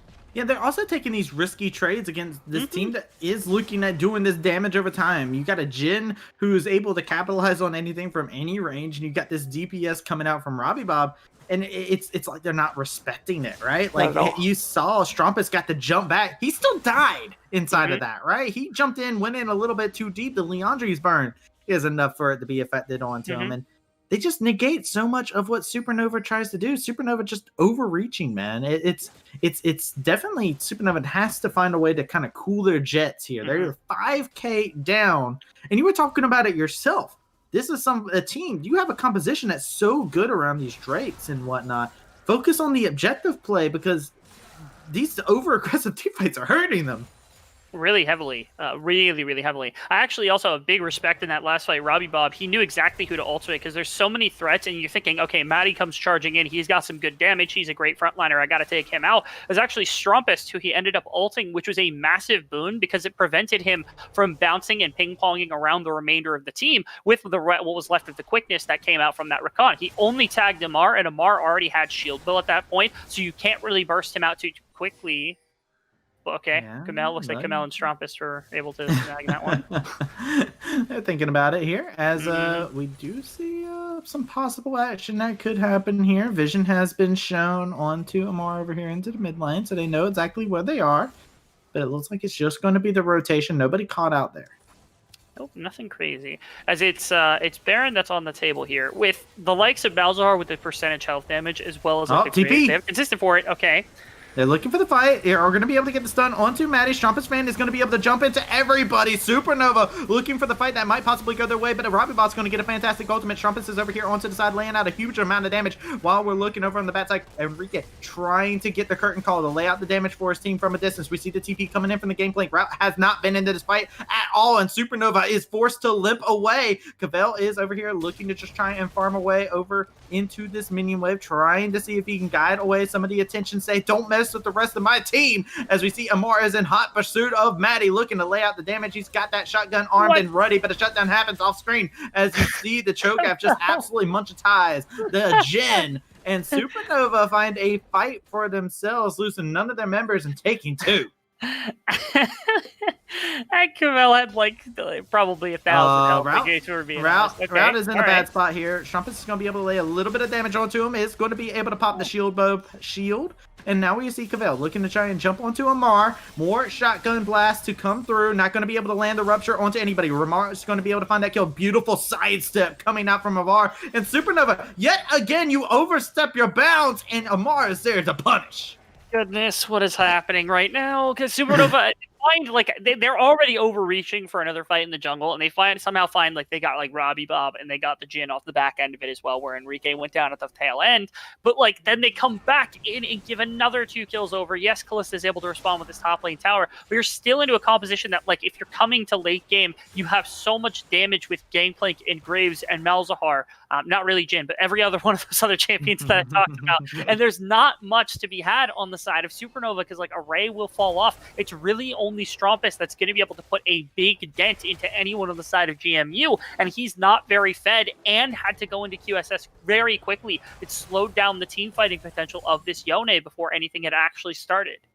Yeah, honestly, another thing to take note of too is the fact this is the second time where Robbie Bob has said, "All right, I'm just going to ult the Rakan," which I personally am a fan of because he has not paid the tats yet. Both of the carries have been forced to pick up the tats. I am very curious to see what the Kalista is going to go into, if it will be the Hurricane or the. We've seen a couple AD carries go on PD second item. I think it's still usually Hurricane for Kalista though. It's Hurricane for Kalista, yeah. Ooh, they're looking for another possible fight. These ruptures are terrifying me. Here we go. Ult on to Matty. Matty taking a huge amount of damage. This fight is huge, and Robbie Bob going to be able to find the first kill. It's going to be Jhin finding another one for himself. See, Supernova, their HPs are gone, and it's just them getting chased down. They lost Matty. They lost Strumpist fan, and this is just going so bad for them here. Mm-hmm. There is like a Kalista ultimate there that didn't get burnt. You had like Strumpist ultimate that wasn't able to be used at any point. Cavell never ulted during that. Now Cavell's gonna die. He does not hit the rupture. Cavell is out of position, is taken out. Lafasa finds that kill. Baron is being done. Amar is on the hunt. He says, hey, listen, I know Strumpist and Array are still alive. They're just going to go over here to the Drake, so they're making the fast route. That's going to be Baron. That is secured by GMU. Ultimate being burned by Strumpist, but Strumpist doesn't find anybody with it. Yet again, Amar with the fancy footwork. Robbie Bob's down here in the bot side. Use that TP to try and see if he could cut off Strumpist's retreat. But this is just going to be the Mountain Drake. It looks like as Strumpist is in so deep. He's trying to do what he can to get out of harm's way. But it looks like he's just going to have to look for the execute play. And that will be just that, as Strumpist makes a smart decision there for his team. Things have gone from really bad to really worse. Okay, Route Matt's in he a might bad even get out. situation. Maddie's not on all fours anymore. He's going to be looking for it. The quickening has to be There we go. burned Okay. to be able to jump onto route. Array's going to be able to find himself a kill here as it will be secured. And that's going to be good for Supernova to be able to find that overextension. Things have still gone really poorly for Supernova on the back half of this game. Already also, like, first off, Mountain Drakes matched again. This is exactly the story of what we saw in game number 2, or game number 4, my apologies, the game we just watched, where it was immediately Supernova has the ability to potentially win early. They put so many resources in a bot lane to try to win through bot side, but it doesn't work. It ends up backfiring. And then all of a sudden, this top side of the map ends up winning from the side of GMU, and they start equalizing the dragon count, which is where we're at now. You're sitting on a 7,000 gold lead. You have 2 dragons in exchange for 2 here in GMU. Is perfectly comfortable being exactly where they're at right now. It's already like Void Staff almost done for this like damage over time. Strumpus is gone. He is getting taken out. Robbie's going to be able to secure that kill. No questions about it. And GMU, they run the place right now, right? Wow. They got the TP coming in onto the Void lane. They say, let's keep this little guy alive. Yeah. They might just win off this. They got 30 seconds on Strumpus. They find another kill. This could just be the end of the game.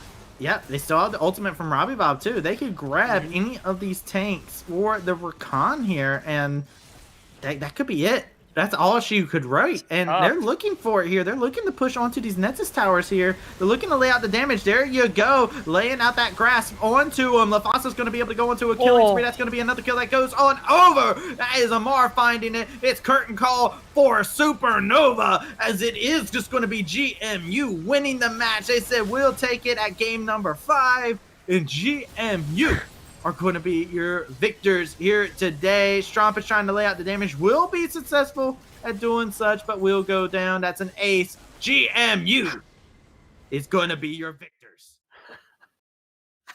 I am so astonished. Our whole desk also is probably just astonished about this one. We came out with like GMU. We didn't think this was going to be anything from this team. They looked really lost in game number 1. They looked completely lost in game number 2. And somehow Supernova finds the perfect way to play into their strength, where GMU is comfortable just soaking on bot side, playing through the top side, eventually coming back during the team fighting phase. I don't know how it happened, but GMU, that was damn impressive being able to come back from that big of a deficit. Yeah. GMU had a very, very hard game 1.5, as we like to call it. And then in game 2.8, they found themselves against a very unusual composition and found themselves in a tragic spot. And in game number 3, we're going to go ahead and just jump to number 4. Game 3 didn't happen. And in game 4, we're trying to keep this in the like Kingdom Hearts fashion, right? That's how these games go. Yeah, sure. But game number 4, it goes that, and it's just beautiful from GMU. But Rebel, that's going to be it for you and me here tonight. You have anything you would like to say to the people watching? Because this was a chaotic series. It was something to behold, man. I can't say that I'm not astonished. I think everybody that was watching it, that was such an impressive stuff from the side of GMU. Supernova, you made a run and it was impressive. I'm not sure what was happening in the middle of those games. It looked like you were not even playing like you knew how to play the game, like we've seen you play the game in the past. We know how strong of a team that Supernova looks like when they are actually on. So I'm not sure where that came from, but still, GMU, such resilience to be able to come out, lose 2 games in a row, and then come back with a reverse sweep effectively over the course of the series. Really good stuff. Absolutely. Well, that's it for us for this season of the UPL. We'll see you next week. There's no break to happen there, but we're going to throw it over to our analyst desk to break it down. We hope you all have a fantastic night and enjoy these lofi desk beats to relax and listen to. And against all odds, through thick and thin, through water and molasses, gentlemen, it's GMU have pulled up the absolute impossible, what many have thought, and taken down Supernova in a reverse sweep fashion. My God, I gotta say, I'm not only enthralled, impressed, but also exasperated at the end of that series here, Beatdown. Couldn't agree more, Ravi. That was quite the showing out there from GMU. And once again, they end up getting Robbie Bob on a really interesting pick. This time it was the Malzahar, and it feels like there wasn't quite the answer there for Supernova. Strumpus came out once more with the Yone. not quite the performance they were looking for. And honestly, I got to give some props to Amar as well. I think he played the map really well, start to finish, and got himself a super healthy lead too. That was just so hard for Supernova to come back from, and well, they didn't. Yeah, and looking at it right now here, TG, we all thought the Supernova was taken out on top, but after a slurry of interesting decisions, narrow win conditions, and now going into this game, I find GMU just found their footing and simply played better. Yeah, I mean, I completely agree. Based on having the free win, it'd be interesting to see what would have happened if there was the full series. But based on what was given to us, they definitely deserve the 2 wins that they got. Whether that be because they played strictly better or because they played better than their opponents, which I think are a little bit of different statements. It's important to recognize that, like, Maddie made some early mistakes. Other people on SN made mistakes, and GMU were able to punish them for it. So they definitely deserved their win there. And as you were saying, it was like against all odds. I'm really surprised, to be honest. I know all of us had our eyes wide open watching those games, looking at this like, yo, is this actually happening right now? Fam, what? But they managed to pull it out at the end of the day here, friends. But with that being said, we will do have our MVP for the series, right? We had to give it to the man himself, Robert Bobbert, bro. Just absolutely phenomenal performances through and through for the entire series. And you can see how how much his play style affects the map as a whole. And plus, we got to see the Robbie Bob special on the Malzahar as well. So I'm not even mad about it, Beat. It was a genuinely fun time. And of course, Beat, I gotta say, man, this man genuinely deserves it.